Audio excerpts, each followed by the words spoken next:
Our story begins with a boy who, since his elementary school days, dreamed of designing impossible, fantastical buildings. After countless attempts, he finally managed to craft his perfect masterpiece. Or at least that's what he believed. The scene opens with a marriage proposal, an occurrence that had become surprisingly routine for him. You could say this was the moment his dreams truly turned into reality.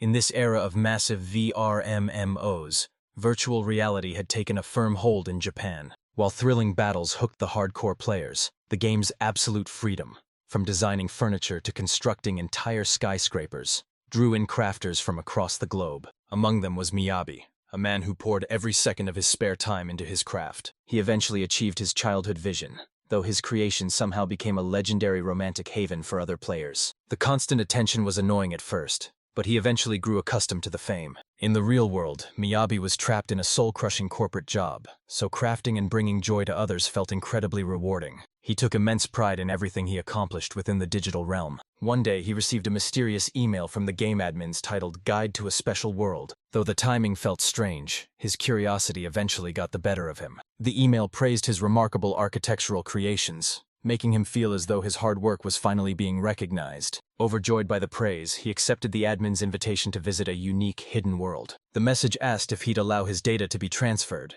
Convinced that deeper crafting secrets awaited, he saw no reason to hesitate and clicked yes. Instantly, his physical form began to fade away into the light. When he finally opened his eyes, he found himself standing in the middle of a lush forest. Assuming it was just a strange server transition, he began to explore his new surroundings. Suddenly, he overheard a group of bandits shouting for someone to halt and abandon their carriage. Miyabi was baffled, wondering why bandits would appear in what was supposed to be a designated safe zone. He initially assumed this was a hyper-realistic game update as he spotted a girl confronting the thugs. Their eyes locked for a moment, and she sent him a strange, cryptic signal. Believing the quest had officially begun, he stepped forward, though her gesture still left him puzzled. Facing down nearly 10 bandits, he revealed himself and demanded to know what they were doing. Unfazed, the leader challenged Miyabi and ordered his men to kill everyone, a reaction he definitely didn't expect. The grateful girl introduced herself as Liz and immediately lunged at the bandits with her spear. She unleashed a stone bullet ability, but to Miyabi's horror, a stray pebble struck his arm, causing excruciating pain. No matter how sophisticated the game was, feeling actual physical pain should have been impossible. In that terrifying moment, Miyabi realized he wasn't in a game anymore. This was the real world. Once the dust settled, Liz finished tying up the defeated bandits. She explained they'd be handed over to the local authorities and apologized for dragging him into the mess. Miyabi brushed off her concerns and introduced himself, still processing the intensity of the encounter. He admitted that he had never witnessed a real-life battle quite like that before. Liz paused, asking if he was an adventurer, but when he clarified he was just a civilian, she was mortified. She explained that his high-tier, impressive armor led her to believe he was a seasoned warrior. Despite his lack of combat experience, Miyabi simply apologized for the confusion. Liz offered to escort him to the city of Angera as an apology, which he gladly accepted since he was already lost. Before they set off, Miyabi ventured into the forest to gather some basic supplies. He tried to rip off the headset, but it wouldn't budge. Realizing he was trapped in an unknown world, he knew he had to play it cool to avoid drawing suspicion. His first priority was testing his limits. He attempted to open his inventory, but this world functioned differently than the Yume Sekai he knew. Hoping to simplify the process, he focused his mind and chanted a mental command. Instantly, his consciousness was pulled into a vast void-like space within the game's system. Instead of a digital window, his inventory appeared as physical items floating in his mind, including the rocks and branches he'd just gathered. Next, it was time to put the crafting system to the test. Even creating something as basic as a wooden table made him surprisingly anxious.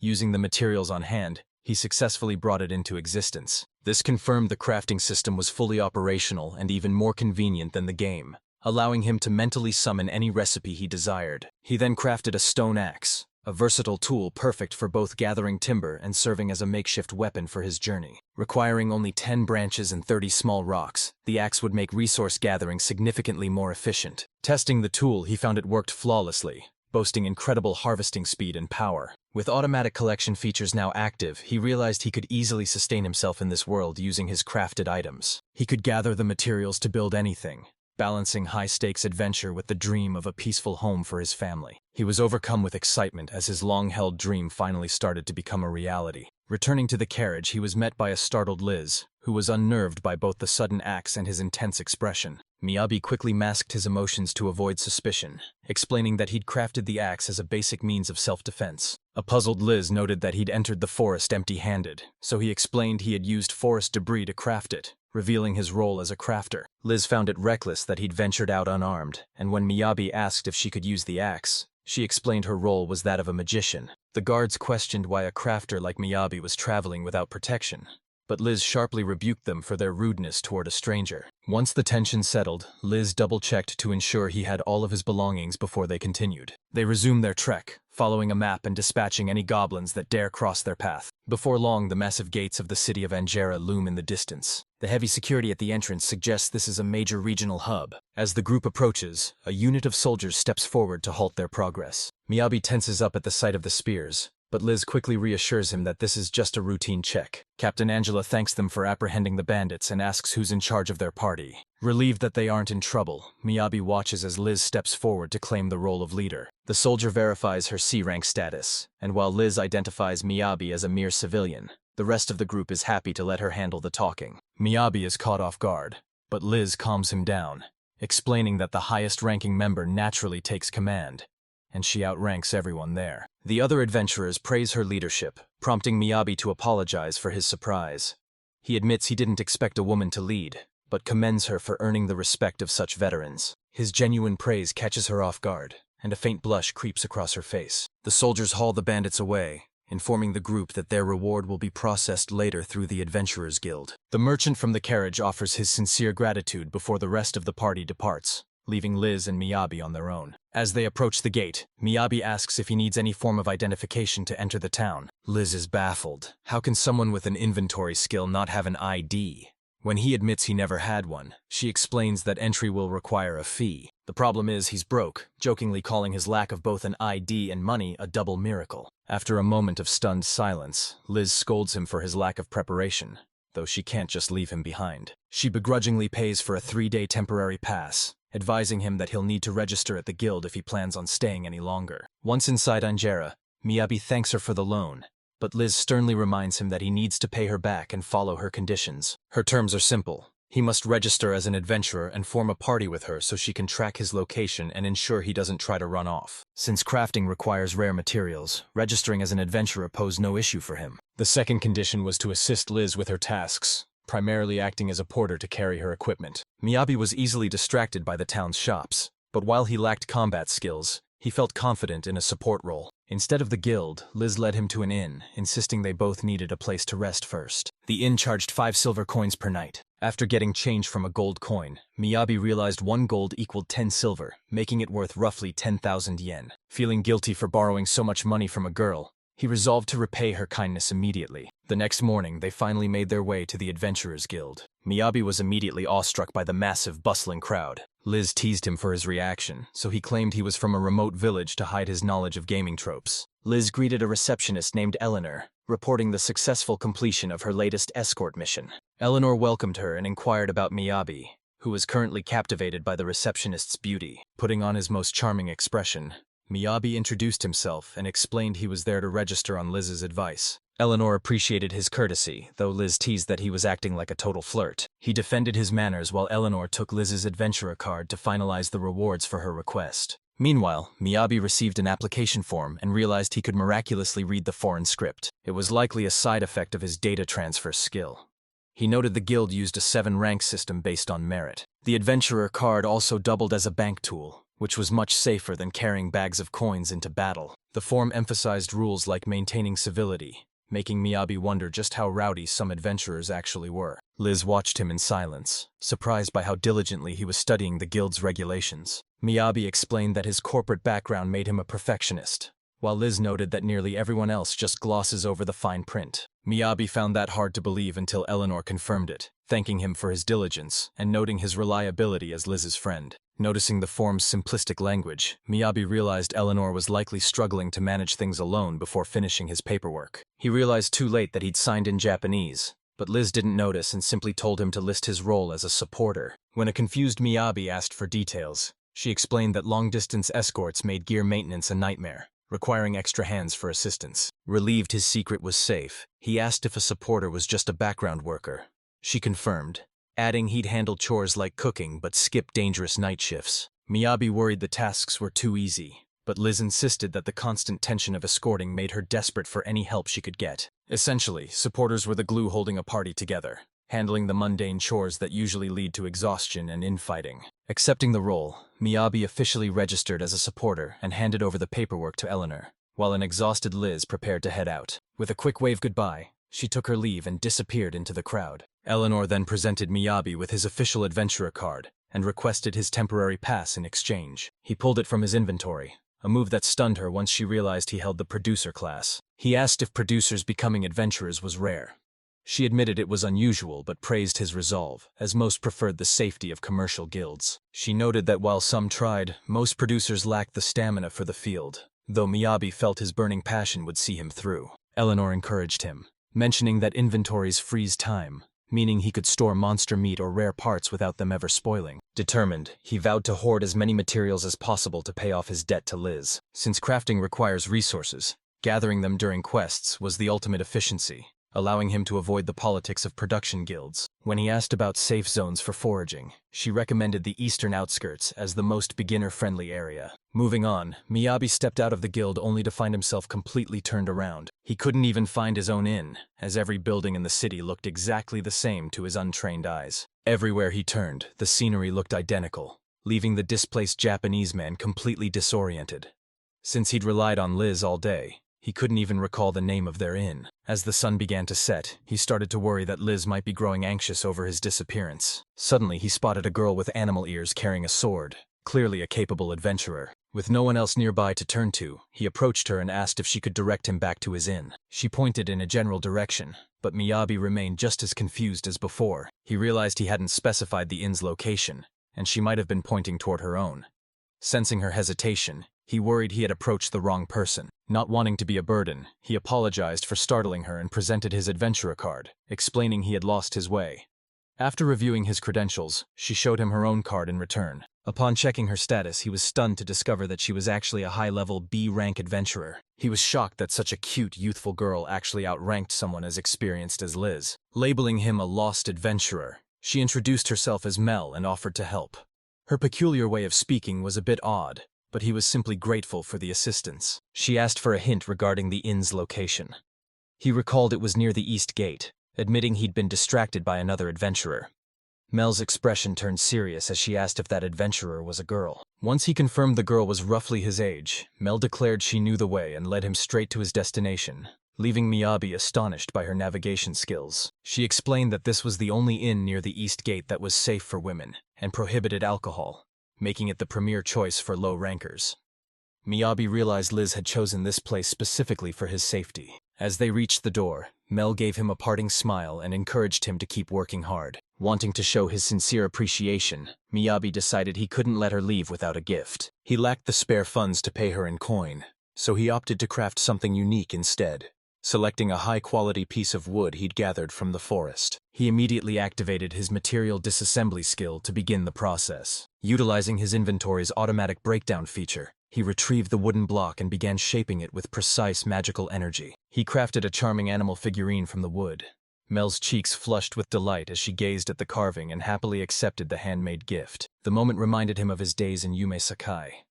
Back then, his creations were just mere data, but seeing someone truly cherish his work in this world warmed his heart. That night, the biting cold kept him tossing and turning since the room lacked any form of heating. Seeking warmth, he headed down for breakfast and happened to cross paths with Liz. They grabbed a table and chatted about the freezing weather while Miyabi went to fetch their food, returning with steaming soup and fresh bread. As he set the tray down, his hand brushed against Liz's, and he was shocked by how icy her skin felt. Liz sighed, explaining that she'd always suffered from poor circulation. She admitted this was still luxury compared to brutal escort missions, where she'd battle freezing winds without a warm meal in sight.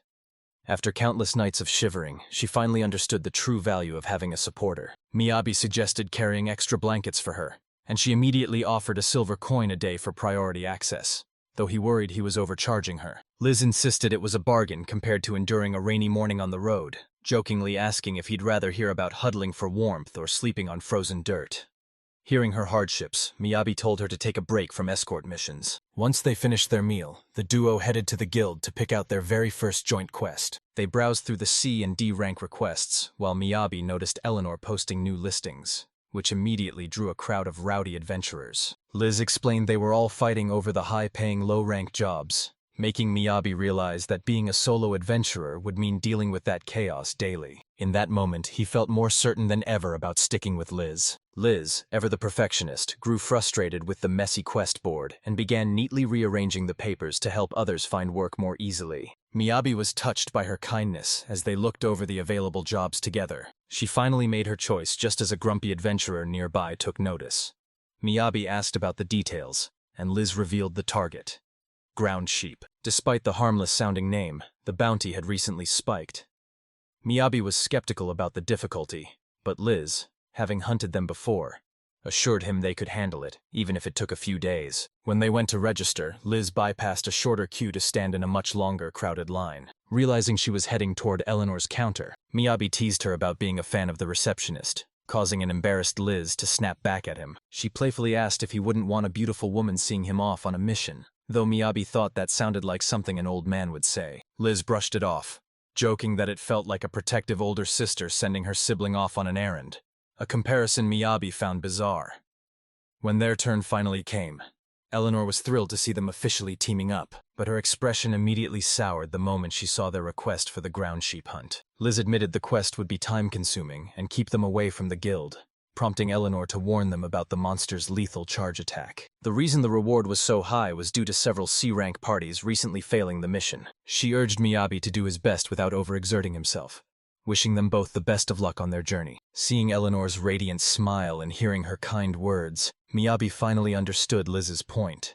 The receptionist's charm was dangerously effective. Liz noticed him being swayed by Eleanor's aura and teased him for falling for the very woman he had just critiqued. She joked that he definitely had the mindset of an old man, which was technically true, considering he was actually in his 30s. Upon reaching the Western Plains, the duo stopped for a breather, with Liz marveling at Miyabi's incredible endurance for a producer. They had hiked all the way from the city, yet he showed no signs of fatigue, a feat even a seasoned adventurer like Liz found remarkable. Miyabi explained that his lack of exhaustion was thanks to his gear, which featured stamina boosts and fatigue reduction designed for long crafting hours. Liz was impressed. Unlike Vanguard's, mage equipment rarely offered such benefits, making it much harder for her to maintain her energy. She admitted she often pushed herself too hard to avoid being a burden, feeling a pang of jealousy toward Miyabi's specialized equipment. He reminded her that breaks were vital for survival, though Liz still struggled to speak up when she was the only one feeling drained. Since the city gates closed at dusk, any delay meant camping in the dangerous wilds,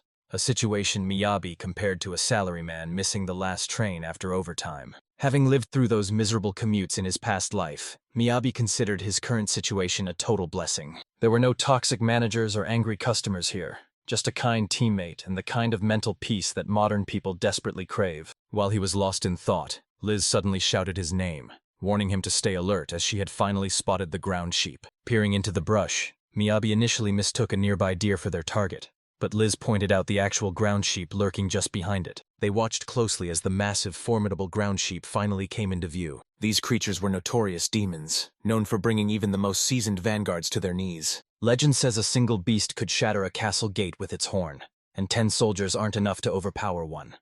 However, their true danger lies in their sharp intelligence. Liz explained how they use flanking maneuvers, often sneaking through the thick underbrush to target magicians at the rear. Usually the best strategy is to pick them off from a distance while they're wandering alone, but that was easier said than done. This explained why the roads were currently impassable.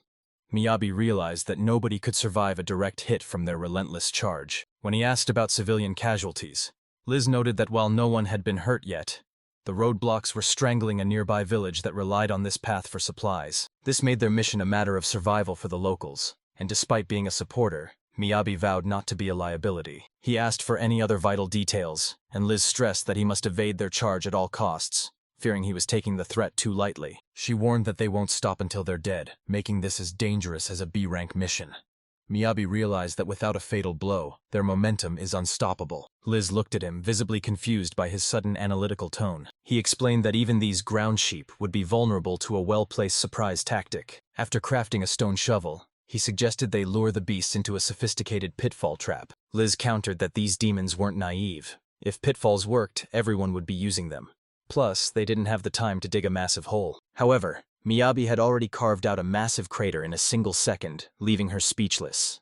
He noted that her logic didn't account for a supporter with his unique skills. He was fully confident that his specialized trap would do the trick. Stunned by his speed, Liz playfully asked if he was a mole in a past life, while Miyabi just chuckled. He quickly set to work finishing the traps, covering the pits with plywood sheets and a layer of packed earth. He scattered meadow grass on top, using magic to blend the growth patterns so the camouflage looked perfectly natural. He had created a safe, reliable reverse donut pitfall in under 10 minutes, leaving Liz absolutely floored. It looked so realistic she couldn't even tell where the trap began. Now that the pitfall was set, the hunt was on. Liz was hesitant about their next move, while Miyabi questioned if the ground sheep were aggressive enough to charge on sight. He suggested she use her magic to draw them out. She was stunned that he'd suggest hunting such beasts by acting as live bait. But seeing the absolute confidence in his eyes, she reluctantly put her trust in him. Despite her lingering doubts, she cast a stone bullet spell to grab the monster's attention. It worked instantly.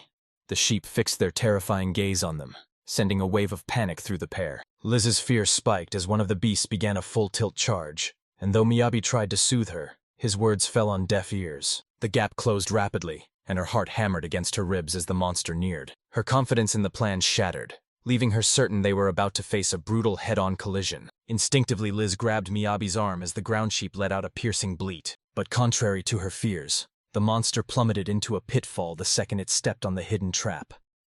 Liz was floored that it hadn't sensed the hole, though the rest of the herd seemed to take notice. She braced herself, believing they'd finally have to fight the remaining sheep directly. To her amazement, the rest of the herd followed suit, tumbling into the pit one by one as they charged. Stunned by the efficiency, she listened as Miyabi casually explained the mechanics of his trap. He described it as a simple design, noting that the deeper the pit, the more devastating the fall damage becomes. This effectively rendered anyone who fell inside completely incapable of fighting back. Even with his explanation, Liz found it hard to believe they had neutralized so many threats with such little effort. She felt uneasy about Miyabi's mysterious abilities, but he just acted like a child when she mentioned needing a serious talk later, mistakenly thinking she was about to confess her love. She quickly clarified it was about the pitfall, insisting they finish off the sheep first before he revealed all his secrets. Liz began channeling her mana, preparing to unleash a devastating finishing blow. Miyabi suggested using a weaker spell since they were already injured, but Liz explained that ground sheep are resilient. She needed a single, powerful strike to preserve the quality of their materials. She unleashed a massive ice javelin, wiping out the entire herd in one clean, decisive hit. As the dust settled, Liz couldn't shake the feeling that the battle was far too easy, while Miyabi noted that crafting could be the ultimate edge in combat. Liz watched in awe as he stored an entire ground sheep in his inventory. He was puzzled by her reaction, assuming it was a supporter's standard duty to carry monster carcasses. Liz agreed, but she questioned what kind of inventory could hold a massive sheep along with all the dirt from his digging. Miyabi was baffled, simply thinking an inventory was an inventory. She clarified that she was referring to his sheer storage capacity. Realizing he wouldn't grasp her point, she stopped mid-sentence and decided to gather the sheep and take a rest. During their break, she sat back and savored a piece of warm bread. Miyabi was pleased to see her enjoying the snack. He'd kept it in his inventory since they were in town to keep it fresh. Liz, still curious, asked again just how much his inventory could hold. He nonchalantly replied that he was likely using only 1% of its total space. Liz was stunned, unable to process the scale of his power. Frustrated by her confusion, he explained that inventory capacity grew with skill levels, to which Liz asked what a skill level even was. Miyabi hadn't realized this world lacked the concept of skill levels. He explained that back in his home world of Yume Sekai, using crafting skills would naturally expand one's inventory over time. In the game, constant gathering would eventually turn a player into a walking storage unit, a common trait among dedicated high-level crafters. He assumed maximizing storage was standard practice, wondering if methods differed here. Liz went silent, deep in thought, before apologizing if her views on crafters had upset him. She explained that while blacksmiths and seamstresses were respected, general crafters were seen as low-quality jacks of all trades. They usually survived on low-paying jobs like repairing walls. In her eyes, being a crafter was one of the least lucrative and most difficult roles one could have. Since she didn't know Miyabi's true background, she assumed he was a typical non-combatant who couldn't survive outside the walls without an escort. Between the wolves and goblins, gathering was a death sentence for most. Even with protection, a normal crafter's inventory would fill up instantly, making the trip a waste of money. To her, daily gathering seemed like an impossible task. Miyabi was left completely at a loss for words. Their perspectives were worlds apart. In his game, gathering was a simple matter of avoiding high-level mobs. But here, crafters were trapped in a cycle of poverty and manual labor. With no way to boost their skills, they were stuck. He couldn't help but feel a wave of sympathy for them. However, it wasn't a problem he could solve while busy with his own survival. Breaking the silence, he noted that earning a living was tough in any profession. Liz nodded, thinking of her own dangerous escort missions. She added that adventuring had incredibly high death rates, with only a lucky few ever achieving wealth or fame. To ease the awkward tension, Miyabi shifted the topic, asking for a favor regarding the ground sheep. Intrigued, Liz asked him what he had in mind. Miyabi mentioned that he was after their wool, and Liz generously told him he could take whatever he needed. Since the guild usually focused on the prime parts and discarded the wool, Miyabi made sure to thank her for the windfall. He immediately began processing the ground sheep materials in his inventory. Liz was stunned, never imagining they'd haul back an entire beast. After all, the horns were medicinal, the claws and bones were perfect for crafting, and the meat was top tier. This massive haul promised record-breaking profits, and Liz began fantasizing about splurging on a luxury inn with a hot spring. Miyabi chimed in, agreeing that a proper bath sounded heavenly after relying on nothing but buckets of hot water. Liz pointed out that even hot water was a luxury in this world. Then her mood shifted as she firmly declared she wouldn't let him disband their party just yet. Even if he managed to repay her loan in full, she insisted that their partnership was far from over. Miyabi was glad she valued his inventory skills to fund a better lifestyle. And though he wished she wasn't so blunt about it, he secretly hoped their party would last too. Besides, he really didn't want to deal with cleaning up that pitfall alone. He shook her hand, officially sealing the deal for their continued collaboration. Liz felt a bit embarrassed by her impulsive outburst, but since they were finally on the same page, she didn't dwell on it. Back at the guild, Eleanor was shocked to see them return so quickly. When she asked if the quest was already finished, Liz played it cool, claiming the sheep practically defeated themselves. Miyabi whispered, wondering why she was stretching the truth, but Liz was determined to protect her pride as a seasoned adventurer. Eleanor seemed skeptical at first, but she was just relieved to see them both safe. She then instructed them to submit the materials as proof of their success. Liz, still unaware that Miyabi had already processed the kill, suggested they head over to the dismantling room. However, he revealed the work was already done, and began unloading a mountain of materials from his inventory right in front of the counter. Eleanor stared in awe at the 3 sets of claws and horns, alongside a massive amount of meat from 2 separate sheep. The display caught the attention of every adventurer in the room. Miyabi apologized for the mess as the materials overflowed the tray, asking if he should move them elsewhere. Eleanor simply smiled, assuring him it was no trouble at all. She promised to process the materials immediately and provide a fair valuation. Just then, a group of people entered the guild and froze at the sight of the meat pile.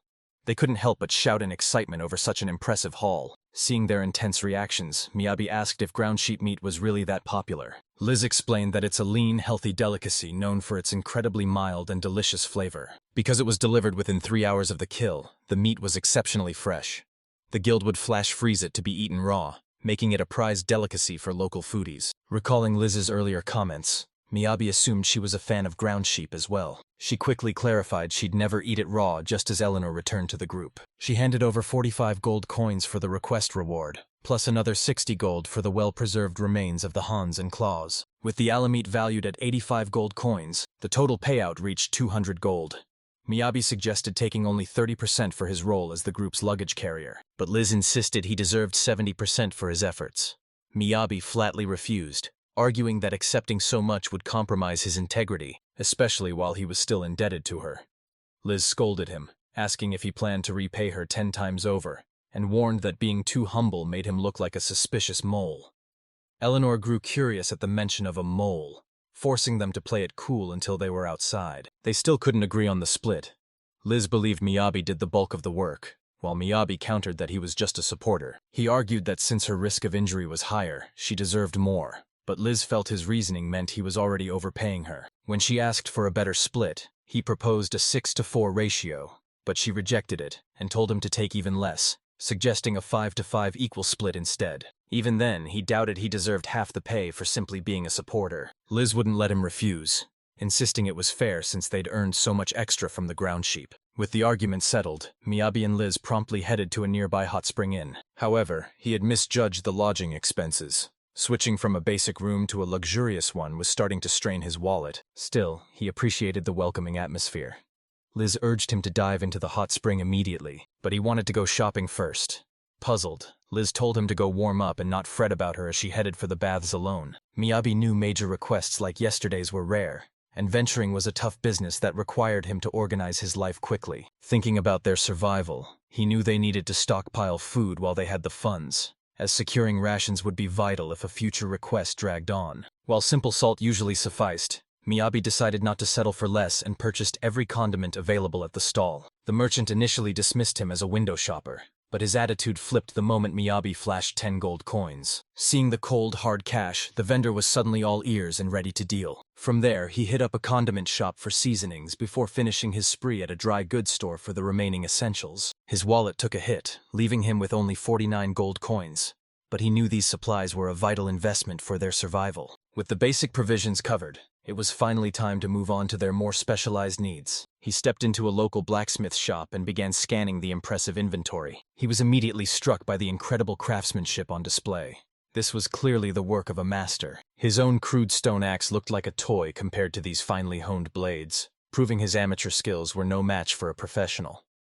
Just then, a man approached and asked if he was a fellow producer. Miyabi was caught off guard, wondering how the man knew his class, but the stranger explained that only fanatics or fellow crafters examine weapons with such a wide, admiring grin. Startled, Miyabi realized he'd been smiling like a kid in a candy store, and quickly offered a sheepish apology. The man laughed it off, admitting that he often scrutinizes other smiths' work himself, as it's simply the nature of the trade. Miyabi thanked him for the understanding and explained that he was in the market for a reliable self-defense knife. He also asked about purchasing raw ironware, prompting the man to ask for his name.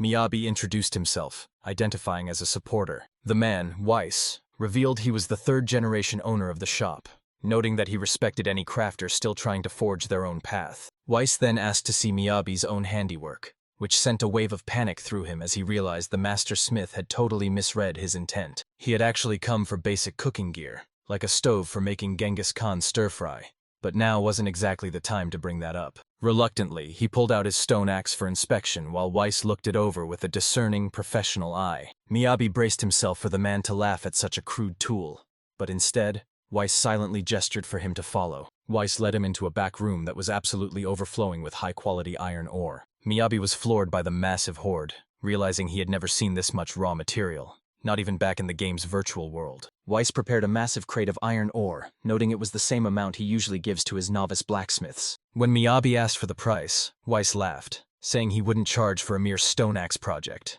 especially since he knew the young crafter was short on funds. Miyabi wanted to save money but felt guilty taking it for free. However, Weiss insisted he accept the gift. The old smith added that if Miyabi actually forged a real weapon from the ore, he'd love for him to return and show off the result. Meanwhile, Miyabi's mind was already wandering toward the delicious Jingisuken meal he planned to cook later. He vowed to craft something so impressive that he could present it to Weiss without shame, even if it took him a while to get there. As he left, Weiss reflected on the stone axe. Felling trees usually ruins such primitive tools, and he found himself genuinely excited for the boy's future. In the meantime, Miyabi managed to get himself lost yet again, though he at least remembered the name of his inn this time. Just as he began to wander, Mel appeared out of nowhere, and Miyabi nearly teared up with relief at being rescued once more. He asked her for directions, and though Mel pointed toward the previous inn, he clarified that he'd moved to a place called Farada. To his surprise, she revealed she was staying there as well and was already on her way back. They walked together, and Miyabi felt a wave of relief when they finally reached the inn safely. He thanked Mel profusely for her help and shook her hand, but he couldn't help but notice she seemed to be lingering, as if expecting something more. Realizing he could finally reward her using his new materials, he decided to craft a special gift on the spot. He infused his mana into the shape, precisely cutting and molding the material with magical intent. While hand sewing is usually tedious, his crafting skill allowed him to channel magic directly into the thread. By guiding it along a magical path, the thread moved automatically to stitch the exact areas he desired.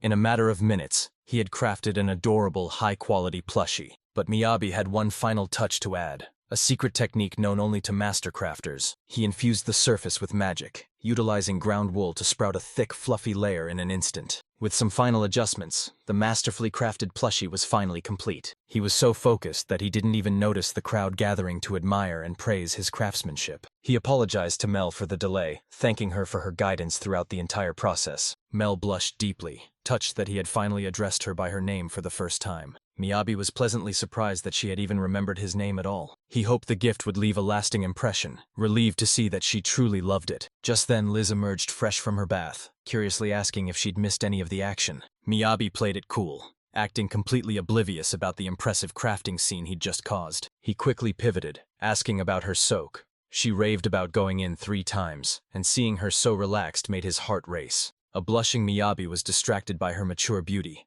but Liz pinched his cold cheeks, telling him to take better care of himself. As he tried to refocus, a bewildered Liz asked what was wrong, forcing him to admit he was scolding himself for his wandering thoughts. Suddenly conscious of their age difference, he felt a wave of unease and decided a hot soak was exactly what he needed to clear his head. In the next chapter, Miyabi and Liz find themselves venturing into a literal woodworker's paradise. An hour prior, Liz had explained that the day's quests were lackluster since the rain had turned the grounds into a muddy mess. A quick round trip was their best bet to avoid camping in the muck while they sorted through the disorganized request papers. When Liz suggested a mission to gather materials, Miyabi's eyes lit up with pure, unbridled excitement. She was taken aback by his sudden surge of energy, but he was quick to defend his enthusiasm. He claimed that no true crafter could possibly stay calm when there were rare materials waiting to be found. The forest's biodiversity was stunning, and he could already sense the unique luster and texture each tree would provide for his work. The more he rambled about wood, the more Liz grew uneasy,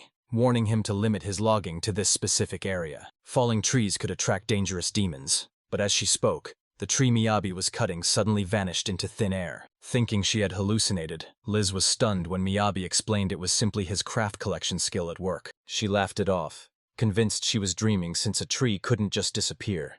But he quickly repeated the feat to prove it was real. Though baffled, she dropped the subject for now, realizing she needed to stay sharp in such a volatile environment. Miyabi worked until his stone axe finally shattered, as every item's durability eventually hits 0 based on its material quality. He hoped to craft an iron axe next, but iron was a rare commodity. Liz then suggested moving on once he finished his current task. She explained that excessive logging disrupts the ecosystem and draws monsters, so regulations require harvesters to rotate between different forests. Miyabi realized he couldn't just strip mine resources like in a video game, though Liz found it rare for an individual to care about such rules. In fact, she found his genuine concern for the forest's well-being quite endearing. Suddenly, Liz signaled for him to stop, her ears picking up a faint, suspicious sound in the distance. Crouching low in the brush, she unleashed a burst of magic to instantly slay a massive beast lurking nearby. Miyabi was floored by the creature's sheer size, but Liz nonchalantly dismissed it as nothing more than a small wolf. He was amazed she'd sensed it coming when he'd heard nothing, but she explained that the wind often masks a predator's approach. Miyabi tried to focus his hearing but came up empty, so Liz assured him that such sharp intuition only comes with experience. To prove her point, she immediately sensed yet another wolf closing in on their position. Liz told him to bag the wolf for later profit, and after he stashed the carcass in his inventory, the duo pressed on. Eventually, Liz called for a break, though Miyabi wasn't exactly thrilled about sitting on the damp, muddy ground. Liz acknowledged the wet conditions but suggested they find a sturdy tree root to sit on while they ate. At the mention of food, Miyabi's eyes lit up, confidently telling Liz to leave the lunch preparations to him. He felled trees, leveled the terrain, and constructed an entire pergola in record time, leaving Liz absolutely speechless. She argued that building a grand gazebo in the middle of a wild forest was complete overkill, but Miyabi's confusion only prompted her to urge him to reconsider his logic. Realizing a blanket would help ward off the chill, he crafted one quickly, though Liz remained visibly frustrated by his antics. She eventually clarified that it wasn't his skill she disliked. She was simply stunned by the sheer, untapped potential of his crafting. She grudgingly admitted the cushioned seat was incredibly comfortable and warm. The setup was so cozy that Liz worried she might lose her edge, but Miyabi warned her to stay alert. He didn't want demons crashing their lunch. While Liz relaxed, Miyabi decided to whip up a meal quickly, knowing that lingering too long in the wild could be dangerous. Miyabi crafted a stove and turned to Liz to ask her to ignite the fire, but he found her blissfully relaxed and cocooned in the warm blanket. Seeing she wasn't moving, he decided to handle the fire himself. He enchanted the fuel by channeling magic through a circuit to imbue fire attributes, though he knew mismatched materials could lead to a volatile reaction. Pushing excessive fire magic into ordinary wood could cause it to overheat dangerously. He had used this technique for weapons in Yume Sekai with some success, but it wasn't practical here. All that remained was to man the stove and begin the real work. It was finally time to prepare the jingisuken. He served the jingisuken, black tea, and fresh bread on the table. Overwhelmed by the day's events, Liz decided to switch off her brain and focus entirely on the meal. The food was exceptional. The mutton was incredibly tender and lacked any gamey odor. A pinch of salt amplified the richness, and even paired with vegetables, the flavor remained robust. Miyabi had never tasted meat this remarkable. The bread was a standout as well, boasting a delightful milky sweetness and an impossibly fluffy texture. To Liz's surprise, Miyabi had even baked the bread himself. Liz urged him to make more next time, claiming it far surpassed anything bought from a store, and even suggested buying extra seasonings for their future trips. Miyabi grinned as he revealed the various sauces he had purchased, and they continued to eat, lingering in the forest until the sun began to set. They had spent the entire day together, and Liz noted that Miyabi seemed to have genuinely enjoyed himself. He agreed, admitting he'd had a fantastic time. However, he gave her all the credit. Without her ability to sense demons and her knowledge of the logging rules, he would have been lost. A skilled adventurer like Liz was truly invaluable. Miyabi explained that a life of crafting, gathering, and enjoying gourmet food was exactly what he had always envisioned. He then asked Liz if she had a dream of her own, causing her to hesitate. She feared he might mock her, but Miyabi promised he would never judge. She finally revealed her ambition: to become an A-rank adventurer and create unique magic to help those in need. Miyabi found her goal inspiring and believed she could achieve it, but Liz remained skeptical, feeling that A-rank status was a distant reality. She could only cast intermediate magic and struggled with certain spells. To a commoner like her, reaching the top felt nearly impossible. She sighed, admitting that adventuring required a level of natural talent she simply didn't possess. However, Miyabi was brimming with confidence, insisting that she absolutely had what it takes to reach A-rank. He gestured toward a group of mud-covered adventurers who had traveled a long distance to complete a request. They had been battling a demon in a swampy forest, their feet getting stuck in the sludge during a grueling, messy fight. Even the rearguard archer ended up with thick clumps of mud matted into her hair.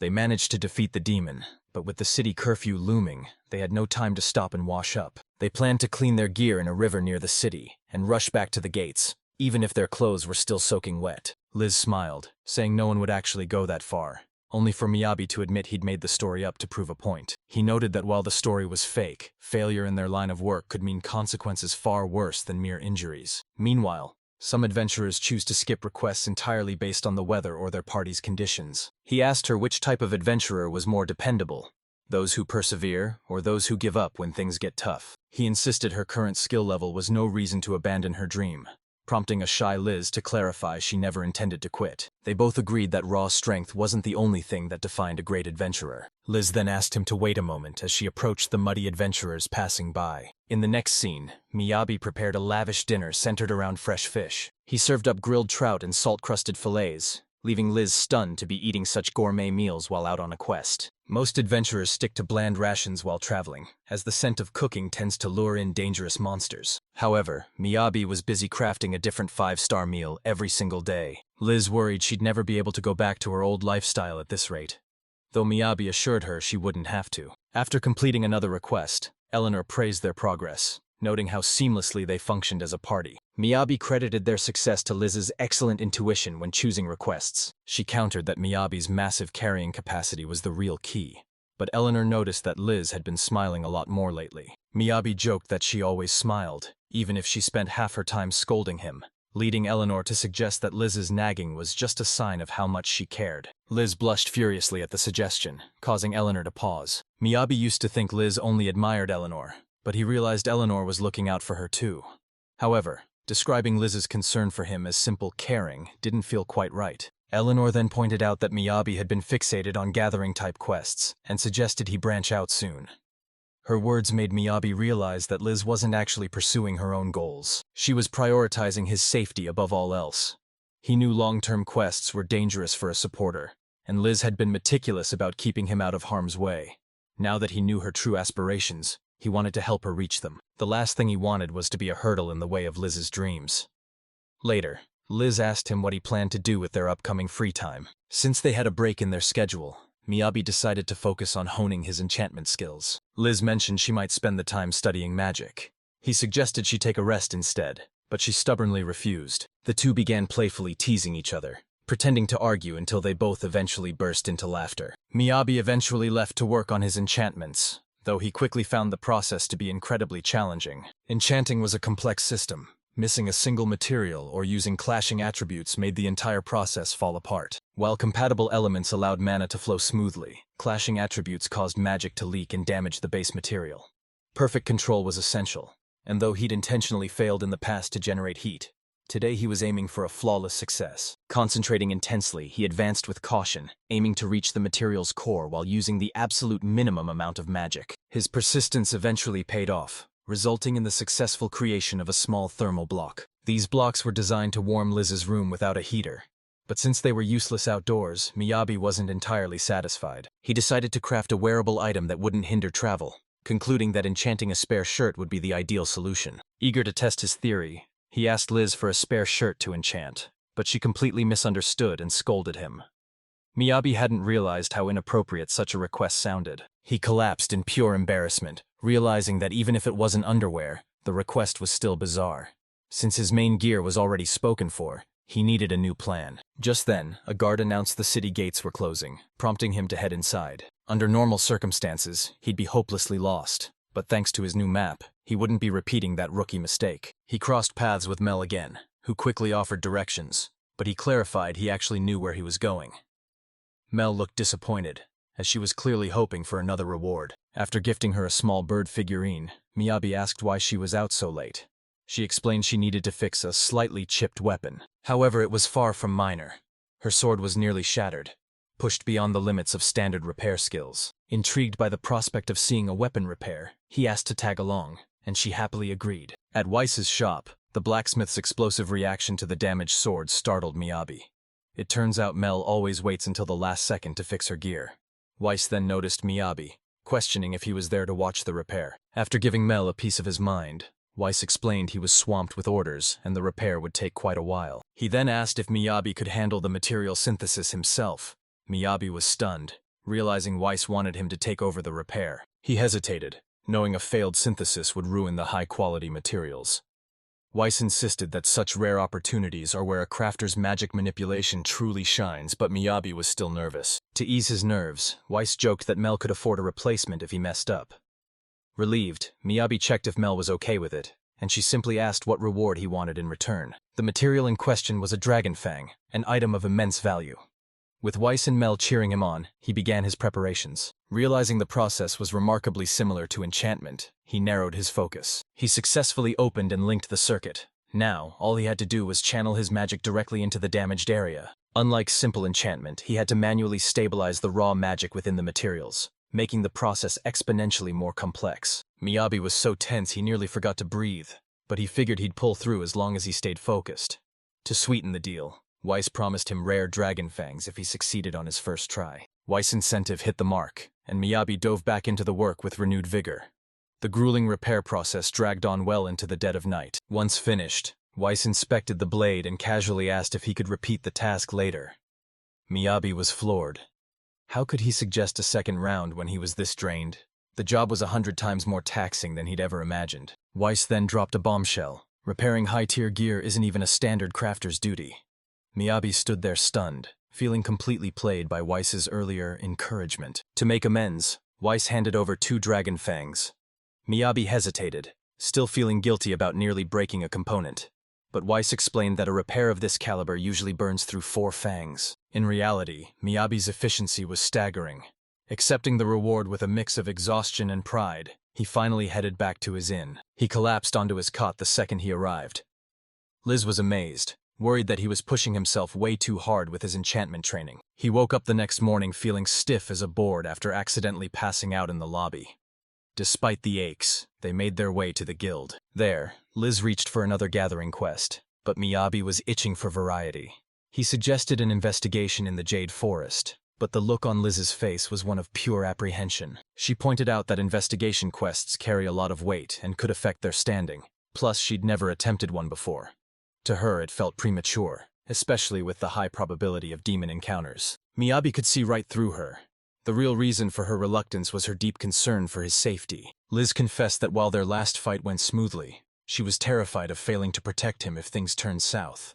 In that moment, she truly doubted her ability to keep him out of harm's way. She acknowledged they were making a fortune off his harvesting skills, but money wasn't her primary concern. Miyabi gently reminded her that if they ever wanted to reach A rank, they needed to diversify their experience beyond simple gathering. He argued they didn't need to hunt demons or map the whole forest. If danger arose, they could just hide underground. Liz, however, was completely baffled by the idea of burying themselves. He joked that he must have been a mole in a past life to put her at ease. Eventually, he won her over, and she agreed to the quest. It was their first real investigation, and while Miyabi knew it would be tough, he trusted Liz to lead the way. At the guild counter, Eleanor noted it was Liz's first investigation and asked what brought on the change of heart. Liz simply replied that they were ready to try something different. Eleanor had faith in their skills but warned them to stay sharp. She made it clear, if they sensed even a hint of danger, they were to retreat immediately. Sensing a shift in the mood, Liz asked if something was wrong. Eleanor's face darkened as she revealed the grim truth. Several adventurers sent to the Jade Forest recently had never returned. Reflecting on Lenore's warning, Miyabi remained on high alert, yet the forest was unnervingly peaceful. After half a day of searching, they hadn't seen a single monster, which Liz found bizarre for a place like the Jade Forest. Typically, this vibrant ecosystem should have been teeming with dangerous creatures. While once a hub for medicinal herb collectors, recent disappearances had led to strict travel restrictions in the area. Since humans and demons are natural enemies, Liz questioned what would happen if people stopped venturing into the woods. Miyabi noted that demons would thrive and multiply, yet despite their rapid breeding habits, the forest remained strangely empty. The displacement of a local wolf pack to the northern Kalyana steppe suggested an ecological shift that they were tasked to uncover. To pinpoint the issue, Liz explained they needed samples. Specifically, she wanted Miyabi to start bagging animal droppings. Miyabi was absolutely appalled, but a grinning Liz reminded him that this was all part of her journey to A rank. After a long day, the duo retired to a local inn, paying 5 silver coins for the night's stay. Miyabi was drained. Their samples showed nothing unusual, and they'd encountered nothing more than small woodland creatures. With no clear leads, the investigation was looking to be a long, grueling process involving massive amounts of data. He soon realized they had no formal way to report their findings, as they had been collecting samples without any written logs. He'd let his guard down since Liz hadn't given orders, but he couldn't blame her since they were both new to field research. Using his crafting skills, he processed demon bones and wood into paper and fashioned charcoal pencils in flower-dyed colors. Thanks to the corporate grind of his past life, Miyabi found the overtime paperwork to be second nature. Surprisingly, he found that he didn't even mind the busy work anymore. He never imagined his old-world office skills would be this useful in a fantasy realm. Even as an adventurer, it seemed there was no escaping the administrative side of the job. The next morning, he presented Liz with a detailed report, explaining that meticulous record-keeping was the key to a successful mission. Miyabi assured her he'd rested well, having hit the sack before midnight. After reviewing his notes, Liz decided she'd start assisting him with the summary that very day. Miyabi worried she was exhausted from scouting and offered to work alone, but Liz insisted that teamwork would be far more efficient. She was eager to learn how to create a summary book herself. While Miyabi was impressed by her diligence, she clarified it wasn't just about hard work. Since adventurers usually just give verbal reports, she'd never thought to write one. Miyabi suddenly panicked, realizing he might have wasted hours on something unnecessary. But Liz quickly reassured him, praising the quality of his work. His summary was clear, vibrant, and revealed hidden patterns. Blushing at the compliment, Miyabi showed her a custom underlay he'd designed to keep his paper steady while taking notes on the move. Liz was absolutely stunned by his constant stream of innovations. She suggested reporting demon signs for him to jot down instantly, allowing them to compile the final data at night. Their new mission was clear: prove to the guild that Liz was an elite investigator. Together, they tirelessly scoured the dense forest for the next 5 days. Eventually, they stumbled upon a fresh campfire and searched the surrounding area for any clues about who lit it. Miyabi wondered if the missing adventurers were still nearby, but Liz remained skeptical. She noted that no pro would leave a smoldering fire unattended due to the risk of a forest fire. It should have been buried. This suggested that something sudden and unexpected must have forced them to abandon the site. Deciding to stake out the area, they set up camp nearby. Liz watched in awe as Miyabi magically wove leaves from gathered logs into a shelter, adding a camouflage base and a wool cushion. It was a perfect, comfortable vantage point overlooking the river. Liz admitted she was getting used to his genius, though he playfully wished she'd still act a little surprised once in a while. However, while on guard duty, Miyabi started to drift off until Liz quickly snapped him back to attention. A warning echoes. A black orc, a high-ranked demon, is rapidly approaching their position. Liz had suspected a monster trail, but she never imagined it led here. Thankfully, Miyabi used his magic to mask their scent, as Liz noted that black orcs shouldn't even exist in this forest. This prompted Miyabi to wonder if their presence was driving the other monsters away. Liz explained that these mutated black orcs are highly social and capable of building massive settlements, suggesting a hidden nest deep within the woods. She then ordered Miyabi to locate the hive so they could report their findings to the guild. Upon reaching the settlement, they were met with a terrifying sight. A massive army of orcs and lizardmen. They were stunned by how quickly the monsters were multiplying, and Liz realized the black orc population was far larger and more dangerous than she feared. She warned that once their numbers peaked, a high-intellect variant would emerge, requiring an AA rank force to defeat, a daunting prospect for Miyabi. They agreed to retreat and report, but Liz reminded him of a grim reality. These demons have a lightning-fast breeding cycle, meaning the situation could spiral out of control in just a few days. Even worse, assembling a strike team would take at least 3 days, making their discovery a desperate race against time. Liz feared any delay would be fatal and apologized for dragging Miyabi into such a lethal situation. But he was certain there was still something they could do. He asked Liz for options, and she finally managed to devise a potential solution. Miyabi reported that he'd already memorized the cave's layout and was confident his plan would work, as the black orcs would never expect their tactics. He quickly sketched a map of the underground settlement, leaving Liz impressed by his speed despite the freezing temperatures of the cavern. Miyabi admitted he hadn't expected it to be this cold, so Liz asked for blankets, wondering if he really intended to spend the night in such a frozen wasteland. With a smirk, he told her to just watch as he began crafting a cozy shelter from scratch. Miyabi started with the foundation, expertly placing curved beams and reinforced columns while using his woodcrafting skills to build sturdy walls. Then, using his unique magic, he conjured a radiant tree right in the center of the vast underground space. He explained that the tree would provide a warm, steady glow, ensuring Liz stayed comfortable despite the biting cold. He finished a dreamlike underground home, complete with a cozy bedroom featuring a soft double cot and a serene private space. A glowing tree log cast a warm, indirect light that illuminated the entire room. In the living area, he arranged heat blocks to mimic a rustic fireplace, providing safe warmth without the danger of an open flame. It even included a dining set and a functional water basin for convenience. Miyabi was certain this masterpiece would stun Liz, who was already starting to appreciate his incredible craftsmanship. Sure enough, she found the reveal mind-blowing, especially considering how quickly he had constructed such a complex shelter. However, Miyabi was slightly disappointed that she didn't show more enthusiasm for the luminous tree, despite the high-level enchantment magic it required. Liz soon realized he had heated the floors without the need for a hot spring, making her feet feel instantly cozy.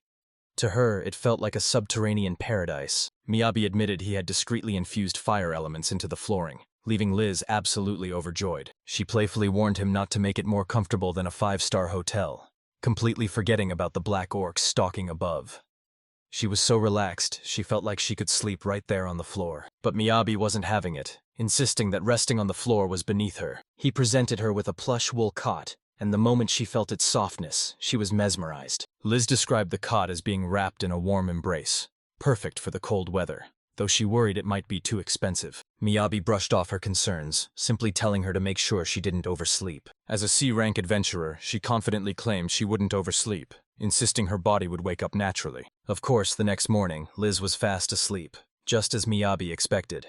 When he tried to wake her, she sleepily called him Dad, leaving Miyabi totally confused. Realizing her mistake, she shyly asked for a wake-up redo, but he declined, and she headed off to wash her face as the sun began to rise. Miyabi double-checked to see if Liz was ready for battle, and she confirmed she was finally wide awake. They prepared to move out, noting that the black orcs were finishing their night shift, a perfect chaotic window to strike. Miyabi and Liz launched their surprise assault, catching the black orcs completely off guard. Liz unleashed a powerful ice javelin spell, but the black orcs managed to retaliate with a heavy counterattack. In the heat of the struggle, she ended up tumbling into a hole right alongside Miyabi. He commended her effort but advised her to retreat much sooner next time. Liz's strategy, Operation Mole, acknowledged that a direct assault was suicide given the enemy's overwhelming numbers. Without a frontline tank, they had to avoid taking damage, but Liz needed several seconds to charge her magic, leaving her completely vulnerable. They planned to dig a network of tunnels, allowing Liz to lure enemies with magic before vanishing underground and leaving them baffled. From the safety of the tunnels, Liz would unleash her devastating magic to thin the black orc ranks. By repeating this hit-and-run tactic,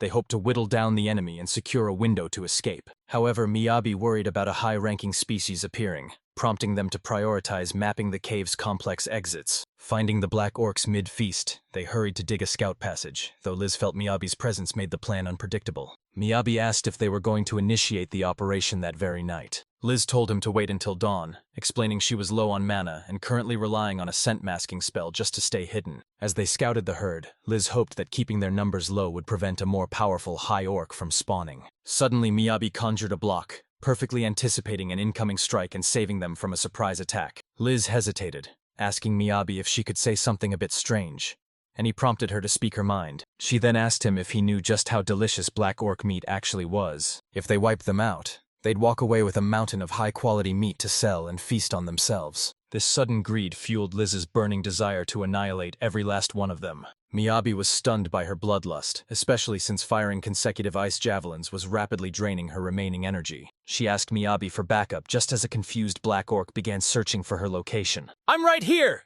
Liz shouted, taking down another orc with one of her final shots. One by one, she systematically began picking them off from the darkness. However, 2 orcs refused to let her escape, relentlessly pursuing her as she fled. Fortunately, Miyabi intervened just in time, successfully rescuing Liz from her pursuers. Liz asked if he'd secured the loot, and he confirmed it, showing her a sword inscribed with a blessing for a beloved husband, a blade belonging to Theodorus. Since a black orc was wielding it, Miyabi suspected the owner was a missing person. Liz felt a wave of bittersweet relief. She noted that they could at least return the blade to the family waiting for its owner. Miyabi admired her perspective and agreed. With that, they resolved to finish the survey and finally head home. Miyabi tried to tell himself that the tragedy wasn't their fault.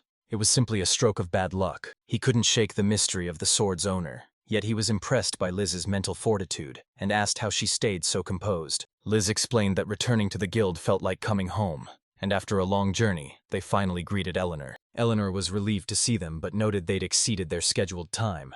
Liz explained they were just being extra cautious. Seeing them safe, Eleanor asked for the investigation report. Miyabi summarized the discovery of black orcs near the forest lake. He also mentioned that the surrounding area was littered with Gila wolf bones. He handed over a compiled report, which surprised Eleanor, as she hadn't expected such a professional written document. The guild staff was stunned that Miyabi wrote it alone, though he humbly credited Liz for her expertise in estimating the demon population. Liz wasn't sure if her input actually helped, but they both assured her it was vital. Eleanor praised their work, noting that while the staff would take a month to produce this, they did it in 10 days, and handled a black orc settlement to boot. As she reviewed the report further, Eleanor's expression grew serious. Dealing with 11 black orcs was an A-rank threat, far beyond the capabilities of a B-rank adventurer. However, Miyabi countered. He casually stated that he had already wiped them all out. The guild staff was immediately skeptical, with some accusing him of lying or simply mistaking the demons for something less dangerous. Eleanor asks Liz for basic monster knowledge, specifically the recommended rank to defeat a black orc. Liz identifies it as a C-rank threat. Eleanor confirms this, validating Liz's skill, but warns that facing 11 black orcs at once is an entirely different beast. Such a feat is far beyond what a 2-person C-rank party should handle, leaving the guild staff questioning where they went wrong. They're convinced Miyabi and Liz inflated their claims for extra credit, dismissing it as a reckless blunder until Eleanor calls for Miyabi. She commands him to present the meat and summons the entire dismantling team to the floor. The workers cheer at the return of the meat prince, excitedly speculating on what kind of haul he's brought in this time. Eleanor reveals the haul is black orc meat and orders an assessment, noting that thanks to the meat prince, they're all in for a massive bonus. Miyabi overhears the crowd's gossip, with some calling him the legendary meat prince, and marveling at his seemingly limitless inventory. Eleanor explains that ever since the ground sheep incident, the dismantling team has affectionately dubbed him the Meat Prince. Rumors even suggest a rivalry with the Cupid of the White Tower, leaving a disheartened Miyabi begging for a nickname that actually sounds cool. Liz tries to lift his spirits by pointing out how rare it is for a supporter to have such a unique title. However, she then playfully calls him Meat Prince herself, causing Miyabi to wail that any other name would be 100 times better. The dismantling chief steps forward, officially declaring that every single piece of meat indeed came from black orcs. He's baffled by the pristine cuts and lack of scratches on the difficult joints, while Eleanor recognizes the work as truly exceptional. With his godlike dismantling skills and otherworldly inventory, his reports are as flawless as a royal decree, leaving Eleanor wondering who he truly is. With the rest of the staff buzzing, Eleanor realizes that while she kept his previous feats quiet, there's no hiding this one. The guildmaster notes they have another troublesome case on their hands and requests a private audience with the duo. Eleanor delivers the news that the higher-ups want a detailed report, leaving Miyabi and Liz feeling incredibly anxious. They exchange worried glances, wondering if they've accidentally broken some major guild protocol. Despite the tension, Liz dreams of a Black Orc barbecue, but a weary Miyabi admits he'd be happy just to get paid and go home. The payment was generous, but Miyabi's wallet remained surprisingly thin. Liz was shocked by his frugality, wondering what he could possibly be spending his money on while urging him to enjoy life instead of hoarding his savings. Soon after, the guildmaster, Zion, requested a meeting with Miyabi and Liz, so the pair headed over to see him. After a brief introduction, Zion addressed the C-rank adventurer, Liz, directly. He wanted to discuss their recent Jade Forest investigation, asking point-blank if they had received outside help to complete such a difficult request. Miyabi felt a surge of anger, sensing they were being accused of cheating, but Liz firmly maintained that it was just the two of them. She emphasized that Miyabi had reported everything to Eleanor, who remained silent as the tension in the room rose. Miyabi realized the guild was simply stunned by the quality of their work. Since Zion only knew them through paperwork, it made sense he'd doubt a C-rank and an F-rank performing so exceptionally. Zion explained that survey missions are vital, requiring high-level expertise to evaluate monster threats. Miyabi sensed the guildmaster was subtly asking them to prove their honesty. Zion pressed further, asking if they were willing to swear under oath that their report contained absolutely no falsehoods. Liz then unwrapped a cloth-bound sword, the one detail left out of the official report, found at the Black Orc settlement, swearing to Zion that this was the whole truth. The guildmaster took the blade and examined it closely. He deemed the evidence sufficient, noting the inscription matched a missing adventurer's name. He then told Eleanor to contact the next of kin before returning the sword to the duo. When Eleanor asked if he was certain, Zion pointed to their report, their guild history, and Eleanor's own testimony. He admitted he hadn't doubted them much, knowing Liz's reputation. Eleanor remarked that he was usually far more cautious, but a quick check of Liz's records revealed a staggering 98.2% mission success rate. Miyabi watched on, curious as to why they were suddenly dissecting Liz's career statistics. Zion explained that Liz had clawed her way up from the bottom, maintaining an incredible level of consistency along the way. He pulled out a ledger, noting the exceptional quality of the monster parts and meat Liz's party supplied. He wanted to keep her talent in the guild, acknowledging that their report was too detailed to be faked. Zion declared he found no evidence of deceit, choosing to believe that an adventurer is innocent until proven otherwise. He showed them pages filled with heartfelt gratitude from years of satisfied clients. He trusted Liz's word because she had spent years building that ironclad credibility. Still, he noted that defeating 11 orcs nearly single-handedly seemed impossible.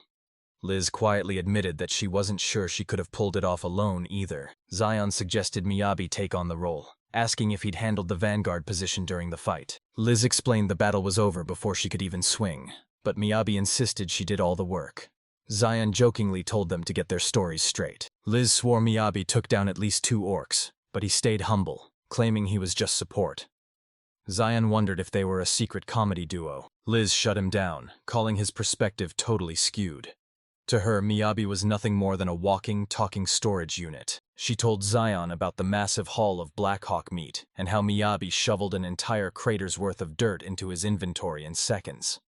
She claimed he had enough timber to build a forest and more storage than the production guild's warehouse, until Miyabi finally told her to stop talking about him like he wasn't there. Zion asked for a recount, but Liz stood her ground, admitting she'd completely abandoned logic after seeing his insane abilities. Jen asked Eleanor if Miyabi's storage was as limited as the rumors suggested, but Eleanor clarified those were just baseless stories. Miyabi jumped in, explaining that his expanded storage capacity could hold a lot more than just a bit of meat. He offered to sell off any excess materials and asked Eleanor to lead the way to the warehouse. Liz bowed to Zion, thanking him for his unwavering trust. Zion expected even greater things from her, but when he kept staring, she asked if something was wrong. He brushed it off as nostalgia, noting how well she'd inherited her father's legacy and his iconic equipment. He remarked that such a hardworking man had raised an equally dedicated daughter who had grown into an admirable warrior. Meanwhile, Miyabi and Eleanor arrived at the warehouse.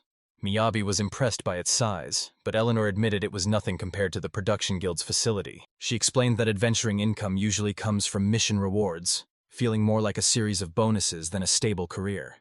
Curious, Miyabi asked if she used to be an adventurer too. She revealed she took this job 3 years ago after her old party disbanded and went their separate ways. Having left that life behind, her dismantling skills had grown rusty.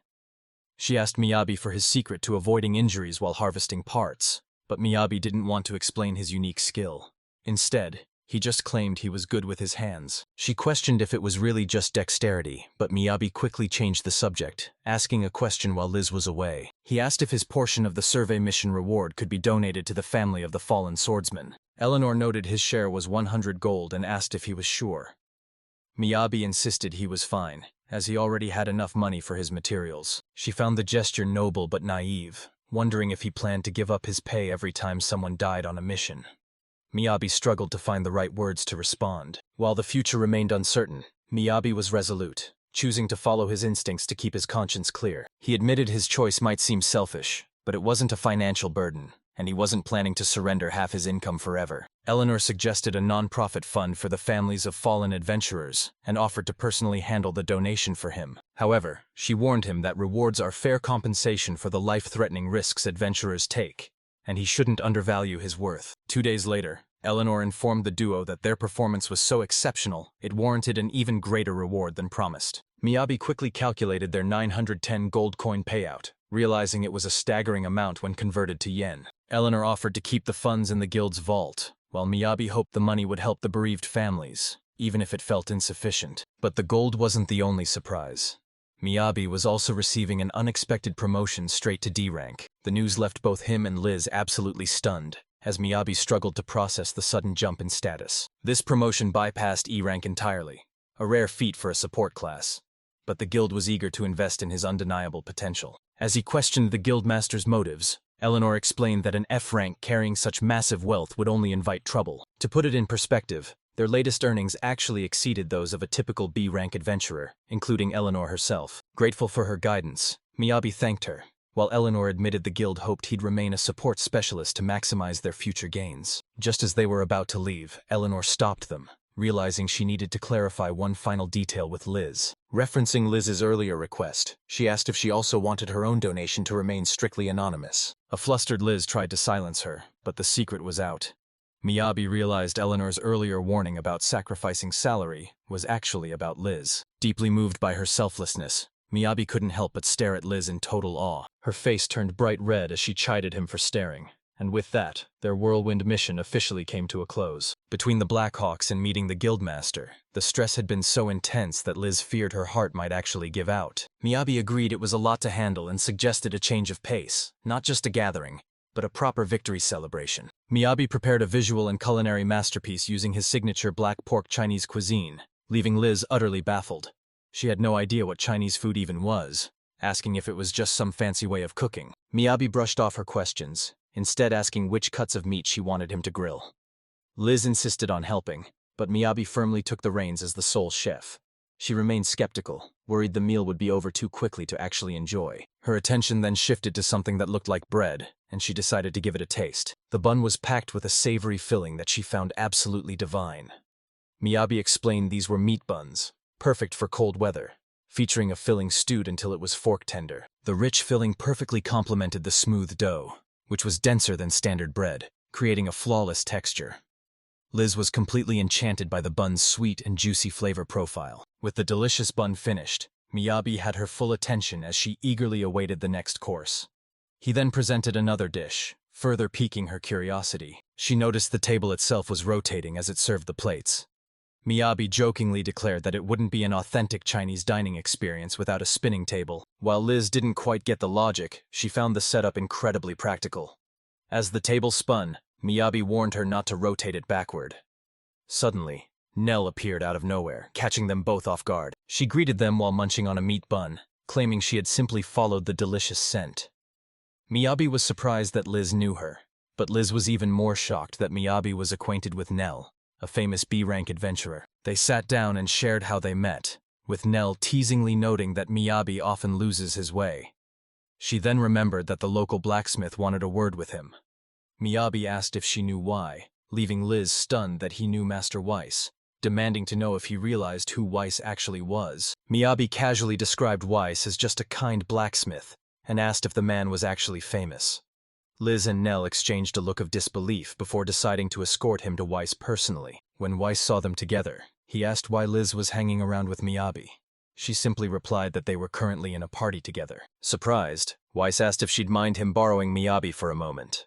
As their conversation grew more intense, Miyabi started to feel left out and decided to interject. He asked Liz how exactly she knew a man like Master Weiss. Liz revealed the truth. He was Black Iron Weiss, a master craftsman officially recognized by the royalty. Not only that, he was also her adoptive father. Miyabi was stunned as Weiss thanked him for looking after Liz.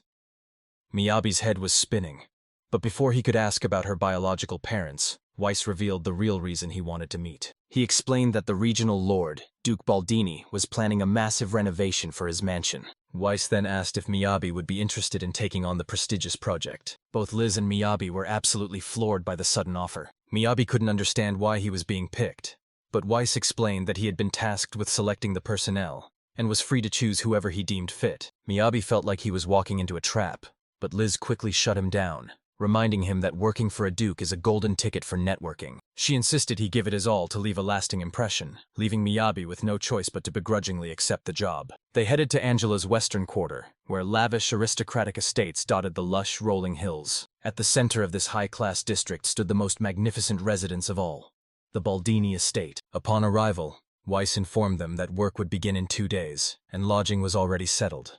Miyabi was just glad he'd packed extra clothes for this unexpected, once-in-a-lifetime chance to explore a noble's grounds. While wandering the sprawling gardens, a single wilting flower caught his eye. Suddenly, a man approached, identifying the bloom as a spharos, a flower renowned for its incredible resilience and ability to adapt. As the stranger explained how the rose struggled to survive outside its native warm climate, Miyabi couldn't help but wonder who this overly familiar person was. Weiss suddenly reappeared, warning them that unvetted introductions could be dangerous, before revealing that this stranger was actually Duke Trent Baldini himself. The night before, Liz had forced Miyabi to study the Duke's history to avoid any social blunders, even quizzing him on the man who ruled over Angela. Miyabi recited that the Baldini house was one of the 5 great ducal families governing the northern territories, and that the current head was as eccentric as he was passionate. Liz added that he wasn't just a figurehead. He had graduated at the top of his class at the Royal Academy of Magic. He was the architect behind the 3 major guilds and a master of free trade who wasn't afraid to keep other nobles in check to expand the export market. Under his rule, merit and money were everything, creating a land of opportunity that had originally inspired Liz to become an adventurer. It was clear that the Duke's subjects weren't just obedient, they were fiercely loyal. Liz certainly hadn't lied about his quirks, and back in the present, Miyabi felt a wave of nerves as he stood with Weiss's hand-picked team. While he could handle a lord who treated strangers like old friends, the cold, hyper-serious attitude of the other workmen was far more intimidating. Duke Trent Baldini apologized for the wait before formally introducing himself to the group. He expressed his genuine gratitude to Weiss for personally overseeing the request. Suddenly, the Duke locked eyes with Miyabi. He explained that while the mansion's exterior was grand, the interior hadn't been updated in over 30 years and the woodwork was beginning to rot. Initially, they planned a simple renovation, but the modern era demanded more. He requested new interior designs that reflected contemporary innovation. He urged the craftsmen to trust their instincts and pursue their goals unhindered, relying on their own unique skills. Miyabi was so inspired by the speech that his cheeks flushed with excitement. He eagerly anticipated collaborating with his fellow craftsmen. However, the warm welcome ended abruptly in the storage room when someone hurled a hammer directly at his head. A hostile-looking man barked at him, warning Miyabi to watch himself if he intended to curry favor with the boss, claiming that he was the only true successor. This was the man known as Iron Skin Sid. Miyabi was bewildered and simply remarked that having a nickname was impressive, only for another man to reveal that Sid had actually chosen it himself. The newcomer introduced himself as Sid's brother. Miyabi apologized for the intrusion, clarifying he wasn't there to disrupt their work, and the brother assured him it was fine, trusting Weiss's judgment. Just then, Weiss arrived and scolded them for chatting when time was short. He stressed that this job was for a close friend and his reputation was on the line, before handing out rough outlines for each area. With the pressure mounting, he instructed the team to begin work immediately. Miyabi, eager to contribute, asked what his specific role would be, but Weiss simply handed him a paper and a pen. Miyabi was puzzled by the gesture, expecting a manual task, but Weiss clarified he had a unique role in mind. He was appointing Miyabi as the project lead. Miyabi panicked, pointing out that Weiss hadn't provided a blueprint, and he couldn't just invent a design from scratch. Weiss remained unfazed, admitting he'd hit a creative block and reminded him that construction had to start today. Miyabi was incredulous, arguing there was no way Weiss hadn't planned such a massive project further in advance. Weiss then introduced a young boy, assigning both him and Miyabi to oversee the renovation of the primary bathroom. The boy was incredibly nervous and timid, but he shouted his greeting so loudly that it startled Miyabi. After Weiss left, Miyabi sat in silence, wondering how he had managed to get roped into such a chaotic situation. He noted the boy seemed decent enough, though he marveled at how the kid's small frame could curl up so tightly that he barely occupied any space. The bathroom would be his greatest challenge yet, as there was no way to fake his way through its complex design requirements. Then he realized this was actually a prime opportunity. The existing structure only needed a minor refresh, allowing him to keep the foundation intact while focusing entirely on the aesthetics. This was his playground. With no budget constraints, his creativity was finally unleashed. As he sketched, the boys nearby looked like they had something to say, so Miyabi asked what was on their minds. He then realized he'd forgotten to introduce himself. One boy, named Karin, was so incredibly nervous that Miyabi didn't even notice she was a girl, and kept addressing her as a boy. Miyabi explained they needed a blueprint before building, suggesting Karin handle the demolition in the meantime. Even though she seemed irritated by the way he addressed her, Miyabi didn't pick up on it. He was confused by the tension, but when they presented the sketches, the Duke noted that one design looked like elven tribal work, and the other resembled standard architecture. The Duke dismissed the designs as being far too ordinary, leaving Miyabi completely stunned. He retreated to the bathroom to rethink his strategy. He'd aimed for extravagance, but to the Duke, these designs were cliché. He realized that fantasy architecture is just basic in an actual fantasy world. He then remembered Dreamworld, a high fantasy game with aesthetics crafted by world-class designers specifically to stand out within the genre. Miyabi began brainstorming ideas tailored to this world's logic, which mirrored the game. Meanwhile, Karin was struggling, making agonizingly slow progress on the demolition. Noticing Karin hauling materials by hand, Miyabi suggested using an inventory slot. Karin's confused reaction made him wonder if she even had one, but luckily she did. However, her storage was completely packed with 2 weeks' worth of lunchboxes and fresh groceries. Recalling Liz's words about how undervalued crafters were, Miyabi decided to help out and borrowed Karin's hammer. With a single strike, he shattered the entire floor. Karin was so awestruck that she immediately started calling him master. Miyabi hated the formal title, but Karin had already decided in her heart to become his devoted apprentice. She begged him to teach her the technique, but he explained it simply comes from leveling up and endless practice.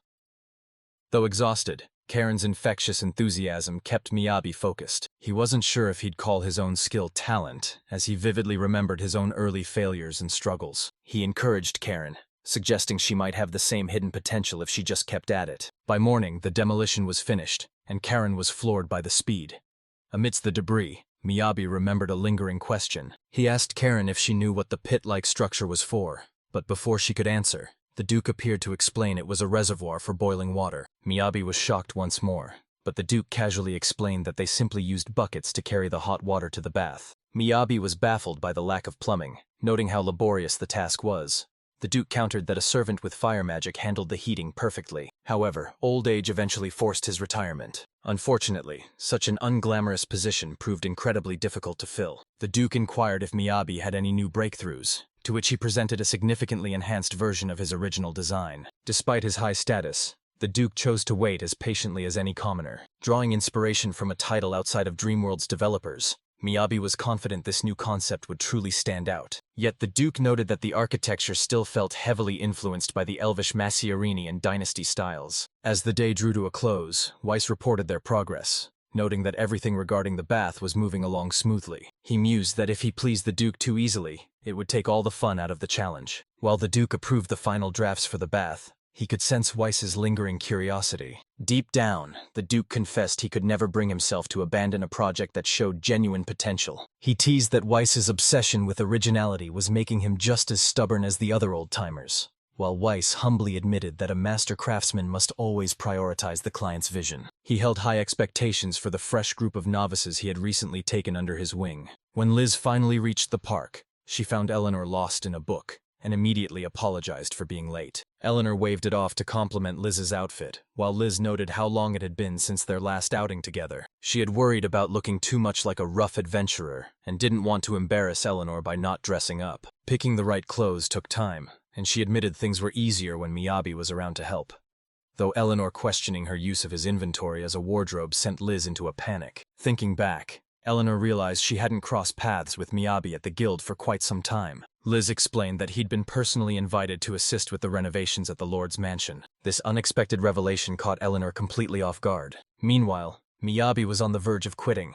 3 days had passed. Every design had been rejected, and the bathroom renovation was at a total standstill. To get a handle on things, he headed to the Duke's library to study the architectural styles of this world. He was on his own now since Karin had been reassigned, and the Duke's vague demand for something unprecedented was rattling him. The request was maddeningly ambiguous, with the only real guideline being that the design shouldn't actually look like a bathroom. The frustration was all too familiar, reminding him of his past life where bosses demanded impossible results without ever moving a deadline. Back then, his friends always told him the key was to understand the client's perspective and truly listen to their needs. While lost in thought, Miyabi realized he had become physically lost as well, as the mansion's identical, luxurious corridors all began to blend together. Disoriented, he spotted a path leading outside and headed toward it to try and regain his bearings. A stern maid suddenly appeared, informing him that he was nowhere near the construction site.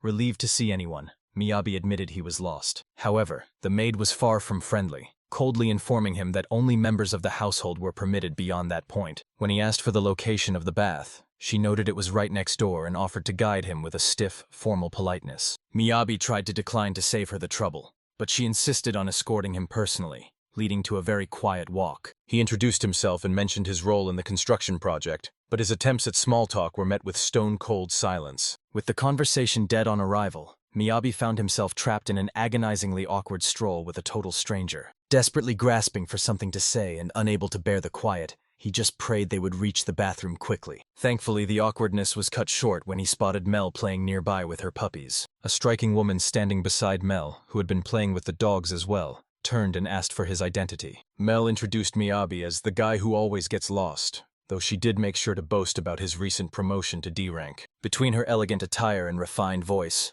there was no mistaking this woman's high-class upbringing. Her name was Tiffin Baldini, and it quickly clicked for Miyabi. She was the Duke's daughter. Eager to change the subject, he asked what they were up to, jokingly asking if they were planning an attack on Mr. Bear. Chiffon explains that she and Mel often play make-believe like this, but in the heat of the moment, her hand slipped, sending Mr. Bear tumbling into the dirt. Alicia, the stern maid, scolded them for not calling her, but Chiffon fired back that she should handle her own belongings once in a while. Mel then teased Miyabi about being lost again, to which he joked that wandering into the Lord's mansion by mistake would be a disaster. He admitted he was lost, but quickly pivoted to explain that Master Weiss sent him to help with the renovations. He confessed he was in charge of designing the main bath, though he was struggling. Hearing this, Chiffon seemed to recognize him. She remarked that he must be incredibly talented to handle such a massive design at his age, acknowledging how difficult it is to satisfy her father's pickiness. She added that her father is always buried in work, so he truly treasures his rare moments of relaxation in the bath and is eagerly anticipating Miyabi's creation. However, she made it clear she couldn't help him directly. The design was his burden to carry, not hers. As Mel and Chiffon went back to washing the bears, Miyabi found himself deep in thought over her words. Suddenly, a wave of inspiration struck him, and ideas began to swirl in his mind. He stood up abruptly, demanding that Alicia take him to see Duke Baldini immediately. Once he presented his fresh concept to the Duke, the reaction was instantaneous. For the first time, Miyabi saw a look of genuine satisfaction on the Duke's face. Karin rushed to the bathroom, stunned that the design had been approved. She joyfully apologized for the wait, relieved that construction could finally begin. Once again, Karin found herself in absolute awe of Miyabi's genius. She found it incredible that he satisfied the Duke's high standards, and was desperate to contribute herself. Karin asked if mastering the special technique Miyabi had demonstrated would eventually allow him to become a master craftsman of the same caliber. Fed up with feeling useless, he practically begged Miyabi to take him under his wing. He was grateful Master Weiss hired him, but while others used magic with ease, his own skills were lacking, and he hated being a bystander while everyone else worked. Miyabi noticed that Karin's eyes were filled with an intense seriousness. Recognizing Karin as the first fellow craftsman he'd met in this world, Miyabi wondered if he would have ended up in the same position had he arrived with nothing. Determined to help, he was uncertain of the outcome but willing to take the risk. "I'll give it a shot, Karin." Miyabi began by asking what Karin could achieve with his current abilities.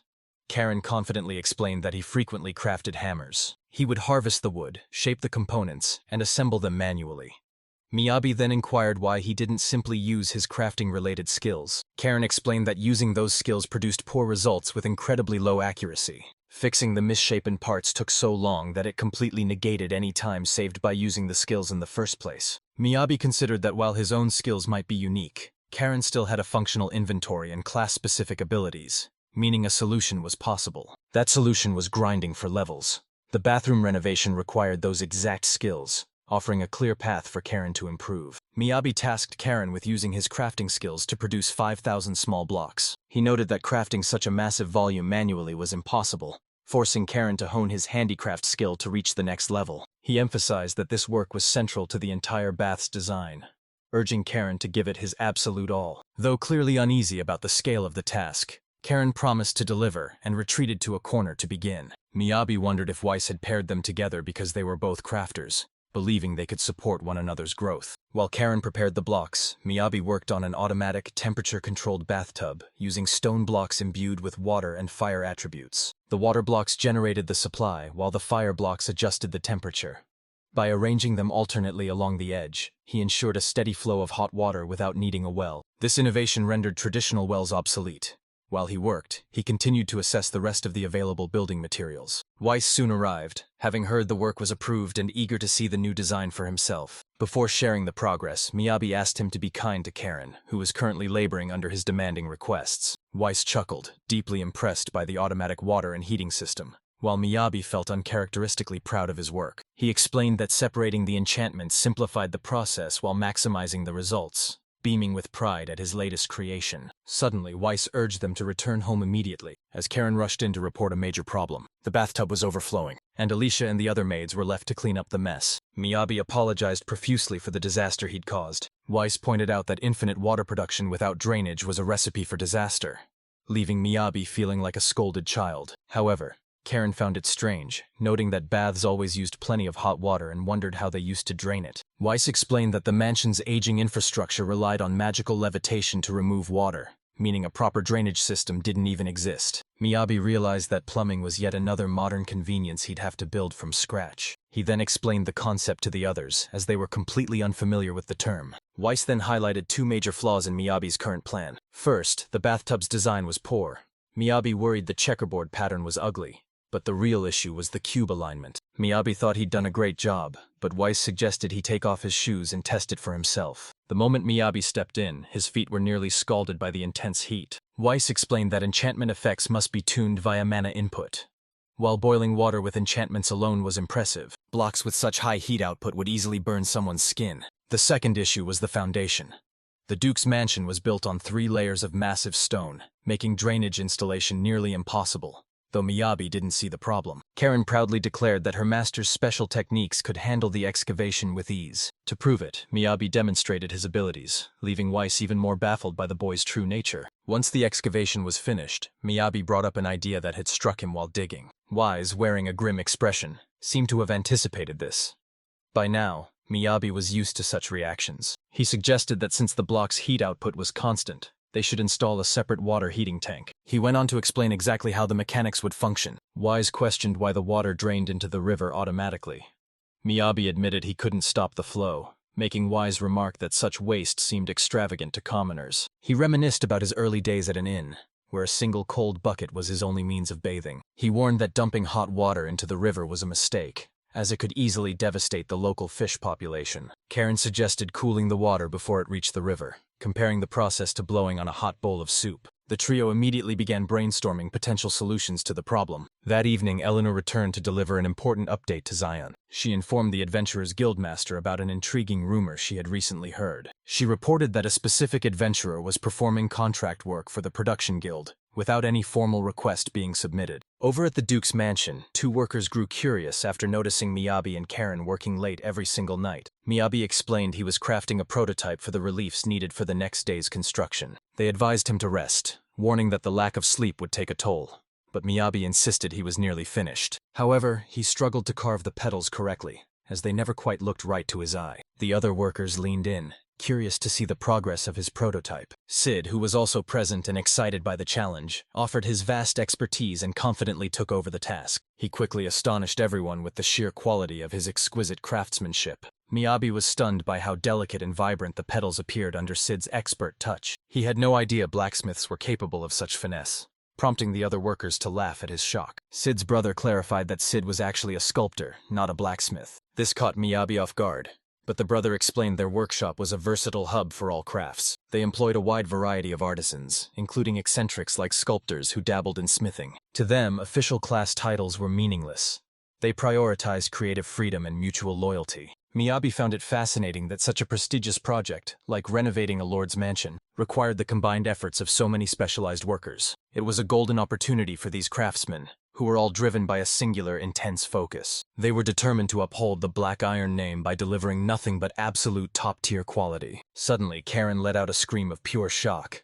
He had successfully crafted a block instantaneously. Sharing in Karin's excitement, Miyabi watched closely as he repeated the incredible feat. Seeing Karin's progress, Miyabi noted he had leveled up and could now mass-produce the blocks with ease. However, Miyabi then requested he imbue every single one with wind magic, which left everyone speechless. Enchanting is notoriously difficult, and performing hundreds in a single day was a feat of advanced magic. The following day, Miyabi carefully analyzed the prototype that Sid had helped him create. Realizing he needed a professional's touch, he decided to seek out Sid for sculpting advice. Sid was incredulous that Miyabi would bother him for this, arguing that his current draft was already good enough. Miyabi countered that he didn't want good enough. He wanted his absolute best. This sincerity seemed to move Sid. Sid teased him for being a sore loser, but Miyabi argued there was nothing wrong with striving for greatness. He asserted that it was this exact brand of ambition that fueled all progress in the world. Ultimately, Sid agreed to teach him after hours.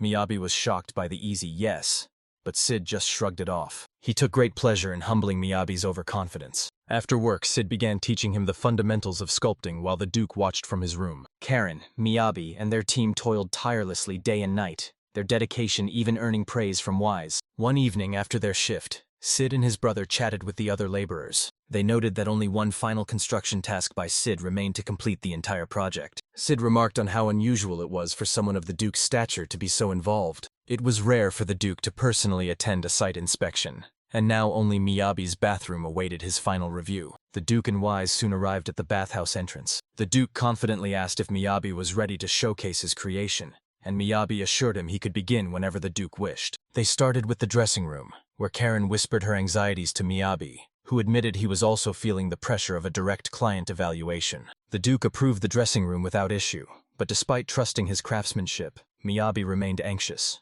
knowing even excellent work can fail if it misses the mark. They moved to the next area, the Duke's expansive, freshly renovated primary bath. Before the inspection, Miyabi highlighted the key features, unveiling a magnificent relaxation and healing center designed around pure tranquility. The space resembled an open garden, offering a soothing environment where Karin's magic blocks kept the water flowing, allowing bathers to switch between the pool and a modern steam sauna. While the previous design used conventional elements, the new one featured 4 unique hot spring styles, allowing the greenhouse garden to be enjoyed even in the dead of winter. The Duke acknowledged their rocky start, but noted that the project was a resounding success. However, he mentioned one final planned feature that he hadn't seen yet. On cue, Miyabi signaled the workers stationed on the roof. They immediately covered the glass ceiling with a massive black sheet. In a formal inspection like this, every single detail had to align perfectly for the final reveal. Although he was familiar with the blueprints, the stunning blend of gentle lighting and nature was breathtaking in person. Miyabi pointed out a statue from the original public baths.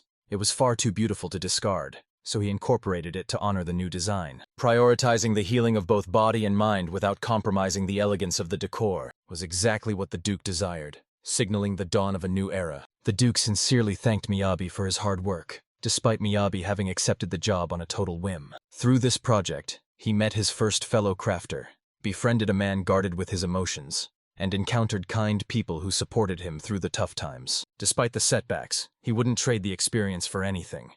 The pure joy of creation was reward enough. The Duke announced the start of the official inspection, and Miyabi confirmed the plumbing met all specifications before inviting him to test it. As the Duke stepped into the warm water of the bath, Miyabi silently questioned if his presence was even still required. At the dinner, Miyabi was struck by the Duke's casual demeanor compared to his official duties, making him worry if commoners truly belonged at such an aristocratic reception. Fearing their presence might cause an issue, Weiss reassured him they were invited guests and shouldn't hold back for the sake of propriety. He remarked on how surprising it was that Miyabi had never crafted a bathtub before.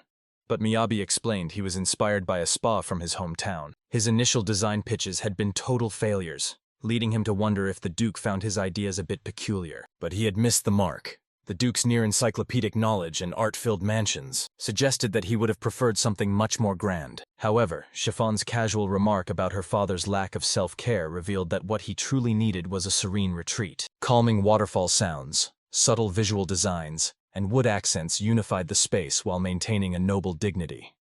A traditional Japanese style would have been simpler, but it wouldn't reflect his unique flair. He figured Sid would call him a sore loser again, but Weiss was just glad that he had taken the job. Sid and his brother called Miyabi over, eagerly praising the delicious food. Meanwhile, Chiffon entered the bath area and greeted the Duke. She informed him that she had seen the last of the guests out.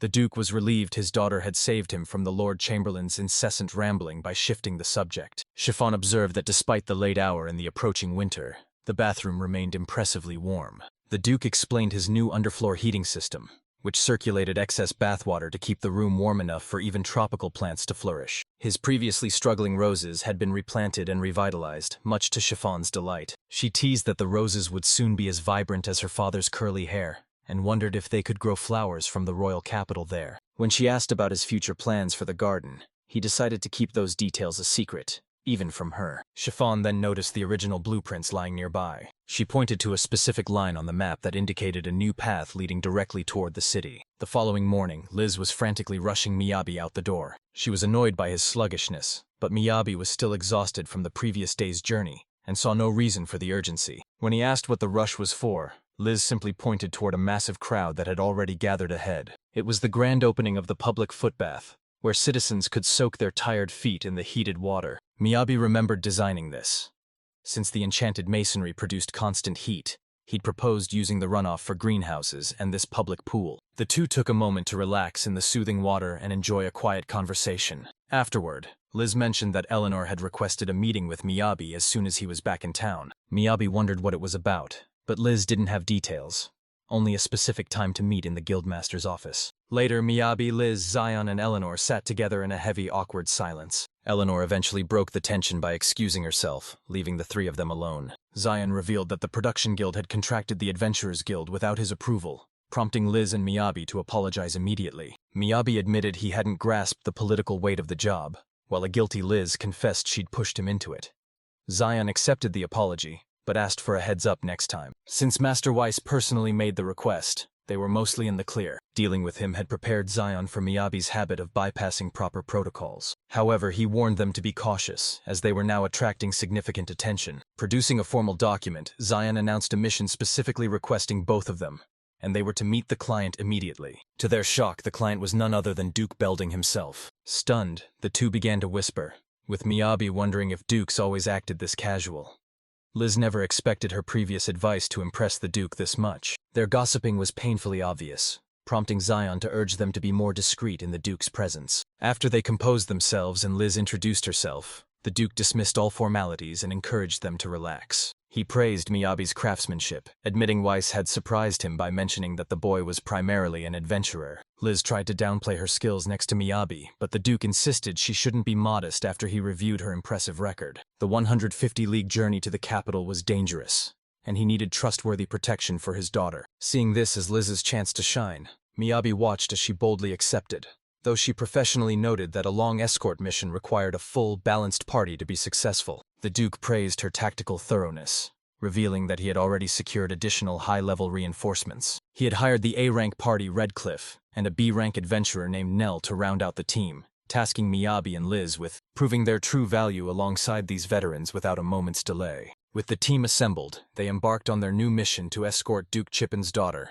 all the way to the Magic Academy located in the royal capital. Since the other members were so capable, Miyabi and Liz felt almost redundant, but they knew the Duke expected them to prove their worth. As they left the Duke's manor, Miyabi noticed that Liz had grown unusually quiet and seemed uneasy. He reminded her that she could still decline if she had doubts, but Liz reaffirmed her resolve, knowing an opportunity like this was once in a lifetime. However, she admitted she still had some major reservations. Before they could discuss her concerns, they spotted Eleanor. Per the guildmaster's orders, she was there to guide them through the official procedures. As they walked, Eleanor congratulated them on the Duke's request, noting their meteoric rise. She even admitted Miyabi's potential far outstripped her own, though he wasn't sure if a noble's interest was actually that rare. Eleanor explained that typically, Only B-rank adventurers with stellar reputations and long lists of achievements receive such prestigious invitations. Their situation was completely unprecedented. Accepting this task would set them leagues apart from their peers. Liz speculated that the request was likely a trial to gauge their true trustworthiness. Eleanor asked if the Duke had explicitly stated that, and Liz clarified his words. He had simply told them to prove their worth. The implication was clear. If they failed to show their utility, they'd be of no use to him. She also noted he conveniently left out the departure date, which she assumed was a calculated move. It was a test of their diligence, as true professionals wouldn't overlook such a detail. However, Miyabi felt Liz was overthinking things, doubting the Duke was some scheming villain. The women found his naive perspective and innocence surprisingly endearing. They explained that nobles operate on a completely different wavelength that defies common logic, which Miyabi attributed to their vastly different upbringings. He wondered how nobles actually viewed their place in the world, though he quickly sensed he might regret asking. As they continued, they crossed paths with the other adventurers assigned to the escort mission. Spotting them, Liz immediately urged Miyabi to stay quiet and still as she ducked behind him to hide. The group of adventurers began to pass them by, but Miyabi couldn't help but ask if Liz was okay after noticing she was sweating profusely. Upon hearing Liz's name, one of the adventurers halted and turned, her entire demeanor shifting the moment she confirmed Liz was there. She immediately pulled Liz into a tight hug, playfully treating her like a helpless little baby. The rest of the group was just as ecstatic to see her, leaving Miyabi stunned as they practically smothered her with affection. Liz quickly clarified that the members of the Redcliffe team were actually old friends of hers. She introduced the crew: Laura the healer, Tyson the burly tank, and Dart, a swashbuckler with notably long ears. Miyabi correctly guessed that Laura was an elf, though he found it strange that she spoke with a thick Kansai dialect. Eleanor chimed in to clarify that, for an elf, Laura's accent was actually quite standard. Dart questioned Miyabi's identity, so he introduced himself, explaining he was Liz's partner and acted as their support. Their over-the-top reaction caught him by surprise. Laura was shocked they were adventuring as a duo, but Eleanor confirmed it. Laura struggled to process the fact that the sweet girl she helped raise was now traveling alone with a boy. Tyson declared that if Liz was truly serious about this relationship, he'd offer his support, despite his obvious reluctance. With a piercing gaze, Dart asked if Miyabi was prepared to die for Liz, leaving Miyabi wondering if they even knew what support meant. Ignoring his confusion, Dart repeated the question with terrifying intensity, forcing Miyabi to realize that a simple yes was his only option. Miyabi admitted he didn't quite understand their life or death framing, especially since Liz was clearly the more capable adventurer. He explained that his primary role was simply to ensure her comfort during their travels, as that was his way of contributing. While Miyabi thought his answer was practical, Dart somehow interpreted it as a vow to make Liz the happiest girl in the world. Dart leaned in and accepted the challenge, stating that Miyabi must now prove his worth by showing exactly how he provides that comfort. Though completely baffled by Dart's bizarre conclusion, Miyabi had no choice but to go along with it. After surviving the encounter with Liz's old friends, the pair visited Weiss to prepare for the road ahead. Liz was visibly frustrated that they'd run into them, prompting Miyabi to ask if their relationship had always been this chaotic. Liz explained that the 3 members of Redcliffe were all elite, famous adventurers, which often made her feel like an outsider. As it turned out, her own biological father had once been a member of that very same legendary team. Back when she was little, the team would entertain her between missions, simply indulging a sweet child. But tragedy struck 8 years ago when her father died on a mission, and Miyabi finally understood why Liz called Weiss her adoptive father. Liz explained that after the accident, the team became overbearingly protective, forcing her to keep her distance, and she apologized for the confusion. She clarified her staff was a memento from her father, but Weiss nudged her to stop being somber, teasing that she only visits to repair her gear. Despite the friendly banter, Miyabi could tell Weiss and Liz's father were once incredibly close, yet he couldn't help but notice the awkward, cautious distance between Liz and her surrogate father. Weiss then pivoted to the escort mission, asking if they'd really decline just because of Redcliffe, but Liz knew passing up such a chance would be foolish. After some snarky back and forth, Weiss humorously gave Miyabi's reaction a score. He gave him an 89 out of 10 for potential disaster. If they didn't clear the air soon, Miyabi feared the situation would spiral completely out of control. He worried that he hadn't made his support-only role clear enough, feeling like Redcliffe hadn't listened to a word he said. Liz dryly pointed out they were in this mess precisely because they actually did listen to him. Miyabi mentally tallied the facts, realizing Redcliffe actually thought they were dating, a fact Liz confirmed before demanding he fix it. After a brief moment of silence, Miyabi made his signature stupid idea face, and though he protested his track record, Liz dismissed his plan as absolute lunacy. Still, he insisted on a new strategy that avoided the awkwardness of clearing up the misunderstanding entirely. His brilliant plan? Just let Redcliffe keep believing the lie. Over at the guild, Eleanor listened to the others gossip about Redcliffe, though she didn't share their fanatical admiration. 8 years ago, Redcliffe became legends during the capital's monster stampede, earning worldwide fame as elite adventurers. This made their current behavior even more baffling to her, especially seeing such legends acting like children just to pry for info on Liz. Later, a knock at the door reveals Eleanor. Liz is thrilled to see her idol and wonders what brings her by. They invite her in for tea, but while Eleanor apologizes for the intrusion, Miyabi braces herself for a lecture. Expecting a scolding for some mistake, they're relieved when Eleanor explains she's only there to deliver an urgent mission update. When Eleanor drops the bombshell, Liz's scream echoes through the city. She's just been appointed the mission leader. It turns out that an hour earlier, the members of Redcliffe had approached Eleanor with a specific request. Dark boldly declared they wanted Liz in charge, leaving a shocked Eleanor to ask if the whole team was really on board. They confirmed their unanimous support. Liz would be the one leading the high-stakes escort mission for Chiffon. Eleanor points out that the highest-ranked member usually leads, but Dark dismisses it as a mere guideline rather than a rule. Their reason? They wanted it to be a fun surprise for Liz, though Eleanor realized the girl was still completely in the dark. Back in the present, Liz is in a total panic, wondering how she's supposed to command adventurers far above her rank. Eleanor clarifies that the client gave his blessing, but emphasizes that the role is optional.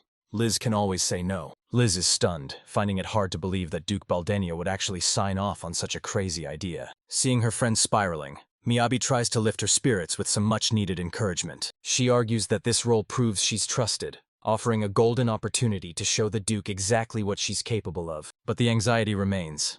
Liz fears the inevitable gossip of an A-rank party like Redcliffe taking orders from a C-rank nobody. The thought of being under the public microscope and the pressure of leadership has her nerves completely fried. She's reaching her limit, exhausted by the constant stream of unexpected problems life keeps throwing her way. Meanwhile, Duke Baldenia meets with Alicia, who demands to know the truth behind these recent developments. She questions his motives for putting untested personnel in charge, but the Duke explains that Redcliffe's enthusiasm was impossible to ignore. Alicia pushes further, asking if his personal whims are being prioritized over the safety of her own daughter. Realizing her blunder after a stern look from Baldini, she immediately fell silent. Baldini offered a soft smile, acknowledging her perspective and thanking her for always looking out for Chiffon. However, he warned her not to second-guess his decisions and to focus on her duties once the preparations were finished. Meanwhile, the entire group gathered at the city gates to prepare for departure. Miyabi was delighted to see Liz, asking if her small backpack was really all she was bringing. She handed it over, confirming she was counting on him to pull his weight as their support member. The Redcliffe party then arrived with a mountain of gear, clearly trying to test Miyabi's limits. Liz scolded them, specifically calling out Dart for his bizarre behavior despite being a grown man. Dart countered, saying they expected Miyabi to provide true comfort, challenging him to prove he was a real support by handling the load. Miyabi found Dart's audacity amusing, surprised he would actually challenge him despite his growing reputation. With total confidence, Miyabi approached Dart's massive pile of luggage. He effortlessly absorbed it into his inventory before doing the same for Laura and Tyson's gear. The group was stunned, realizing the rumors about his bottomless inventory didn't even do him justice. Liz then gathered everyone, berating the veterans for bringing such an irresponsible amount of gear. She pointed out that while Miyabi could handle it, such a load would have normally crippled their carriage. She demanded they reflect on their lack of foresight, and the group sheepishly complied. She reminded them that since they chose her as leader, they should start respecting her authority. Miyabi then interrupted, informing Liz that their clients had finally arrived. Duke Baldini, Chiffon, Alicia, and the guildmaster approached the group together. Liz knelt before the Duke, pledging to ensure their safety on the 2-week trek to the capital as he introduced his daughter and her maid. The guildmaster admitted his nerves, noting that leading an A-rank party was a vital opportunity for Liz to gain leadership experience before her final report. As they prepared to depart, Miyabi asked about Mel, only to find she was napping in the carriage after volunteering for the night shift. With the Duke's final farewell to Chiffon, the high-stakes escort mission officially began. By lunchtime, Miyabi scouted the perfect spot to rest, and the Redcliffe party quickly agreed to the location. This marked the start of the second trial: food preparation, a support role where everyone had massive expectations for Miyabi's skills. When he unveiled his kitchen, the group was stunned. Liz noted it was different from his usual gear, but Miyabi explained he needed something larger for a crowd. Redcliffe demanded to know how he pulled it off, but Miyabi simply told them to wait while he finished the meal. With a confident grin, Miyabi felt his clever plan was already off to a flawless start. Though he felt guilty for dragging Chiffon and Alicia into these petty disputes, He vowed to make it up to them as he courteously offered them seats. Alicia felt a bit awkward realizing she was seated right next to Chiffon. She tried to stand, but Chiffon insisted she stay put and let Miyabi handle the situation. Soon, a mouth-watering aroma wafted through the air, catching Dart's attention as he came to investigate. He found a rich oxtail and vegetable stew, baffled by how Miyabi cooked it so fast, only for Miyabi to reveal it was pre-packed in his inventory. Dart initially complained that the scent would attract monsters, but one bite of the delicious food silenced the entire group instantly. Everyone was too busy eating to argue, and even Mel approached him asking for a second helping. After lunch, Liz checked her map and realized they were making much better progress than she had originally anticipated. Dart continued to tease Miyabi, claiming there was no time for him to rest, but Miyabi fired back that he had plenty of energy to spare. He knew that once the sun set, a comfortable camp would be the next predictable trial, so he asked Liz for the chance to truly shine. Dart challenged him to show off his tent, eager to see if he could actually live up to their expectations. Instead of a simple tent, Miyabi shocked everyone by pulling an entire house out of his inventory. Opening the door, he invited them all inside for a tour. They stood there, completely dumbfounded by the sight of a full-sized house at a campsite. They demanded an explanation, but a confused Miyabi thought they were asking about the horses. Dart clarified that they wanted the truth about how this impossible structure was standing there so casually. Realizing he'd forgotten to pave the path between the house and the stables, Miyabi started working on it immediately. Dart was incredulous that he was focusing on the ground while something so unprecedented was happening. He found the sudden appearance of a house bizarre, and was increasingly annoyed by Miyabi's nonchalant attitude. He urged Liz to intervene, but she was already completely engrossed in Miyabi's talk about the unique crops growing under the tower. Miyabi was thrilled to see his strategy working. By enticing Redcliffe to accept his actions at face value, he hoped they'd eventually stop questioning him and just give up on analyzing the logic. He dubbed this his "if it makes no sense, just surrender" tactic. Liz had adapted remarkably fast compared to her initial reactions. However, the rest of Redcliffe seemed determined not to yield just yet. Dart remarked that a basic structure could hardly be called comfortable, but Liz countered that having shelter from the rain and wind was already a luxury. She noted that the worst parts of adventuring were always the biting cold and constant hunger. Dart declared that he wouldn't entrust Liz to Miyabi if the house turned out to be chilly or drafty, but once they stepped inside, they were greeted by a surprisingly cozy and warm interior. The quality of the house impressed them all, and Miyabi glanced over at the members of Redcliffe. He could sense they were overwhelmed, but he figured they'd recover soon enough and began preparing dinner. Meanwhile, Alicia watched on in confusion as Chiffon emerged, fresh from a warm bath. She was astonished that she actually had the luxury of bathing while out on a journey. When she asked about their room, Alicia clarified that this was their personal cottage, as Chiffon had assumed they'd all be staying in the main house. Miyabi suggested that a private slumber party for just the two of them would be much more restful. Alicia felt a wave of remorse and apologized for not being there to attend to her. Chiffon urged Alicia not to skip her meals, reminding her that driving the carriage all day is exhausting work. As the sole maid, Alicia hated the idea of feeling idle while the others worked. Chiffon validated those feelings, affirming that she'd never once doubted Alicia's capabilities during her years of service. Sitting beside her, Chiffon offered a warm hug, reassuring her that she was doing a fantastic job. Long journeys take a toll on the body, regardless of whether or not you carry noble blood. That was usually the case, but as Alicia rested, she noticed the mattress was actually softer than the cots back at the mansion. Reflecting on the day's events, she still felt guilty for not contributing more, despite Chiffon's attempts to dismiss her worries. She made a silent vow to stay composed and work even harder when the sun came up. However, the second day of their escort mission began with a heavy downpour. Miyabi woke up to find Mel's completely soaked and handed her a blanket,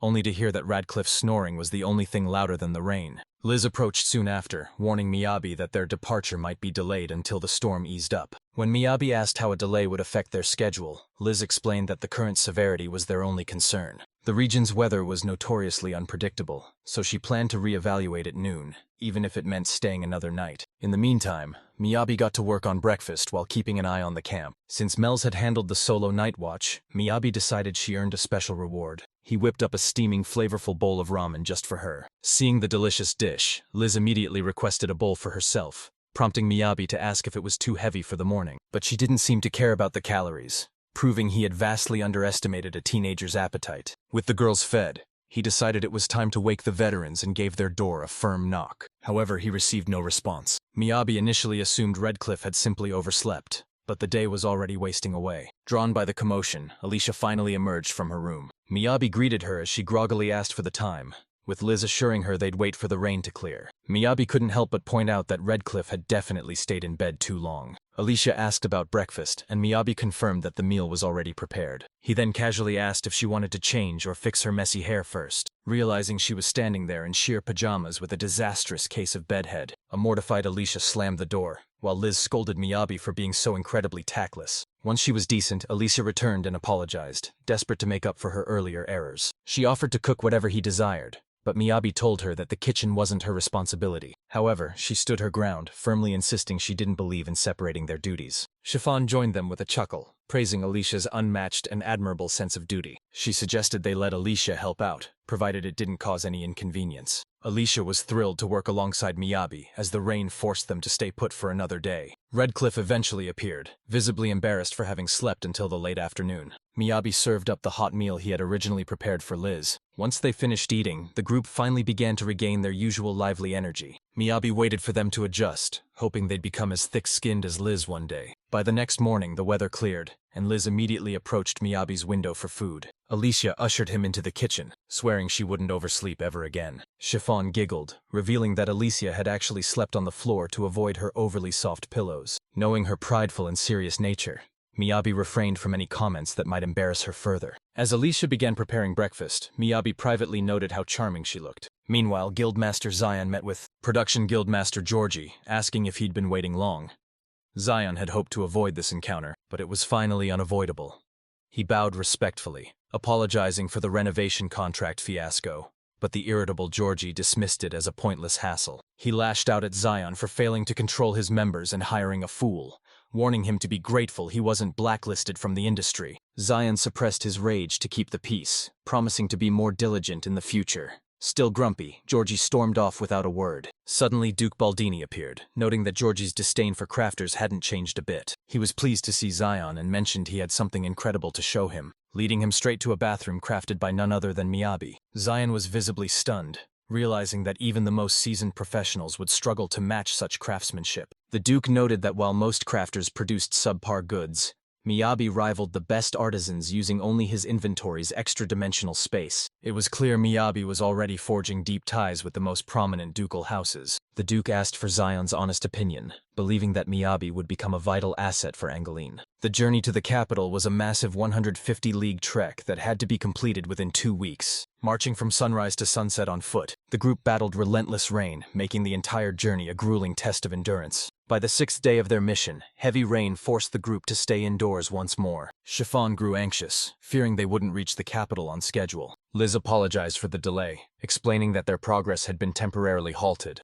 Miyabi wondered if the school term would begin before they even arrived. Liz voiced her own anxieties about falling behind in her academic studies. She admitted that her excuses for the delay might sound a bit flimsy. Back in Angela, she was consumed by territorial management and networking with elite guilds as the feudal lord's daughter and heir. Long winter breaks usually wrecked her study schedule, forcing teachers to assign massive workloads to compensate for lost time. Liz dreaded the thought of being buried under endless late-night study sessions the moment they arrived. When asked if she knew which topics to cover, Liz confirmed she had a solid grasp of the curriculum. With a slight blush, Liz offered to tutor Chiffon if she was willing to learn. Though caught off guard at first, Chiffon agreed, and the two began their impromptu study session. Meanwhile, Miyabi and Laura watched the pair, looking completely bewildered by the academic talk. Miyabi was stunned that Laura couldn't follow along, considering the massive spellbook hanging from her waist. Laura showed off the book's contents, explaining that while people assume mages are scholars, magical theory wasn't her forte. She confessed that she lacked the technical knowledge to teach theory to a high-born noble girl. As she observed Liz, Laura couldn't help but notice striking similarities to her own father. She was amazed by Liz's proficiency and asked where she studied,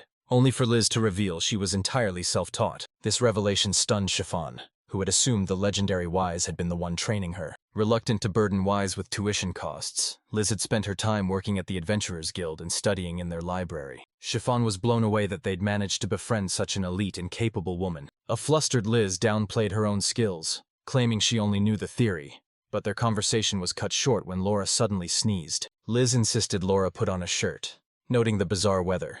It was far too early for the rainy season, and she was curious about the cause. Their speculation was interrupted by Dart, who arrived with word of an urgent meeting. He had just come from a nearby village where the locals reported that this freak weather had been persisting for a full week. After obtaining 5 years of meteorological data from the local guild branch, Liz sat down to analyze the patterns. She noted that the premature rainy season meant the downpour wouldn't be letting up anytime soon. Further ahead, snow was already blanketing the capital's high mountain defenses, and the rising altitude would only make things colder. This presented a massive obstacle.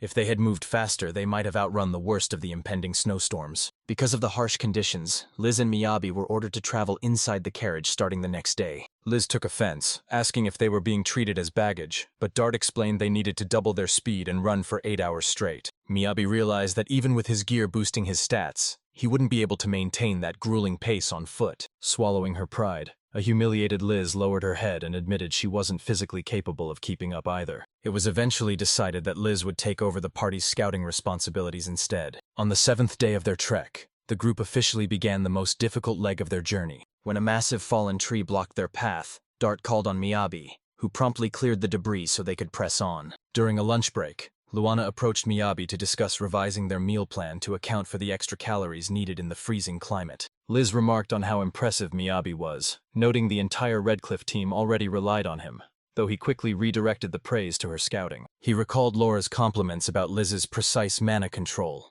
which allowed her to pinpoint enemy numbers from incredible distances. However, as Miyabi continued to talk, he failed to notice that Liz had suddenly fallen silent. Liz was fully aware of Miyabi's mastery, as his sheer talent left everyone he met in awe of his unique abilities. In comparison, she struggled to find a single skill that truly made her feel special. Elsewhere, Sid watches as Karin mutters to himself under his breath. Sid eventually interrupts as Karin's strange behavior is starting to look a little suspicious. Karin explains that he's actually just practicing his inventory management skills. On the final day of renovations, Miyabi had gifted him a customized training regimen, and Karin was determined to follow it perfectly. Remembering Miyabi's massive inventory capacity, Karin nodded in respect, wishing he could reunite with his friend. However, Weiss informs him that Miyabi had already departed for the royal capital quite some time ago. Karin can only wish Miyabi the best of luck on his journey, wherever he may be. Meanwhile, Miyabi is worried about Liz. She's been acting exhausted since yesterday, despite her best efforts to hide it. She claims that riding in a carriage is far less tiring than traveling on foot,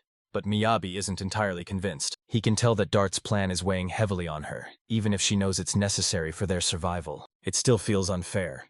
Liz had dedicated an entire day to researching roots and monster data, taking her role as leader with the utmost gravity. Yet, the moment trouble started, Dart took over the leadership role, leaving Liz feeling completely disheartened. Suddenly, Dart calls out to Liz and Miyabi to grab their attention. He points toward a magnificent statue that serves as the boundary for their current territory. Beyond those gates, the red-tinted mountains mark the final stretch toward the capital. Suddenly, Liz senses danger and warns the group of monsters approaching from the 4 o'clock position. 3 beasts are closing in fast, roughly 15 meters away, and Dart leaves the defense entirely to Liz. Without hesitation, she retaliates with a deadly ice needle attack. Miyabi thought they'd escaped, but the needles suddenly veered back, striking the leader down in an instant. That single precise strike from Liz was enough to send the rest of the bandits fleeing in terror. Once they returned to the carriage, Chiffon asked if that was the ice needle spell, and Liz confirmed it was. However, Chiffon found the display incredibly peculiar. Normally, ice needle just fires shards in a straight line, yet she was certain she saw those needles change trajectory mid-air. When asked how she did it,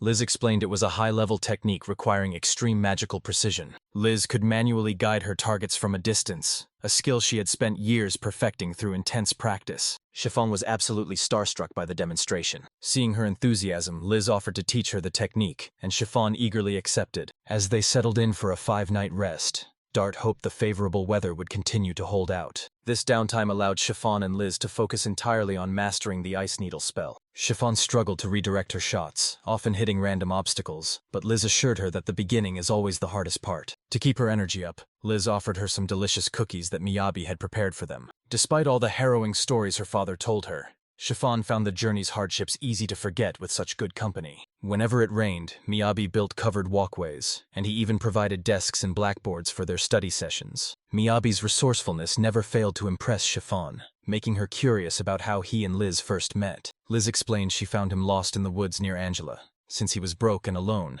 their party formed quite naturally. Chiffon was surprised and asked if Liz hadn't already been part of an established group. Liz knew it was highly unusual for a rearguard mage to be wandering the world without a party. She quickly changed the subject, asking Chiffon about her own magical training, only to realize the girl was still a novice. Their studies were strictly focused on mastering advanced magical theory. Liz observed that Chiffon possessed immense magical power, a natural talent that was absolutely vital. And unfortunately, Liz had to admit that she simply didn't have it. Mastering the craft required 3 pillars: theoretical construction, technical skill, and raw magical energy. While theory and skill can be taught, magical capacity is determined at birth, making it the ultimate bottleneck. It can be trained like a muscle, but despite her best efforts, Liz had been stuck at a plateau for an entire year. To compensate, she focused on efficiency, honing her control to a razor-sharp edge. She delved into complex theories, searching for ways to manifest powerful spells with minimal energy. Yet those blessed with innate talent continued to surge ahead, leaving her in the dust. She realized that sheer effort alone was no longer enough to bridge the gap. Haunted by these thoughts, Liz began to drown in self-doubt, feeling utterly insignificant. But knowing that wallowing wouldn't change a thing,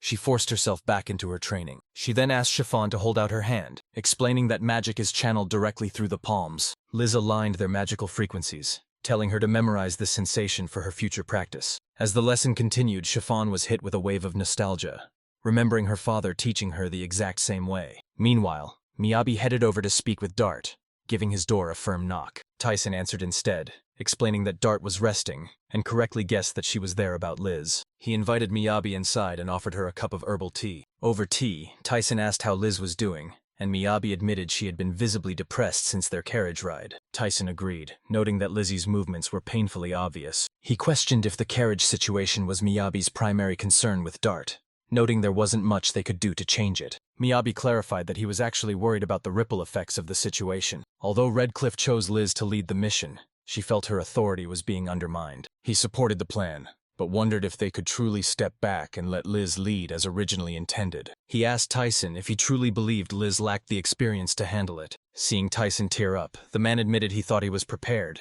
but seeing how much Liz had grown truly hit him hard. Apologizing for his lapse in focus, he lamented that bringing this up with Dart now would only make matters worse. He ultimately asked Miyabi to just let the matter rest for now. Instead, Tyson urged Miyabi to rally the Redcliffe members and ensure Liz didn't feel isolated. Miyabi gladly accepted the task, as it aligned perfectly with his own goals. Moved by his commitment, Tyson found himself tearing up once more. 2 days later, on the 10th day of their journey, the story picks back up. Miyabi knew Tyson hadn't forgotten their conversation, but before they could speak, Liz announced their arrival. Looking up, Miyabi realized they had finally reached the Valley of the Dragons. Stunned by the sight, he learned from Liz that these specific dragons were peaceful and coexisted with humans. However, they quickly realized it was currently nesting season. This is when dragons become fiercely territorial, forcing the closure of the breeding ground roads for months. Alicia asked for their next move, and Dart suggested that finding a detour was their only viable option. The nearest path circled the entire mountain, adding another 4 or 5 days to their journey. While Alicia and Dart were busy arguing,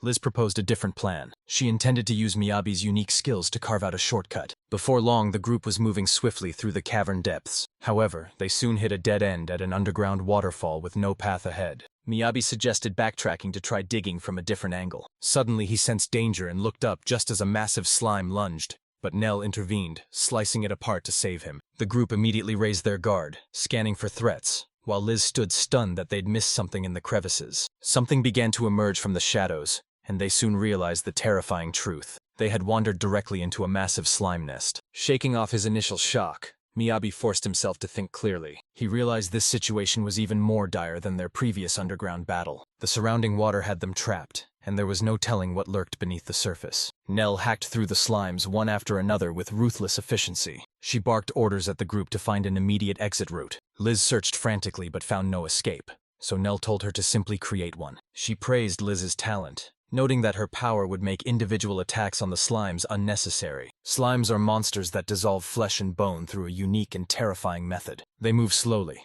with their central core being their only weak point, making 1 or 2 manageable. But in massive numbers within a confined space, they become a lethal threat. Their carriage offered no protection since slimes could seep through the wooden gaps, making defense nearly impossible. Liz froze, paralyzed by indecision as the situation spiraled out of control. Guilt weighed heavily on her, fearing her choice of the mountain route had led them into a trap. Consumed by self-blame, she missed a slime's surprise attack, forcing Dart to sacrifice his arm to shield her. Dart remained stoic, trusting in Laura's skills even as she snapped at him to stay quiet so she could focus. With a surge of mana, she deployed a powerful healing circle. Dart's arm began to mend instantly as the acid damage evaporated, a feat of high-level area magic that demanded immense power. Liz stood in awe of Laura's mastery over elven magic. However, she refused to remain a bystander, still feeling responsible for the wound Dart had suffered. She was determined to prove her worth to the team. Liz readied her ice needles, aiming to pick off the slimes before they could close the distance again. Suddenly, Dart unleashed his true power, causing the very earth to surge upward in a violent tremor. Witnessing his overwhelming A-rank strength firsthand, Liz felt more useless than ever. Once the dust settled, Miyabi saw that every slime had been obliterated, and asked if it was finally his turn to fight. But the battle was far from over. Laura turned to Liz, asking if she remembered the specific way her father used to fight. Taking Liz's hand, she began to channel her own magical essence directly into her. Laura recalled a conversation with Liz's father about which magical attribute truly suited his daughter. They had settled on magical guidance, a technique built on intuition rather than raw strength. Laura explained that top-tier magic stems from precise control and profound knowledge. She urged Liz to think, if brute force fails against a fluid enemy, what remains once you've ruled out the impossible? Liz realized that if gaps were the problem, they simply needed to seal them. And with plenty of water around, she knew she could pull it off. She wondered why such a simple solution hadn't crossed her mind sooner. She thought back to the lessons she had given Lady Chiffon. By applying the same principles from their nighttime practice, they could manipulate magical particles to alter a spell's trajectory. Theoretically, total control was possible from the moment a spell began until its final activation. This meant Liz could manipulate Laura's magic mid-cast. A difficult feat, but a necessary one. Pouring every ounce of her focus into the task, Liz and Laura unleashed a massive flash freeze. Dart noted that this was actually her father's signature technique, though Liz was too preoccupied to hear him. Miyabi stood in awe as every single slime was frozen solid, encased in ice from floor to ceiling. He suddenly spotted a glimmer in the distance, which Dart identified as sunlight, meaning the river led straight outside. That opening was their ticket out of there. However, Dart warned that trekking across the ice would be grueling, suggesting that digging a tunnel might actually be faster. But Miyabi had a better idea, calling everyone over to witness his next creation. He laid a stencil over sheet metal, expertly cutting out the base shapes he needed. After adding a slight bevel to the edges, he meticulously smoothed down the bottom blades. He repeated the process over and over until he had enough for the entire group. Once the blades were finished, he attached them securely to everyone's shoes. Miyabi had essentially invented ice skates on the fly. He sheepishly admitted that while he could make them, he wasn't exactly a pro at using them. Dart was sure they'd learn quickly, but worried about the carriage, until Miyabi added sleigh treads to keep it gliding. With their preparations finally complete, the group was ready to move out. However, they noticed the slime's gelatinous bodies meant they wouldn't simply dissolve in the water. They didn't stick around to find out, beating a hasty retreat as soon as they cleared the tunnel. Once they were safe, Lisborn offered a sincere apology to Chiffon for the harrowing ordeal. She blamed herself for suggesting the shortcut that had put Chiffon in such grave danger. To Liz's surprise, Chiffon only upset her further by flat-out refusing to accept the apology. She stressed that their absolute priority was reaching the capital in record time. Liz had made the best call possible with the info she had. No one could have predicted a road closure. A detour was inevitable, and Chiffon actually credited Liz's quick thinking for clearing the obstacle. With a warm smile, she assured Liz that everything turned out fine and no apology was necessary. Liz tried to insist on apologizing again, desperate to make amends, but Chiffon stopped her, emphasizing that results are what matter most. Noticing Liz's lingering distress, Chiffon advised her not to obsess over every little mistake, warning that perfectionism can become toxic. Liz took the words to heart, realizing her relentless pursuit of perfection had become a serious issue. Alicia was moved by Chiffon's genuine kindness. After Chiffon finally returned to her carriage, Dart and Laura began teasing Liz as they always did, though they were secretly impressed by her composure. After watching Liz fight alongside Laura, they could see just how much she had matured as a warrior. Dart decided it was time to speak up, hugging Liz and admitting they truly missed their fourth member. With that, he urged her to leave the past behind and consider officially joining Redcliffe. Meanwhile, the guildmaster was investigating Miyabi, but found no records of him in any branch across the land. In this world, nearly every profession is strictly regulated by a guild system. At age 12, children begin apprenticeships, typically registering with the merchant, adventurer, or production guilds. The guildmaster scoured the records of all three organizations, but found no trace of the boy anywhere. Without a registration, his status only made sense if he were a wealthy heir or a foreigner from a distant land. Recalling the Duke's recent warnings, the guildmaster began to wonder if Miyabi was actually a spy. Meanwhile, back on the road, Liz was lost in thought, deeply pondering Redcliffe's sudden offer. Her troubled expression immediately caught Miyabi's attention,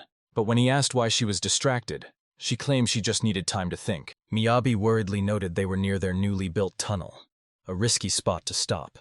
But Liz argued that slimes wouldn't emerge in this heat. An awkward silence hung in the air until Miyabi finally asked her point blank what was weighing on her mind. Liz was surprised he could read her so easily.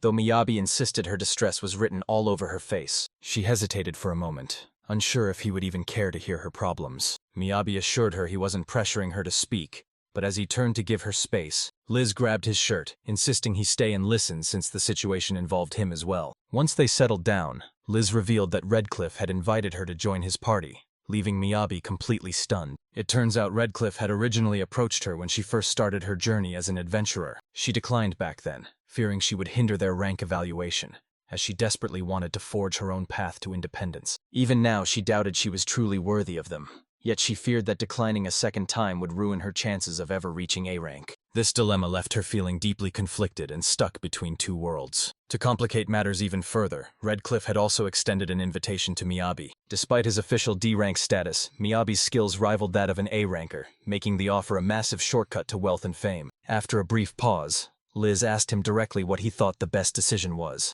Miyabi replied simply, noting that he didn't mind either way. He could craft anywhere, so rankings and riches were never his priorities. Flustered, Liz realized she was the only one fixated on those goals. But Miyabi quickly assured her he wasn't judging. He reminded her that he only wanted her to enjoy their adventure in comfort, as her happiness was his own. He cautioned her, however, that every choice in life carries the weight of potential regret. During the hard times, she might find herself wondering if a different path would have been better. Miyabi's only true regret was dwelling on the past. Now, knowing his future is his own to forge keeps him moving forward. Whatever Liz ultimately decided, he promised to support her without hesitation. Liz laughed, joking that he sounded like her father, but she sincerely thanked him and promised to keep thinking it over. Back at camp, Miyabi found Alicia washing dishes and tried to stop her, but she insisted it was her duty. Miyabi stressed the importance of packing everything away, as the scent of food could attract dangerous predators. Right on cue, the group was startled by the arrival of unexpected visitors. They appeared harmless, and an old man stepped forward to apologize, introducing himself as Dominic, leader of the Brando troupe. They were a traveling performance group who had been drawn in by the aroma, mistaking the camp for a mountain restaurant. Dominic initially assumed Miyabi's party were just hired bodyguards. That changed when Darm introduced himself, leaving Dominic absolutely stunned. It turned out he was a massive fan of the Redcliffe mercenaries and admired their heroism during the monster stampede. Overwhelmed with emotion, Dominic nearly collapsed, but Darm caught him to ensure the old man was all right. Once he settled down, Dominic shared that his troupe was traveling from the Targi territory for a performance in Angera. Relentless heavy rains had severely delayed their progress. Their supplies were ruined, leaving the group famished for days. Desperate, they pleaded for provisions, hoping to reach a village at the base of Dragon Valley. However, Dart informed them the valley was closed for breeding season and suggested a detour. Unfortunately, that alternate route would add 5 grueling days to their journey. Liz offered to guide the performers back herself, but Dart firmly shut the idea down. He explained that he couldn't possibly protect such a large group on his own. Ultimately, their main mission had to remain the top priority. Laura assessed their rations, finding only a week's worth of extra food in their stores. With over 20 people to feed, it simply wasn't enough to go around. Miyabi offered their stored food, but without his specialized storage, it would quickly spoil. Seeing no other choice, Dart signaled for Miyabi to unpack their heavy travel bags. They revealed wheels of cheese and fresh nuts, which Dart distributed to the hungry performers. Chiffon, silent until now, asked Dart to keep watch while the rest of the troupe rested. As they ate, Miyabi realized Dart had secretly packed extra rations just in case they fell behind. This thoughtfulness made the idea of joining the Redcliffe Guild much more appealing to him. Overwhelmed with gratitude, the performers thanked them profusely before finally departing. Watching them go, Miyabi silently vowed to never let Liz feel that kind of sorrow again. That evening, Tyson confronted Dart for recruiting the duo early, but Dart admitted he couldn't wait. He knew Miyabi was a top-tier support, while Laura noted that Liz was the perfect fit for their team. Miyabi had more than proven his worth. Between his skill and Dart's experience leading noble houses, both he and Miyabi seemed like the ideal recruits for Redcliffe. However, after spending more time with the group, Tyson began to reconsider his stance. He was no longer certain that joining Redcliffe was actually the best path for Liz. Sensing his hesitation, Dart asked what was weighing on his mind. Tyson explained that 8 years ago everything was taken from Liz. Since then, his only goal was to ensure she could live a life full of genuine joy. From that moment on, they had vowed to do whatever it took to protect her happiness. As they watched Liz, Tyson asked if the others had noticed anything strange. He'd always believed that joining the Redcliffe Order was Liz's ultimate dream, but he pointed out that when it was just the 3 of them together, Liz never actually smiled. They tried to protest, but Tyson challenged them to remember a single time she had looked truly happy during the trip. Dart paused to reflect, mentally replaying their journey only to realize he hadn't truly noticed her expressions at all. The crushing idea that Liz was unhappy deeply unsettled him, keeping him awake throughout the night. The next morning, he tried to convince himself that Tyson was simply overreacting. When he saw Liz sharing a laugh with Miyabi, he felt relieved, thinking he'd disproved Tyson's concerns. But the moment Liz noticed Dart, her smile instantly vanished, and she coldly asked why he was up so early. Shifting his focus back to the mission, Dart noted they were making good time, with only 20 kilometers left to the next rest stop. He asked Miyabi what he was working on, only to find Miyabi had fashioned a coat to ward off the biting chill. Exhausted, Miyabi requested they take a long overdue break as soon as they arrived. He even brought along fleece-lined cushions for the journey. He'd noticed Chiffon had been shivering ever since they entered the mountains. A sharp gaze from the carriage window startled him. Dart overheard the commotion and saw Miyabi laughing heartily. Tyson pointed out Liz's radiant smile, so Dart, eager to show he could be thoughtful too, offered Liz his scarf, but she wasn't impressed. Instead, Liz scolded him for not giving it to Laura, who was clearly underdressed for the freezing weather. She even asked them to tone down their antics as a personal favor to her. Dart tried to convince himself that her sudden coldness was just a coincidence. He struggled to reconcile this with his memory of Liz as a cheerful girl. As they pressed on, the snow began to fall heavily, forcing the entire party to a halt. Miyabi asked for a moment to prepare for the worsening conditions. However, Dart insisted they keep moving, arguing that the snow would persist all night and they needed to move before they were buried. He claimed a 3-hour push would reach the capital side of the cliff where the snow was lighter, urging them forward for the sake of progress. But Liz intervened, firmly arguing that they should set up camp for the night instead. She pointed out that the biting cold, poor visibility, and the risk of monster attacks made continuing far too dangerous. Dart, however, absolutely loathed last-minute changes to the plan. He complained that waiting would effectively double their travel time for the exact same distance. Even though he knew he should probably relent, Dart continued to press his point. Liz acknowledged his logic but reminded him that they had a unique advantage, Miyabi. She reminded Dart that since Miyabi could tunnel through solid rock, simple snowbanks were no issue at all. With Miyabi clearing the path, they could travel on flat ground and still reach the capital side by the end of the day. Liz asks if she made the right call, and Dart affirms her, noting how she balanced progress with energy conservation. He commends her, calling it objectively the best decision possible. For the first time, Liz shares a genuine happy laugh with Dart. Dart wonders if it was his praise or simply her own need for recognition that sparked her joy. Later, while with Tyson and Laura, Dart finally begins to open up. He explains that Rise was the very heart and soul of Redcliffe. A lone wolf, Rise had united Laura, a former delinquent, and Tyson, a late bloomer. After Rise passed away, Liz became his living legacy. Dart feels foolish, realizing that all he ever really wanted was to see her smile again. Yet, despite watching her so closely, he somehow missed the obvious truth. He wishes he could huddle with his friends to figure out how to truly cherish and protect her. In the next scene, Mel eagerly requests another helping of food. She clearly can't get enough of that Black Orc BBQ brisket sub. Liz explains that beastmen require extra fuel to maintain their dense muscle mass and high metabolism. Miyabi suspects Tyson spoke with the group, though the exact details of the conversation remain a mystery. Regardless of what was said, Dart has seemed much calmer since that snowy day. Their journey had been grueling and exhausting, but at long last, on the 14th day of their mission, the royal capital finally comes into view. However, Liz still feels uneasy, remaining uncertain about her next steps. Sensing her hesitation, Miyabi asks if she's still torn over the Redcliffe situation. Liz confessed the pressure was getting to her, but the Duke insisted this was all to prove her worth. At least that was his excuse. Miyabi argued that value is subjective and ultimately up to the Duke, though he personally felt the group had done a fantastic job. Liz remained unconvinced, feeling she hadn't contributed a single thing, and shot Miyabi a sharp glare for his laid-back attitude. Miyabi pushed back, reminding her that he'd seen her hard work firsthand, and that they only arrived on time thanks to her ideas. Liz scoffed, retorting that he would have come up with the exact same plan just 5 minutes later anyway. He praised her mountain tunnel shortcut for saving them time, but when she blamed it for the slime attack, a frustrated Miyabi told her to just take the win. She sighed, admitting she often tried to give herself that very same advice. Miyabi was stunned by the depth of her self-doubt, wondering if her mind was always trapped in such a negative loop. Looking back, he realized he'd missed several red flags in the way she constantly belittled herself. Out of nowhere, Liz asked him if it was a mistake to be so ambitious. Lady Chiffon had once warned her that obsessing over every flaw in the name of perfection could become a toxic habit. But Liz didn't see it that way. She simply held herself to a high standard and was starting to wonder if that was a flaw in itself. Miyabi didn't mince words with his response. He explained that his biggest worry wasn't her ambition, but rather how soul-crushingly serious she took everything. He urged her to just listen without arguing, pointing out that she was far too critical of herself.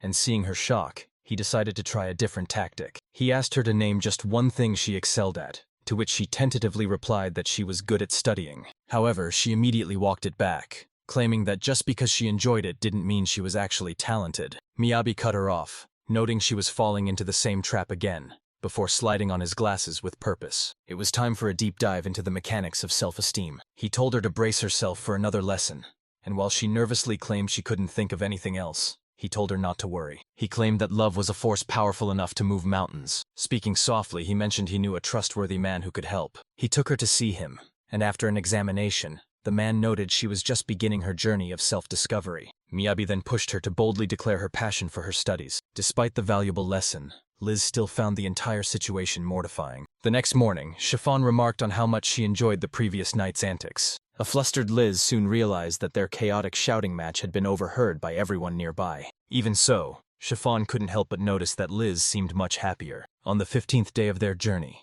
they finally reached the royal capital. 2 weeks after leaving Angoulême, they arrived safely, and Chiffon thanked the party for their unwavering dedication. After her address, Alicia informed her that her private chambers were prepared for her to rest. However, she noticed that Chiffon hadn't moved an inch. As Redcliffe paused, Liz and Dart waited with bated breath for her final decision on joining their group. Liz revealed she'd spent the last few days in deep reflection, questioning her true purpose and how she wanted to live. She thanked Laura for teaching her to fight like her father, an achievement she once thought was impossible. Casting that advanced spell together had brought her a sense of genuine, pure joy. Yet she couldn't shake the lingering image of simply standing in her father's shadow. It was a legacy she wasn't sure she was prepared to shoulder. Acknowledging her past stubbornness, she refused to be a mere substitute, and chose to forge her own destiny. Using her own magic and skills, she vowed to make them proud, firmly holding Miyazaki's hand. Liz firmly declared that they would not be joining the Redcliffe party. A flustered Miyabi warned her that such a bold move might spark even more tension. However, Dart and the others took the rejection in stride, having already anticipated her choice. They offered to handle the guild's paperwork themselves before casually strolling away. Dart even advised them not to embellish their story, as it would be cross-referenced with Lady Chiffon's report. Ultimately, the final decision on whether they met the nobility's standards rested with Duke Baldini. Liz wondered if he would try to change her mind, but he saw no reason to interfere. To him, Miyabi and Liz already proved to be an exceptional team. Laura couldn't help but tease that they still lacked a vanguard, asking if Liz was truly sure. As they prepared to depart, Liz fought to hide her surprise. With misty eyes, she turned to bid her final farewell to Chiffon. Chiffon approached the duo just as the members of Redcliffe made their exit. She noted that she'd never met the group before, making the encounter a refreshing change of pace. With a soft laugh, she remarked on how complicated the role of a parent can be. She asked if they were returning to Angela immediately, but Liz wanted to stay and explore the capital. Since they rarely visited the city, they planned to make the absolute most of the trip. Before they could leave, Chiffon asked the pair for a small favor. Meanwhile, the guildmaster informed Duke Baldini that the search for Miyabi's background had utterly failed. Despite scouring every government record and interviewing every known contact, no proof of his existence was found. Intrigued by the mystery, Baldini asked the guildmaster for his professional opinion. The guildmaster noted that crafters rarely join the Adventurers Guild, typically opting for the Production Guild instead. If Miyabi was merely filling a support role, his presence wouldn't pose much of a problem. Yet his identity remained a total mystery, and he had even worked on the Lord's residence without permission, though the evidence against him was thin. But in the absolute worst-case scenario, he could be a foreign spy. In response to this grave suggestion, Duke Baldini simply laughed and began to tease him. He remarked that the guildmaster's textbook suspicions lacked any real insight. He hadn't considered the situation from Master Weiss's unique perspective. If the goal was espionage in a duke's home, using someone as prominent as Master Weiss would be completely illogical. Weiss values sincerity and diligence above all else. Anyone with hidden motives would be exposed to him instantly. Only those genuinely passionate about their craft could ever earn Weiss's approval. When Weiss first encountered Miyabi, he praised the boy warmly without a single shred of hesitation. Besides, if the intent was to gather intelligence on a duke, posing as a crafter was ineffective, as most aristocrats looked down on them with deep-seated prejudice. As long as the man posed no immediate threat, Baldini saw no reason to reject him. Progress requires taking calculated risks, or else every great opportunity would be wasted. He was most curious about the source of Miyabi's power and cared very little for any other details. The guildmaster was stunned that Baldini's inquiry focused solely on identifying the origin of Miyabi's abilities. With nothing else seeming to matter, she realized that even those close to the Duke were merely tools for his goals. She asked if Baldini had finally found the answers he was searching for. Baldini admitted he hadn't, but that was ultimately irrelevant. His next steps were already carefully planned out. Chiffon instructs Alicia to fetch her journal from her luggage so she can record the day's events. Holesha suggests she rest after their grueling journey, but Chiffon insists that a bit of writing is harmless. Alicia also urges her to relax, worried that she's taking on too much before she's truly ready. Chiffon simply notes that not everyone is blessed with the tireless stamina of an adventurer. She then playfully asks if Alicia is only worried about Liz getting upset with her. Alicia remains professional, stating that her only priority is Chiffon's health, which Chiffon graciously accepts. She promises to rest soon and even invites Alicia to join their activities the following day. Alicia exits to fulfill the request, though she often uses her own journal to process her thoughts. Despite her lingering concerns for Chiffon, she knows better than to disobey a direct command. While performing her duties as a maid, she crosses paths with her brother and assures him she's unharmed. Meanwhile, Liz laments to Miyabi that they never got the chance to properly say goodbye to Mel. Miyabi explains that Mel slipped away during their chat, leaving Liz without a chance to apologize for her behavior. He agrees that it's a shame, as he really wanted to thank her for all her invaluable help. Liz wishes they could have celebrated together, prompting Miyabi to realize they never had a proper rap party. He's ready to spring into action and call everyone back, but Liz immediately stops him. She's far too embarrassed to face the group again so soon after her emotional breakdown. After clarifying his intentions, Miyabi suggests that they should at least try to track Mel down. Liz sets a simple lure that she's certain will work, even though Miyabi is highly skeptical. To his absolute shock, the plan works instantly. With the gang back together, Mel, Liz, and Miyabi finally share a drink to celebrate their successful mission. Seeing the massive spread of food, Nell asked if it was all you can eat. When Miyabi gave her the green light, she immediately began hoarding as much as she could. She then whispered to Liz, wondering if it was even wise to stock up so early when the feast was just getting started. As Miyabi entertained Mel, Liz couldn't help but notice him smirking like a total villain planning his next move. He was practically monologuing while devouring her food. Meanwhile, Nell commented on how charming the venue was. Miyabi explained they picked this specific spot just for her, prompting her to ask why they went to such trouble. Liz admitted they'd put her through a lot, especially during the Redcliffe incident, and they wanted to show their genuine gratitude. Hearing this, she finally understood their intentions, and insisted she didn't mind the trouble at all. Liz pointed out that Mel had always had a soft spot for cute things for as long as they'd known each other. Nell claimed she only liked the place for its aesthetic, but Liz teased her, saying she should have outgrown that phase years ago. Miyabi chuckled at their banter, realizing they shared a deep history that started way back outside Weiss's smithy. It was a priceless sight, seeing a girl even smaller than her trying to buy a combat knife at the shop. Since there were no freebies, Liz ended up selling her the knife. Miyabi assumed Mel must have had a rough life, but she quickly corrected him. She explained that being cast out by her family was actually a pretty standard tradition for her kin. He asked if they were childhood friends, but Liz clarified that even after becoming adventurers, they drifted apart as she climbed the ranks much faster. High-ranking adventurers usually get personal invites from nobles, while everyone else has to stick to standard guild procedures. Miyabi eagerly asked if a swordsman of Nell's caliber received those perks, but it turned out Nell was an unusual exception. Even with their massive fame, the Redcliffe party was still hired through the official guild channels. Suddenly, Miyabi remembered Laura mentioning they needed a vanguard, and then it clicked that Mel was the perfect fit. Both of them lit up with excitement, frantically asking if she was already tied down to another party. When she confirmed she was a free agent, Miyabi grabbed her hand and begged her to join their team. Mel looked at their eager faces, seeing the spark of genuine hope in their eyes. She asked if they would provide for her if she joined, and though they promised meals and a home in her old cottage, she had other ideas. She didn't dislike them, but she valued her autonomy above all else, choosing where to rest, play, and live until her final breath. These were the non-negotiable terms of her life,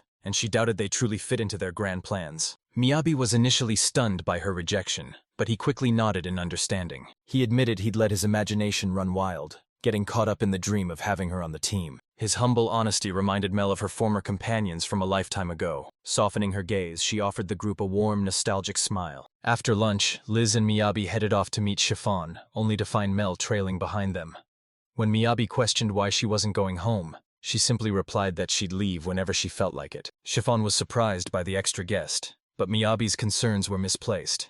She welcomed the company, believing the city was best explored with a lively group. Once the details were settled, Chiffon declared that for today's errands, the more people they had, the merrier the adventure would be. Liz and Miyabi were left scratching their heads, unable to understand how a casual sightseeing trip qualified as actual work. Chiffon explained that this was a token of her gratitude for everything Liz had done, leaving the girl completely baffled. To clear the air, Chiffon reminded her of the kindness and support she'd shown throughout their entire journey. She had always longed to see the capital but never found the time, making this the perfect chance for everyone to relax.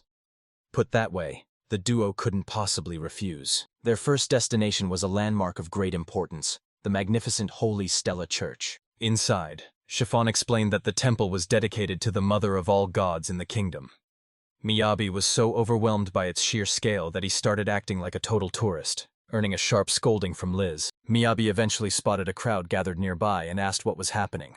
Liz explained they were witnessing a class appraisal. Since he was clueless about the process, she asked if he realized that classes were split into more than just combat and production types. She noted that even passive skills, like having an inventory, could reveal exactly which category a person truly belonged to. These classes featured deep subdivisions, making specific classifications incredibly difficult to pinpoint without help. This required a magical stone that reacted to each individual like a litmus test, though Liz noted she never needed such a process. In this world, a person's magical class is almost always inherited directly from their parents. A warrior's child becomes a warrior, and a mage's child becomes a mage. Deviations from this lineage are practically unheard of. To prepare for the future, parents seek appraisals early to determine which side of the family's bloodline will prevail. Even tourists enjoy the process, often purchasing official church certificates with authentic seals as keepsakes. Liz felt like a total country bumpkin for not knowing this, but she still tried to stop Miyabi from wasting money on a certificate. Chiffon stepped in and offered to cover the cost as a gift,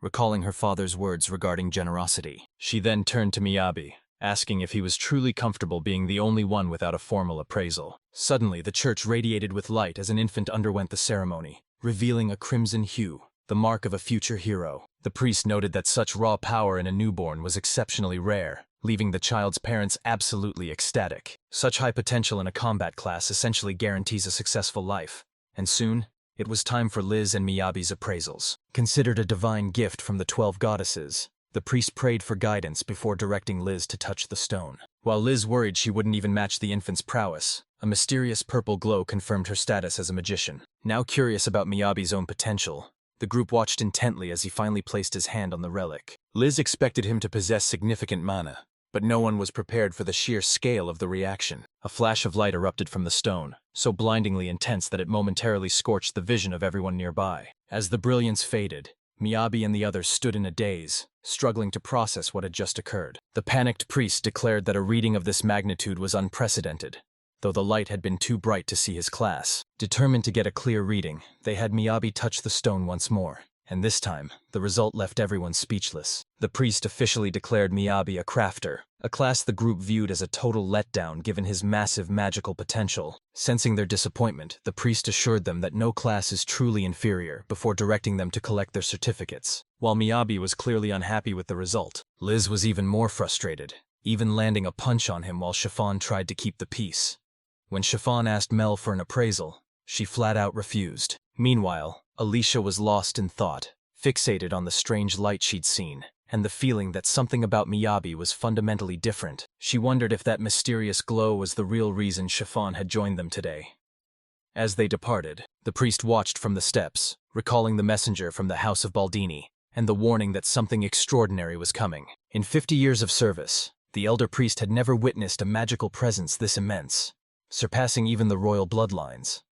When asked what would happen next, the elder, usually brimming with insight, was completely at a loss. "I don't know," he confessed, his voice trembling with a rare uncertainty. This was unlike anything he had ever encountered. Nearby, Miyabi gazed out at the sea, reflecting on the appraisal. He was used to oddities, but even this revelation had left him stunned. Deep down, he loved the art of crafting, bringing whatever he envisioned to life. He had poured his soul into mastering the mechanics of this world, and it felt rewarding to finally have his dedication acknowledged. As he stood lost in thought, Liz approached him, marveling at the sheer beauty of the ocean. It was her very first time seeing the sea, and she curiously asked when he had first laid eyes on it. Miyabi claimed he'd seen it as a child, though he knew his memories of the capital were unique. Feeling guilty about the deception, he quickly shifted the subject. He felt uneasy lying to Liz, but some secrets were better left buried. She mentioned that 8 years ago, a massive monster stampede had completely ravaged this entire region. Yet despite that tragedy, the people seemed joyful. Chiffon joined them, noting that while the capital was far from Angeline, The reports of the destruction were harrowing. Liz's curiosity was piqued as Chiffon explained that without the court mage's magical shields, the damage would have been catastrophic. These mages, the pinnacle of wisdom and power, serve the royal family by using high-level magic to protect the city and its vital ports. Tragically, those living just beyond the outer wall past the Great Bridge suffered the most. While the downtown area planned to expand, Chiffon heard that progress had completely stalled after the rebuilding. She lamented that security was abysmal in the slums beyond the main road, warning the group to stay cautious. Miyabi then asked Liz if that outer wall was the same place they had camped the previous day. Their conversation was suddenly cut short by the sound of a woman loudly berating another merchant for daring to open a shop. She arrogantly declared that this marketplace was reserved for prestigious goods frequented by noble servants, insisting only elite products belonged there. Her target was a poor woman's humble wares. The vendor tried to defend herself, arguing that she had paid for her stall space just like everyone else. Watching the scene unfold, Miyabi realized the capital wasn't nearly as safe as he expected. While Liz found herself unable to stay silent, she stepped in and demanded the man release the poor woman, prompting the shouting noblewoman to demand to know who Liz was. Liz gave her one chance to let go, stressing that adults should settle disputes rationally without violence, but the woman took it as a direct threat. Miyabi began to panic, but Chiffon remained perfectly composed, watching the tension reach a breaking point. Suddenly, a massive man lunged forward, moving to strike Liz with a heavy blow. In an instant, Alicia stepped in, transforming into a formidable force of nature. She easily overpowered the giant man to save Liz, after which Chiffon calmly revealed that Alicia was her personal knight. As the aggressive woman demanded answers, Chiffon ignored the hostility and gracefully complimented the poor vendor's vegetables. Her elegance, poise, and gentle tone immediately convinced the woman that Chiffon was the daughter of a high-ranking noble. Confused, the woman questioned her presence there,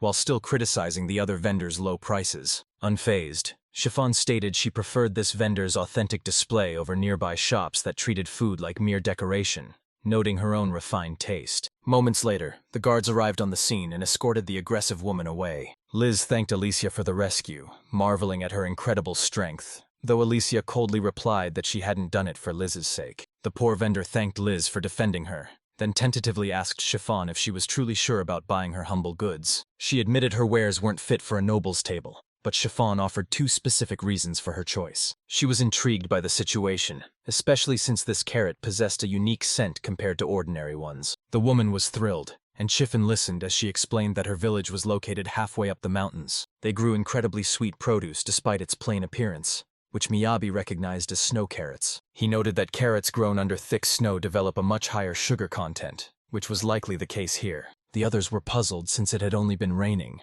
but he clarified that the mountains had been snow-covered since autumn. Chiffon wondered if such high-quality crops could actually grow in Angoline's climate. Miyabi, lacking farming expertise, admitted he wasn't sure, but the woman happened to overhear them mention Angoline. She shared that her own daughter had moved there for an apprenticeship, making this a pleasant coincidence for everyone. Miyabi warmly assured her that her daughter was likely thriving in a place like Angoline. After buying the carrots, he asked Chiffon if she was sure about the purchase, and she admitted she might have gone overboard. It was far more than even their professional chefs could handle, but she suddenly struck upon a brilliant idea. She knew a place on their way home where plenty of people were in desperate need of fresh vegetables. Miyabi and Liz worried she was referring to the royal palace, and their fears were confirmed as they approached the grand structure. A young boy immediately spotted the group the moment they walked through the doors. Later, Chiffon reflected on Alicia, who played the role of a maid perfectly despite having a heart that was far too easy to read. While writing in her diary, she recalled her father's warning.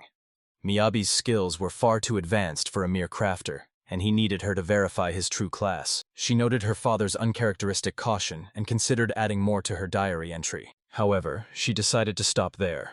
While she learned much from her father, some things simply couldn't be taught. Ultimately, she was her own person, distinct and independent from her father's influence. Her actions on his behalf were driven by her own desires as the group finally entered the royal palace. A soldier halted them, explaining that while they appreciated the vegetable offering, it was unbecoming for a lady of her status to lug them to the kitchen herself. Liz conceded he had a point, but argued that the sheer volume was far too much for any ordinary servant to manage. Mid-discussion, the boy who had been watching from afar rushed over, overjoyed at the sight of Chiffon. As he lunged for a hug, she coolly stepped aside, leaving him to stumble past her. Miyabi and Liz stood frozen in the royal palace, baffled by this boy's casual familiarity with the duke's daughter. Chiffon introduced him as Crest, the third prince and her fiancée.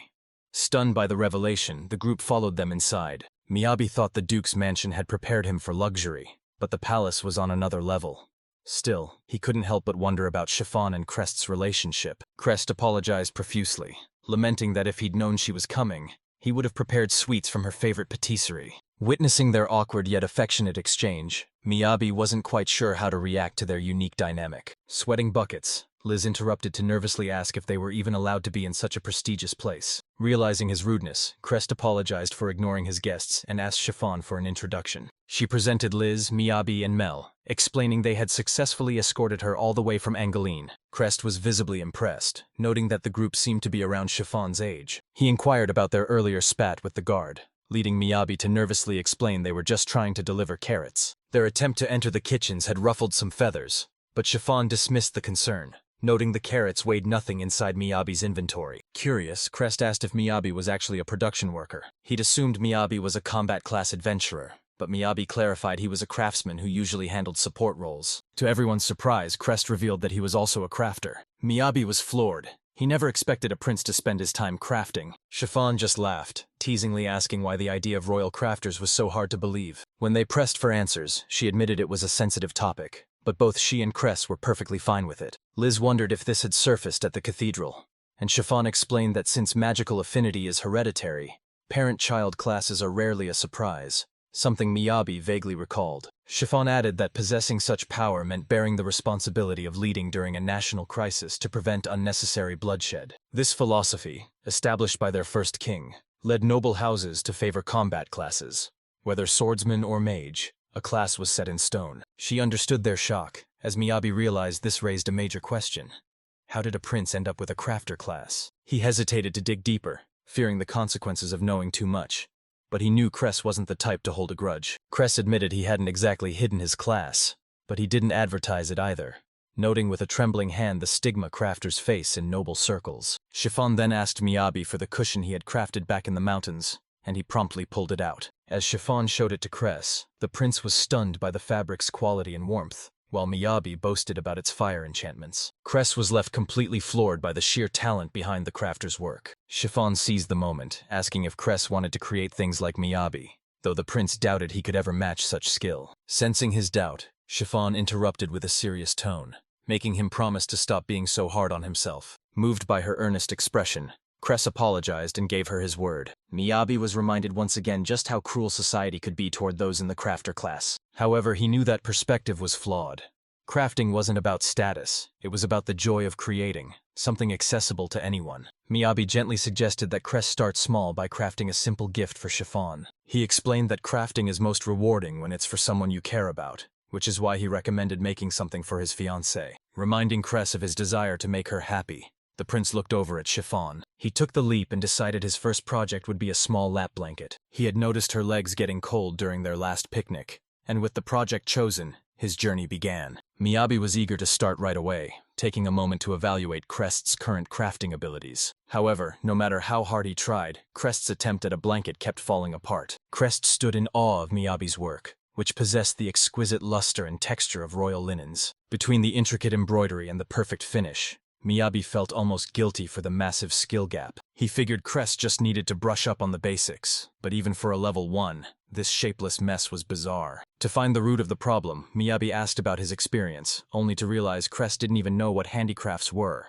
He had to start from the beginning, explaining that crafters rely on 3 pillars: crafting, handicrafts, and cooking. Miyabi warned him that mastery requires grueling practice, and after an hour of struggling, a frustrated Crest asked if it was always this difficult.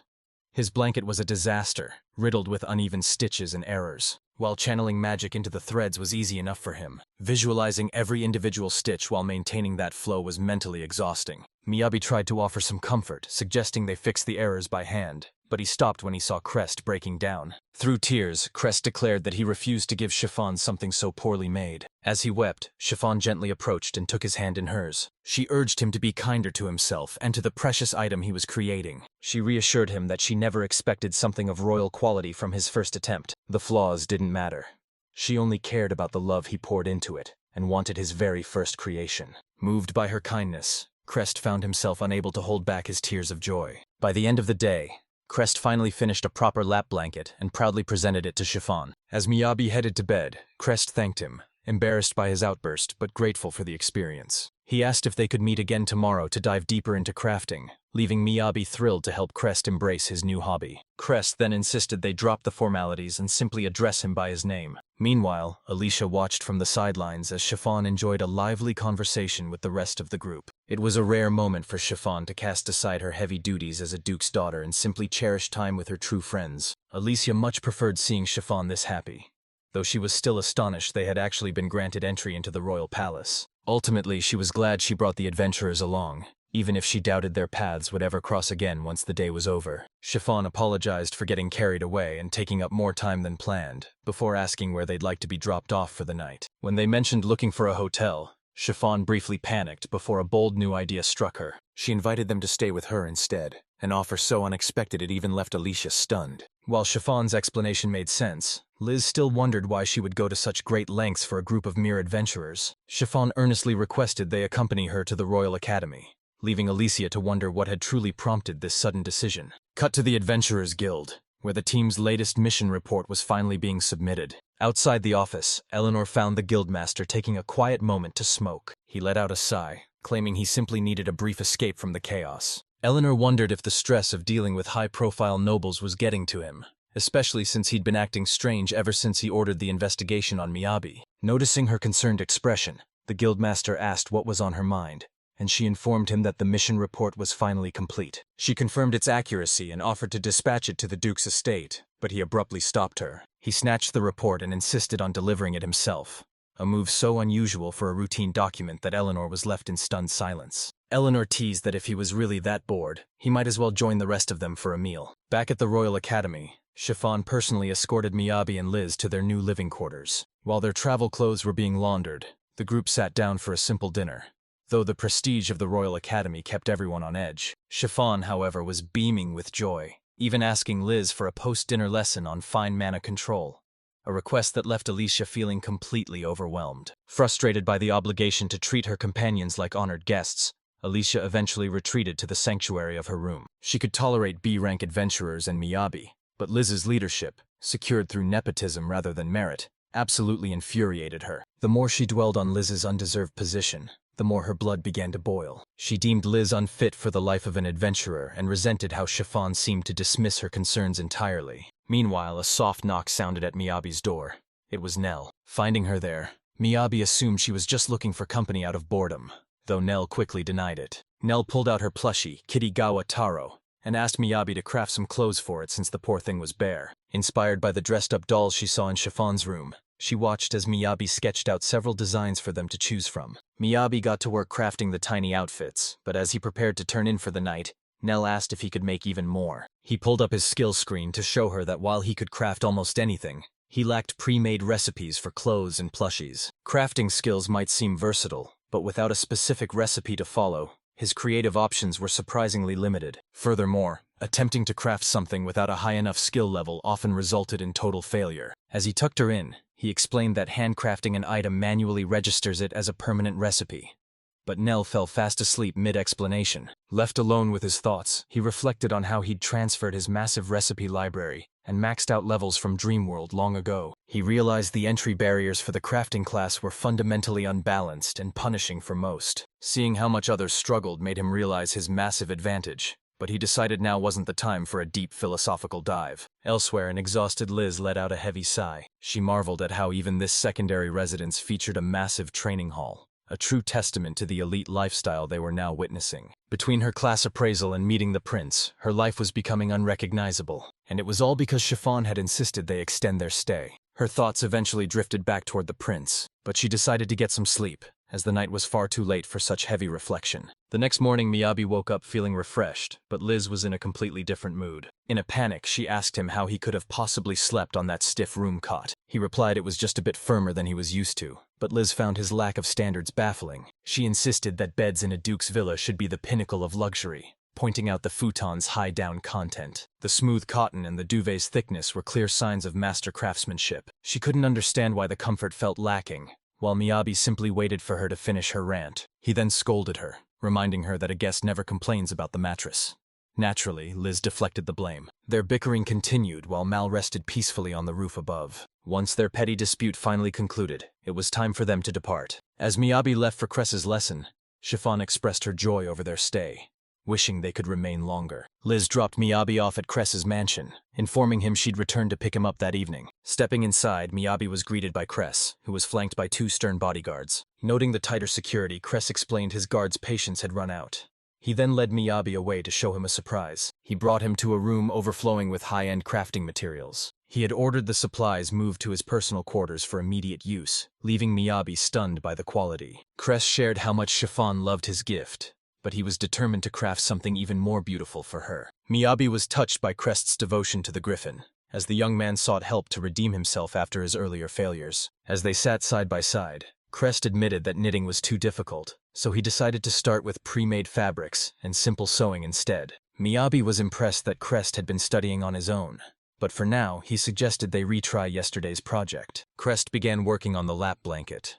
It was still riddled with holes, but at least it wasn't unraveling this time. Karin's earlier attempt had been surprisingly decent, so Miyabi hadn't scrutinized it, but he knew her success was a rare exception. In the game, items were auto-crafted with a button, but this world required gathering raw materials and mastering recipes from scratch to get results. This fundamental difference explained why Crest was struggling so much, despite Miyabi's clear instructions. When Crest ran out of yarn, Miyabi assumed his inventory capacity was simply full and went to search for more supplies. Suddenly, Miyabi spotted a scorched disaster in the corner and yelped, but Crest hushed him, admitting he'd been secretly practicing that morning. He had been trying to replicate the fire enchantments that Miyabi had previously placed on the cushions. He thought a self-warming blanket would be the perfect gift for his companion. However, the fabric immediately caught fire, leading Miyabi to give a stern lesson on the flammability of cloth. He explained that the material wasn't suited for the magic Crest was using, though expert magical control could potentially mitigate the risk. Crest interjected,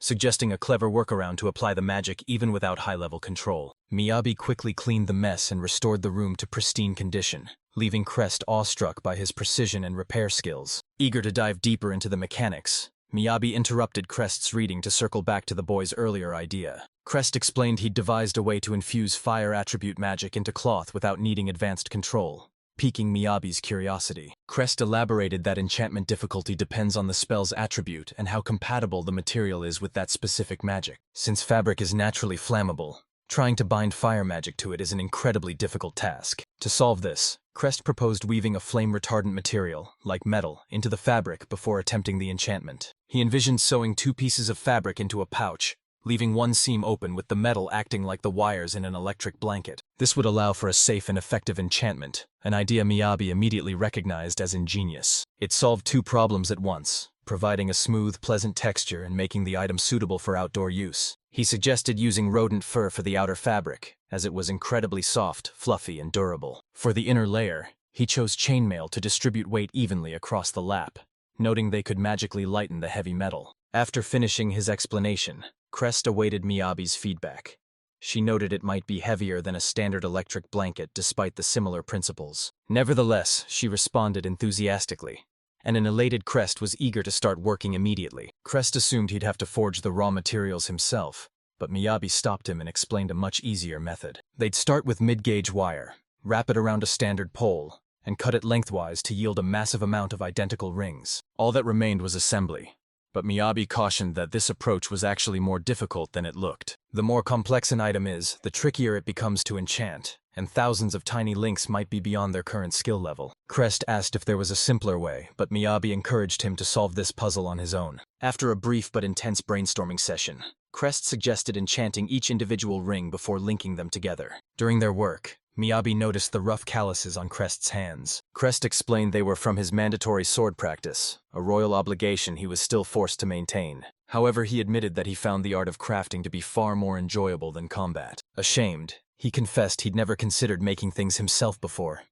Miyabi blamed his princely status, but Crest revealed a deeper reason. His specific crafting class had previously caused nothing but pain to the people he loved. He could work hard to improve for their sake, but it always felt like he was just compensating for being a failure. His emotions were a tangled mess.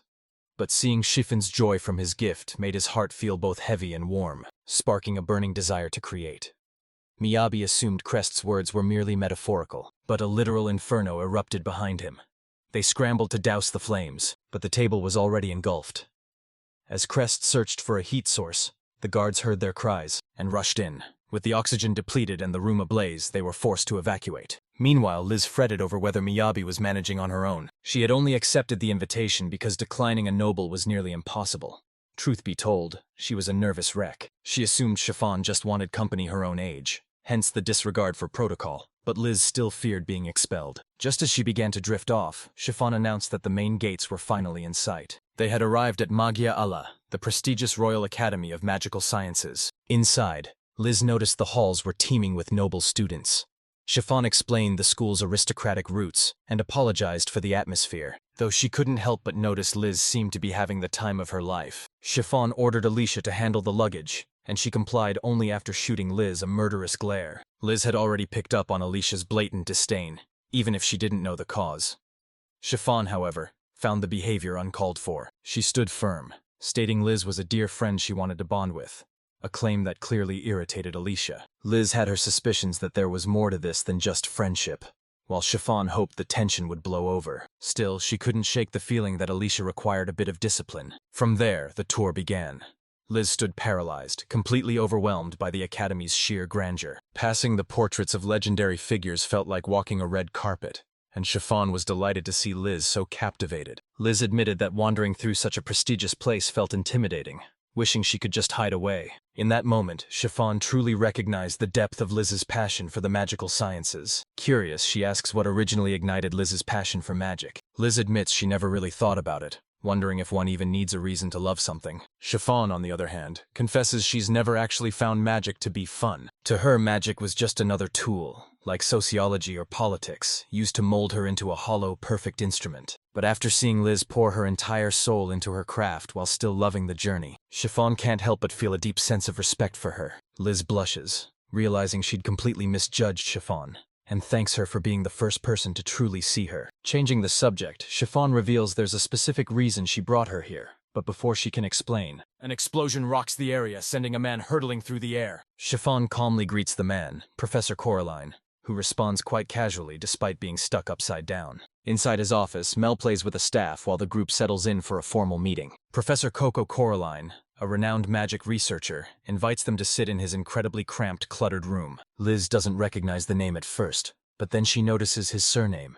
He's a relative of a viscount. He offers them tea, insisting that everyone in this room is an equal. Coraline notes that Liz doesn't look like a typical student, so she clarifies that she's actually an adventurer. Chiffon then explains that she brought Liz here to show the professor something truly special. Once outside, Liz demonstrates her skills, leaving the professor absolutely electrified. He tries his best to replicate her movements, but he fails time and time again. Liz explains her unique method of guiding mana particles, a feat Coraline thought was only possible in theory. She reveals that her father developed this practical application to help train adventurers who couldn't read ancient magic texts. Liz found Coraline eccentric, but there was no denying the man's brilliance. Coraline agreed that mastering the feel was the hardest part for beginners, seeing massive potential in her teaching method.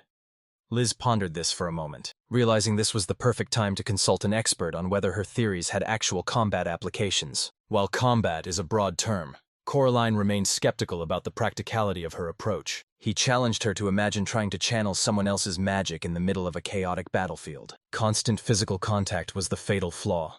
Survival in war demands total mobility, and being tethered to another person is a death sentence. Coraline admitted he'd much rather just learn to cast the magic himself. He preferred direct power, though he acknowledged his bias, noting that the world is full of strange people with even stranger abilities.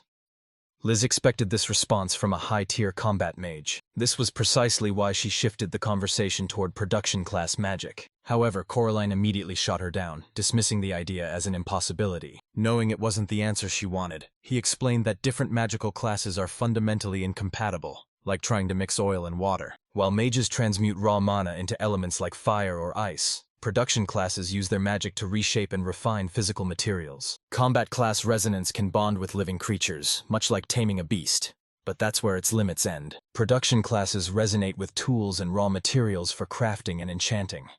Resonating with a living soul is physically impossible for them. In his eyes, her theory was a total dead end. Coraline assumed this was common knowledge, though he admitted her father was a rare exception to most rules. But Liz wouldn't back down. arguing that magic charging was born from the very same enchantment techniques he was describing. She insisted that even if it was difficult, it wasn't impossible. Common sense dictated that mana-infused items couldn't be enhanced further. Yet they had already broken that rule by altering mithril with magical penetration theory. Applications might differ, but so much of magic's core remains a mystery. She simply refused to accept his impossible as a final answer. Their debate intensifies as Liz argues that people like Miyabi defy all common sense.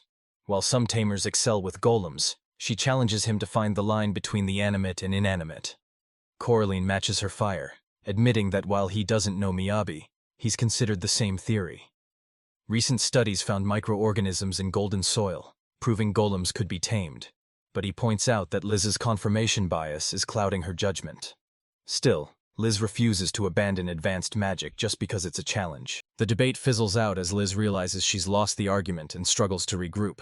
Coraline just chuckles, noting that her sources are completely outdated. However, he praises her depth of knowledge and asks which school she attended. When she reveals she's entirely self-taught, he's absolutely stunned. He immediately scolds her, telling her she should be seeking career counseling instead of wasting time adventuring. Liz snaps back that private schools aren't free and she has to work for a living. Coraline retorts that the choice should have been obvious. He points out that her magical reserves are far too low for a career in adventuring. When he asks why she clings to such an unsuitable path, Liz is floored. He'd sensed her weakness the moment they held hands. After years of researching the arcane, he's perfectly attuned to magical flow.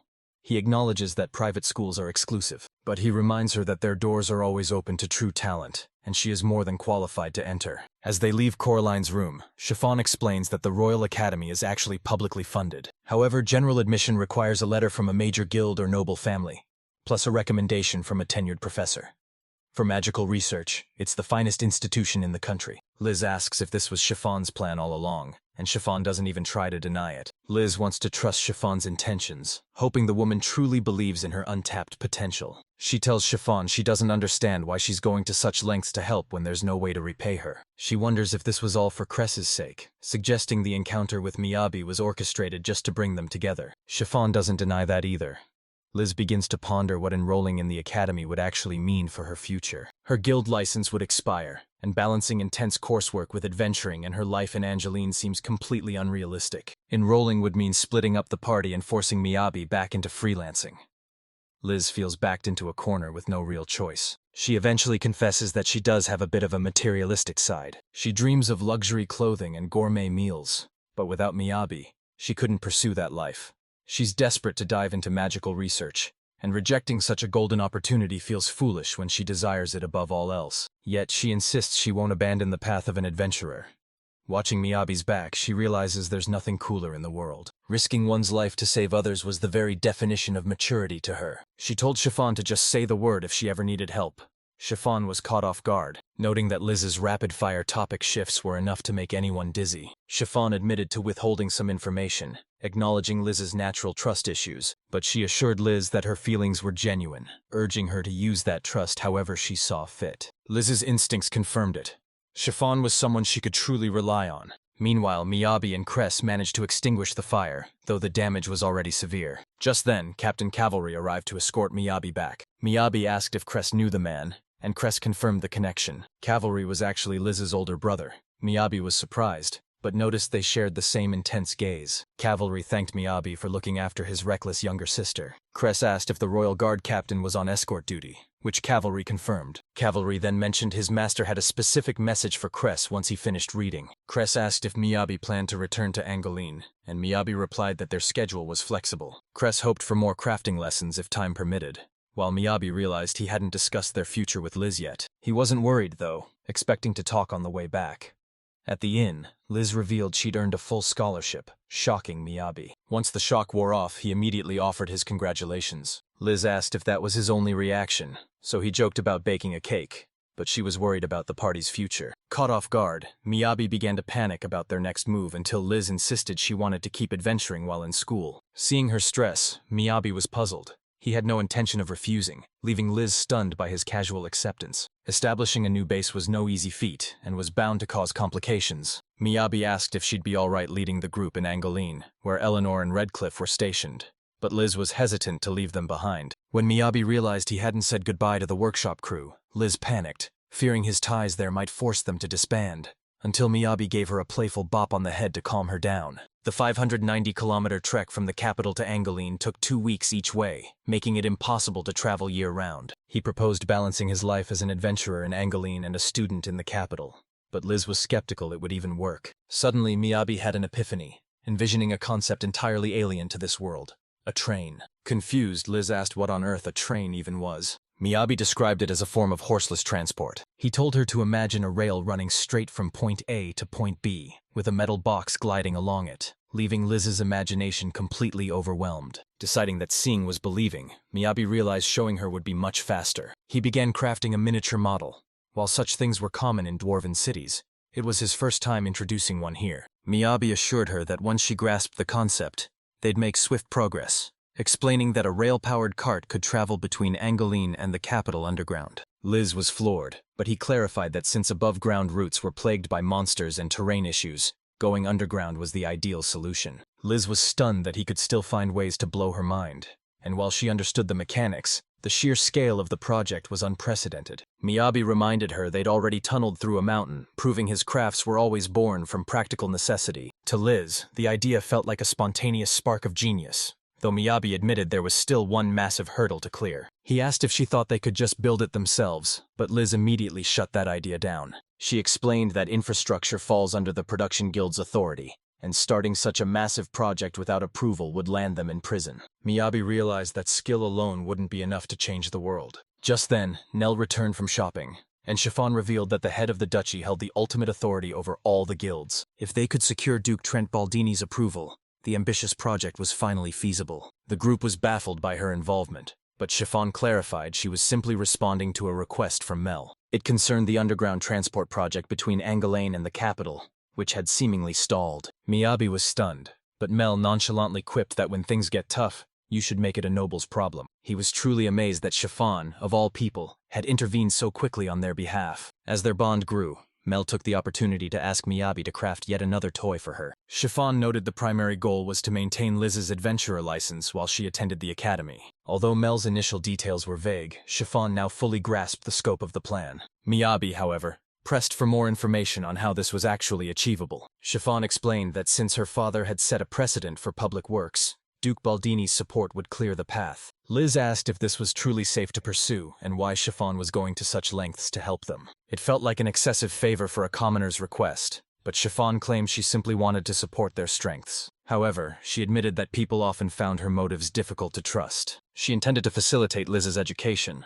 but maintaining the girl's adventurer license was actually a secondary goal. Her true motive was the massive economic benefit this would bring to the Angeline territory. The region lacked resources and trade logistics were a nightmare, so she understood the need for a capital connection better than anyone. With a sincere apology, she admitted her actions weren't entirely selfless. Liz appreciated Chiffon's honesty, glad she trusted them enough to share the truth, which left Chiffon momentarily stunned. With that settled, Miyabi began outlining the project scope, starting with the hard data. The distance from the capital to Angeline was roughly 600 kilometers, and an underground subway would be the most direct route. Puzzled by the concept of a subway, Miyabi shows Mel a scale model to explain. He presents the chassis, explaining that this vehicle runs autonomously without the need for horses. While a steam engine would be the closest equivalent, no such recipe exists in this game world. Lacking the means to build an engine, he proposes using a wind magic enchanted block as a power source. Once the block is snapped into place, the model train begins gliding along the track on its own. By adding a duration enchantment, it could run for 24 hours straight,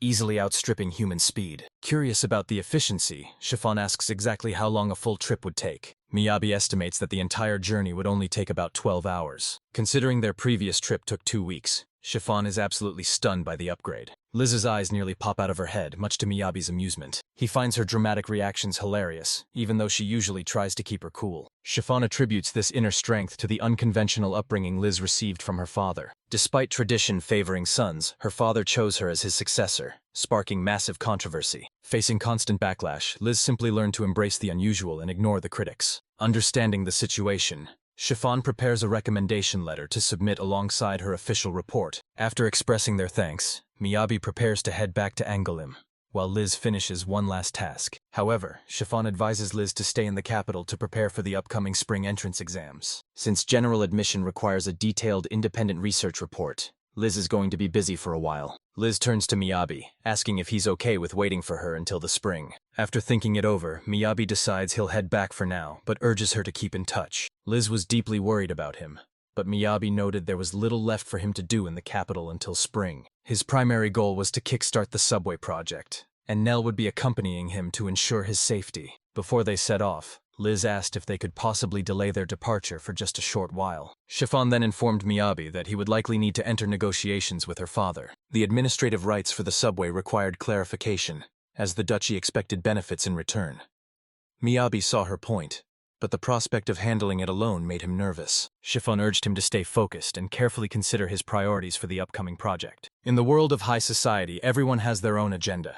Some may align with his, while others certainly won't. She admitted that even she had her own motives, and Miyabi thanked her for the honest advice. Before leaving, he noticed a certain someone was conspicuously absent. Chiffon revealed that Alicia had been relieved of her duties as an attendant for the day. A month later, after parting ways with Liz in the capital, Miyabi and Nell faced many trials during their long journey. At long last, they finally reached the region of Angoulême. Miyabi thanked Nell for sticking by his side throughout the grueling trip. However, new complications arose, though Nell didn't seem the least bit surprised. Their constant delays mostly stemmed from Miyabi's total inability to ride a horse. He was also completely unprepared for the heavy snow, marking his first real winter in Angoulême.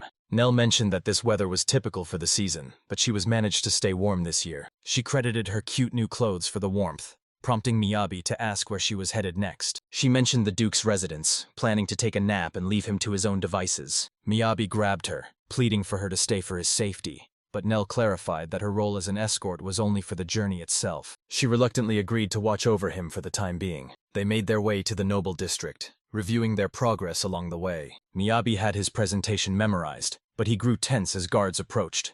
However, upon entering the gate, he was completely floored. The once pristine garden had been replaced by endless rows of vinyl greenhouses. As he stood there wondering how this happened, something suddenly grabbed his leg, making him fear an evil spirit was attacking. He quickly realized it was just Karin, who looked utterly exhausted and back at square one. Mel adjusted Miyabi's face, clearly annoyed by the ridiculous expression he was making. Karin was shocked to see Mel accompanying his master. They had crossed paths at the workshop before, but Mel didn't seem to recall him. Miyabi then asked why Karin was even at the Duke's estate. Karin reminded him that they had collaborated on the Duke's bathing facilities in the past. The Duke was so impressed by their greenhouses that he contracted more, putting Karin in charge of the entire project. Miyabi was stunned that Karin handled this alone, but Karin broke down, explaining that meeting Miyabi's insane quotas and delivery deadlines was becoming impossible. Mel placed a comforting hand on his shoulder, telling him to stop crying and act like a professional. Fired up by her blunt words, Karin vowed to show what he was truly capable of, leaving Miyabi amazed by his growth over the last 2 months. However, Miyabi spoke too soon, as Karin immediately began pleading for his help. Miyabi assisted him for an hour, leaving only the water heater connection to be finished. He suggested that a centralized heating system might be more efficient than installing a separate unit for every single building. Karin had already considered that, but explained that the client had specifically demanded this exact setup. Suddenly, Duke Baldini appeared. Both he and Miyabi were surprised to see each other, as the Duke had been waiting for his arrival, while Karin finally realized Miyabi was the client. The Duke noted that he'd heard of Miyabi's successful escort mission, and praised him for excellently fulfilling his supplementary request. The Duke grew increasingly invested in Miyabi's future, while Miyabi thanked him, wondering if he had finally proven his worth. The Duke noted his surprise at Miyabi taking a detour, especially since several important figures were already waiting for him. They stepped inside the office, where the various guild directors had already assembled. Production director Georgie and merchant director Elda were both in attendance, and the Duke asked why Miyabi looked so stunned. A proposal of this scale naturally warranted a gathering of the city's top brass. The room's heavy atmosphere made Miyabi tremble with stress, even as the Duke admitted the boy's idea was intriguing. Elda remarked that rapid travel between cities was a merchant's dream, but he seriously questioned if it was actually feasible. Georgie, the production guildmaster, was far more blunt, calling the plan a wasteful expenditure and opposing it entirely. Elda teased that Georgie would never change, and as they bickered, Miyabi wondered why they assumed the project would be so costly. He was about to clarify his methods, but the Duke cut in, agreeing with the concerns raised by both directors. Elda noted that while innovation carries high expectations, failure would ruin both public and private interests, as R&D costs began to pile up. When the Duke asked if he had blueprints for the train car, Miyabi had to admit he lacked the specific technical requirements. The Duke then asked for a time frame, to which Miyabi estimated he would need about 6 months. However, the Duke was far more demanding, requiring a complete prototype in just 3 months to even consider the request. He specified a 1-kilometer track, a fully functional tunnel, and a completed train car, all within that 90-day window. Connecting the Angeline and Clea regions would require official public works status before any approval could be granted. Miyabi had hoped for a lenient timeline, but a 3-month deadline was utterly unrealistic, even for someone with his skills. John tried to defend him, but the Duke noted this was beyond any one man's capacity, suggesting they seek Master Lewis's aid instead. Georgie remained skeptical, questioning why the test run had to take place in Angeline specifically. The Duke explained that House of Lords regulations mandate rigorous testing for all projects before they can be linked to the capital. Georg compared securing the contract to a dwarf's home renovation disaster, but Elda quickly interjected. She prioritized the Merchant Guild's utilization rights above all else, especially if the public works project proved successful. Georg scoffed at her obsession with profit. Yet Elda insisted that nothing was more vital than the bottom line. Land rights in this country fall under the authority of the 5 great ducal houses, meaning the House of Baldini would claim total control. The debate shifted to a mode of transport accessible to everyone, which would inevitably slash the guild's profits. Miyabi sensed the tension rising and realized the issue of usage rights needed to be settled now. Despite assuming the Duke had the final word, the Duke acknowledged Elda's concerns, noting the meeting was strictly for logistics, leaving Miyabi wondering if he even had a seat at the table. All he wanted was to clarify that his ultimate goal was simply helping Liz get to school safely. He thought about discussing it privately with the Duke later, but realized he couldn't wait. Sensing his hesitation, Nell gave him a sharp kick to the leg. She urged him to find his voice, reminding him that there was no place for the weak in a room like this. As the mastermind designing and building the subway, he deserved a say in how it was used. And Miyabi finally agreed with Nell. This ambitious project was all for Liz's sake, and speaking up was the only way to ensure he did his job right. Raising his hand, he shouted his demand for rights as well, a sudden outburst that left the entire room in shock. Miyabi explained that he had specific personal uses in mind when he first proposed the idea, even if the scope had ballooned since then. But Zion cut him off, reminding him it was state property and accusing him of overstepping his bounds by claiming it for himself. Miyabi fired back, stating plainly that if he wasn't allowed to use his own invention, the entire project was pointless. He threatened to walk away right then and there, leaving them to handle the complex construction themselves. The Duke intervened, pointing out that a successful prototype would earn him a contract worth 10 years of an average person's salary. With such massive stakes on the line, the Duke asked if Miyabi would truly walk away, and Miyabi firmly stood his ground. He emphasized that he didn't care about the money. He only wanted the guaranteed right to use the subway whenever necessary. After listening to his conviction, the Duke finally agreed to include those specific terms in the contract. John questioned the decision, but the Duke saw no other alternative. Without Miyabi, they were stranded, and a failed prototype would mean the end of their contract. Miyabi confidently guaranteed success, and after expressing his gratitude, the meeting was adjourned. Miyabi then headed over to Master Weiss's workshop accompanied by Zanin. Before a report could even begin, Weiss insisted that a hot meal took priority over business. Zanin tried to pivot back to the meeting, but Weiss silenced him while Sid served Miyabi a plate. Sid proudly presented his cooking, and as Miyabi examined the humble meal, he realized he'd relied on skills for so long that he'd forgotten the simple joy of home cooking. It was just seasoned vegetables, yet every bite brought him an immense sense of relief. Meanwhile, the Duke was left nursing a massive headache caused by his daughter's antics. In the next scene, the guildmaster's assistant was found sobbing uncontrollably. A concerned Eleanor asked what was wrong, only to learn the guildmaster had vanished. He'd sent word from the Lord's manor at noon, promising to return by nightfall. But he never showed, and even with a fast horse, he couldn't possibly make it back in time now. Eleanor remained calm, suggesting they write a formal notice to the branch manager. By organizing the paperwork now, she hoped to buy them a little more time. Back at the workshop, Miyabi and the guildmaster both reached for the very last bite of food. Miyabi politely insisted the guildmaster take it, and they finished the meal in companionable silence. Zanin reflected on Duke Baldi's resolve, noting how quickly he'd dismissed the spy allegations. At the time, Zanin simply followed his lord's orders without dwelling on the implications. Miyabi was well liked and seemed harmless, making Zion wonder if there was more to him than met the eye. Zion asked why Miyabi became an adventurer, especially after seeing his impressive work at the Duke's manor. Zion noted that with such skill, he didn't need to play support. He could earn far more in a production guild.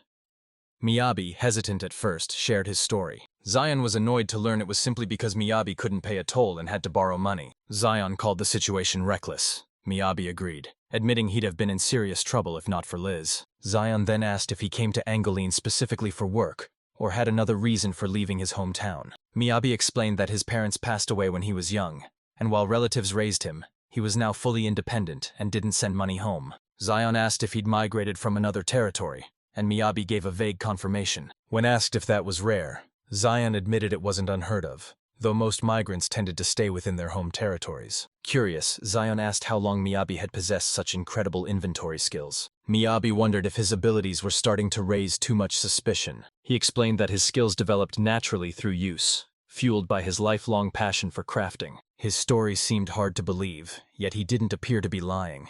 Suddenly, Weiss interrupted, reminding Zion they had business to discuss. Zion shared the details of Miyabi's train project, seeking the workshop's expertise.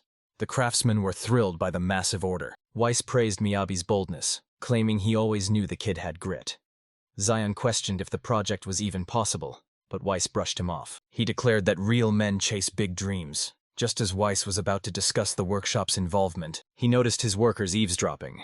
He roared at them to stop gossiping and get back to their stations. Miyabi told Weiss not to feel obligated to help if they were too busy, as he was prepared to handle the project alone. Overhearing this, the workers warned him not to underestimate the sheer scale of the task, fearing Miyabi would work himself to death. Sid noted their winter schedule was light, and they could clear their calendar for a few months.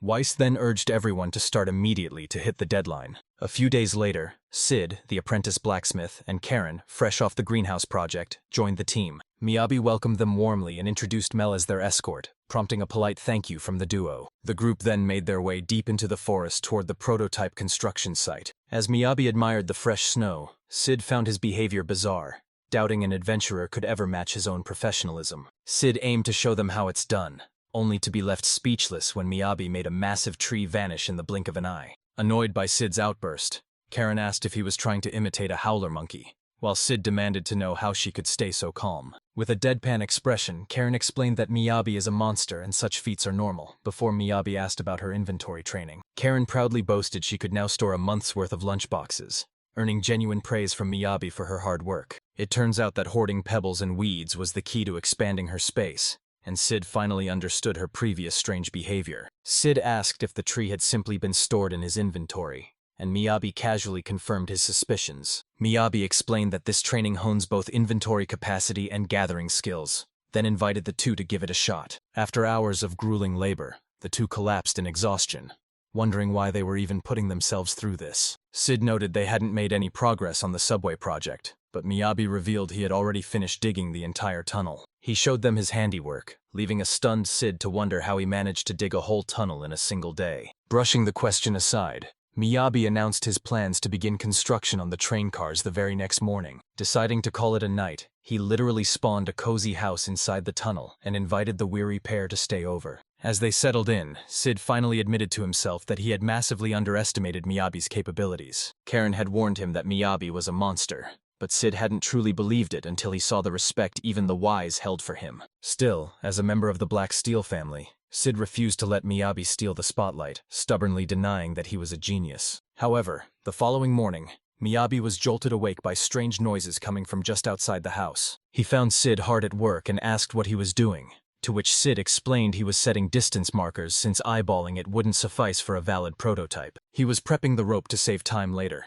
Miyabi conceded the point, though he remained visibly puzzled. Sid admitted he couldn't quite visualize the final train car yet, but he refused to waste a single second of their time. He was eager to dive into the core work, leaving Miyabi struggling to find a proper response. But Sid boldly declared that he had no intention of losing, effectively silencing him. Nell asked if they were keeping score, but Sid clarified he was just highly motivated, asking her not to dampen his enthusiasm. Callan chimed in, asking if they were focusing on the train car today.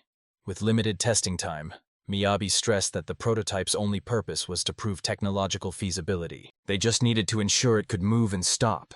If they achieved that, they'd be all set. Phase 1 was solving the power source for the Model X, a test vehicle built with standard production guild materials. Callan asked about the rear attachment, and Miyabi explained it was a propulsion block encased in metal that moved by directing airflow. He warned them all to stand back as he prepared to nudge the massive iron structure into motion. Suddenly, it lurched forward violently, throwing both him and the entire structure toward the end of the tunnel. Only Nell's lightning-fast reflexes prevented a complete disaster. A panicked Callan thought Miyabi was finished, but Nell reassured them, casually urging Miyabi to go retrieve his toy. He learned to start with low power, gradually increasing it as needed on his second attempt. This time, he cautiously moved the train forward just a few inches. Both terrified and elated, they hugged Nell in relief while Karin asked what the next step was. They had successfully met the go criterion, but now they lacked a way to actually stop it. Miyabi's simplest solution to the problem was to reabsorb the infused magic. Karin reasoned that without a constant power source, the vehicle would naturally cease to move. They tried to kill the engine, but it wouldn't stop instantly.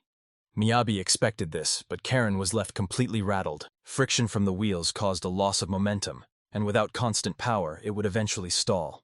For now, it was as basic as a bicycle, but at high speeds, control became a nightmare. He knew he desperately needed a braking system, but he had to admit his mechanical engineering skills were non-existent. Wondering why the game lacked modern tech blueprints, he tried to recall how vintage trains managed to slow down. Forcing himself to stay calm, he realized he was overcomplicating things. If friction was already slowing them down, he just needed to harness it. That idea was a bust too. He tried pressing a wooden staff against the tire to create drag, but it barely mimicked a real brake. The vehicle eventually ground to a halt, but the terrifying ordeal left both Karin and Miyabi traumatized. Sid arrived on the scene, and even without any knowledge of modern transit, he could tell their current method of stopping was a death trap. Miyabi began brainstorming, but complex automotive brakes were too much for him to grasp.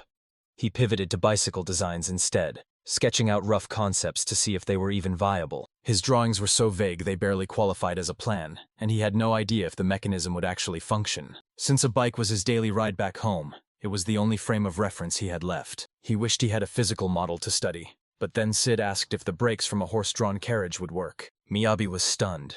He hadn't realized carriages even had brakes. Sid showed him how a simple lever pressed directly against the tires, leaving Miyabi in awe. Karin was equally impressed by Sid's mechanical insight.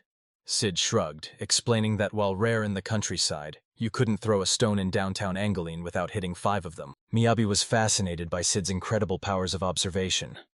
Karin didn't quite see the big deal, but Miyabi insisted that no ordinary person would notice such details. Looking back, Miyabi realized it was odd that he'd never made a conscious note of these things himself.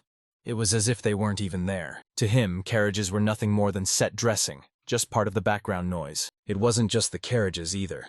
He'd overlooked the architecture and every fine detail, far too distracted by the world's general aesthetic. He had been focusing on the big picture while completely ignoring the individual parts that made it work. Miyabi admitted that Sid perceived the world with far more clarity than he did, while Sid was secretly over the moon to receive such cool-sounding praise. Sid struck a pose, claiming that keen observation has been the core of an artist's talent since the dawn of time. Miyabi completely ignored his boasting, wondering if they'd get in trouble if they just hijacked the carriage. In the following scene, Sid had to intervene after they had run through a grueling series of tests. While they could come to a halt, the R&D team hit a snag. The vibrations were far too intense whenever they applied the brakes. Even with the blueprints for the carriage brakes, they couldn't clear the hurdle. The friction was so high that it snapped every pad they tested. Every material they used wore through in just 2 runs, and Sid finally had to admit the truth to himself. Those brakes were nowhere near ready for practical use, so after a long day, he set up a hot spring to unwind. It felt a bit strange to enjoy such luxury at a construction site,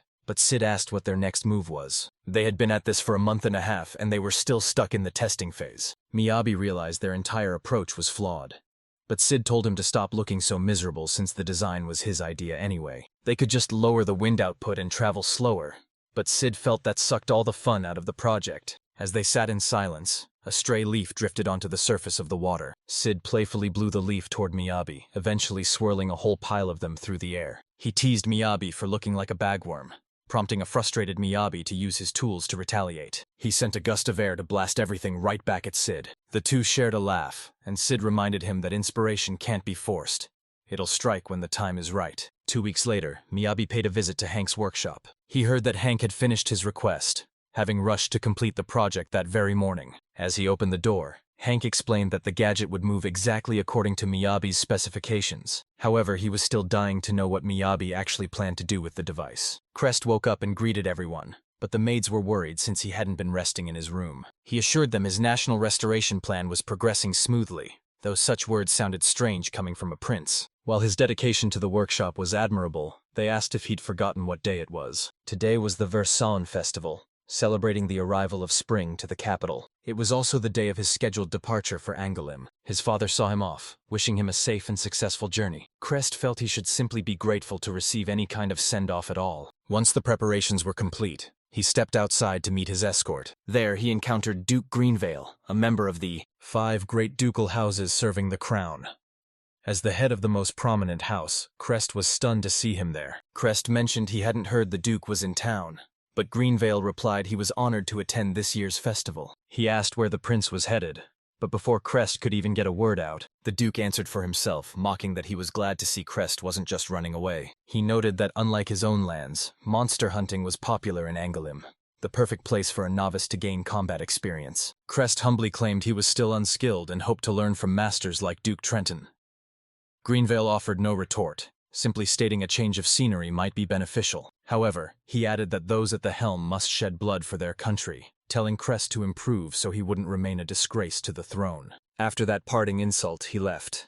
Crest's guards were furious at the Duke's blatant disrespect, but they were powerless to speak up. Soon, the captain of the guard from the Baldini ducal house and his Raven cavalry arrived to welcome them. As she helped pack the carriage, Alicia watched her brother exchange final greetings with the royal family. She overheard the staff whispering that she would likely lose her position and be sent back to the duchy in shame. In a fit of rage, Alicia slammed the supplies into the carriage, prompting her brother to demand what she was doing. She snapped back that she was just loading the cart, but Raven warned her that such recklessness would tarnish the Baldini family's dignity, to which she retorted that proper crates would protect the cargo better than sacks. She boldly stated that's how she'd run things as captain, but Raven dismissed her, claiming she simply didn't understand the hardships of managing a garrison. He reminded her that their noble house supported the ducal family through unwavering loyalty rather than raw strength. Their duty was to serve as elite guards and attendants, but Alicia cut him off, insisting she already knew the history. To her, it made no sense to be stationed anywhere that prevented her from protecting her lady.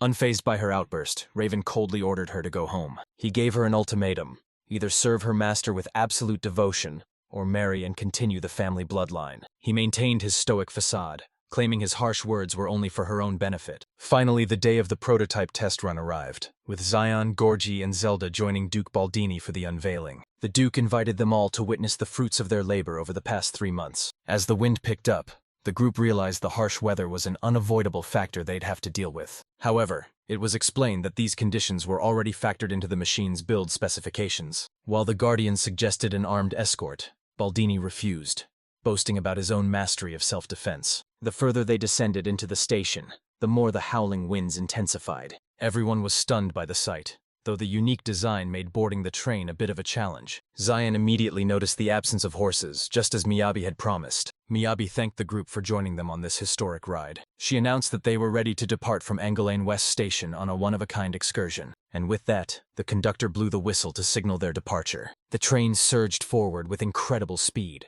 leaving everyone in absolute awe. George panicked as the cabin began to vibrate violently, leading Zion to question its safety, while Miyabi warned them not to open the windows. Elder marveled at how much faster they were moving compared to a horse-drawn carriage, while a surprisingly calm Baldini invited Miyabi to sit beside him. As he sat, Miyabi explained that the entire locomotive was propelled by harnessed wind magic. Elder was stunned that simple wind magic could generate such immense velocity. Miyabi detailed how blocks enchanted with wind magic were integrated directly into the engine's mechanism. Baldini questioned the purpose of the perforated iron box, prompting Miyabi to reveal the secret behind the design. By engaging the brakes, the massive iron machine began to gradually decelerate. Controlling the train at high speeds was the real challenge, which he solved by utilizing wind power in the opposite direction. To accelerate, he activated the rear block, and to decelerate, he engaged the front, all controlled through a single aperture in the engine. He made the process sound effortless, yet the complex lever system required precise coordination to operate. By combining reverse thrust with mechanical brakes, he had even built in a layer of safety redundancy. Even after disembarking, the passengers remained in a state of total disbelief. Miyabi didn't blame them. In a world where horses set the pace, this level of speed was completely unprecedented. Baldini admitted that when he first read the proposal, he barely believed such a feat was even possible. But Miyabi had succeeded, marking a monumental leap forward for the future of the entire kingdom. However, the Duke dropped a bombshell. He couldn't invest in the project, sending Miyabi into a spiral of panic. He frantically asked if the rejection was due to the intense wind or the rough, rattling ride. The Duke calmed him, explaining that the issue lay in the fact that only Miyabi could power it. and his enchantments weren't permanent. Eventually, the mana would be depleted, and the entire transportation system would grind to a halt. It was the exact same issue he'd faced with the greenhouse project, leaving Miyabi to wonder what he meant. He explained that whether it involved generating massive amounts of heat or moving heavy iron machinery, the system was unsustainable without someone of his immense magical caliber. He challenged them to consider what would happen in 10 or 50 years when he was no longer around to handle the maintenance. The project would eventually become nothing more than a dusty relic, so he added a strict new condition to the contract. All further construction must be completed by Karin alone.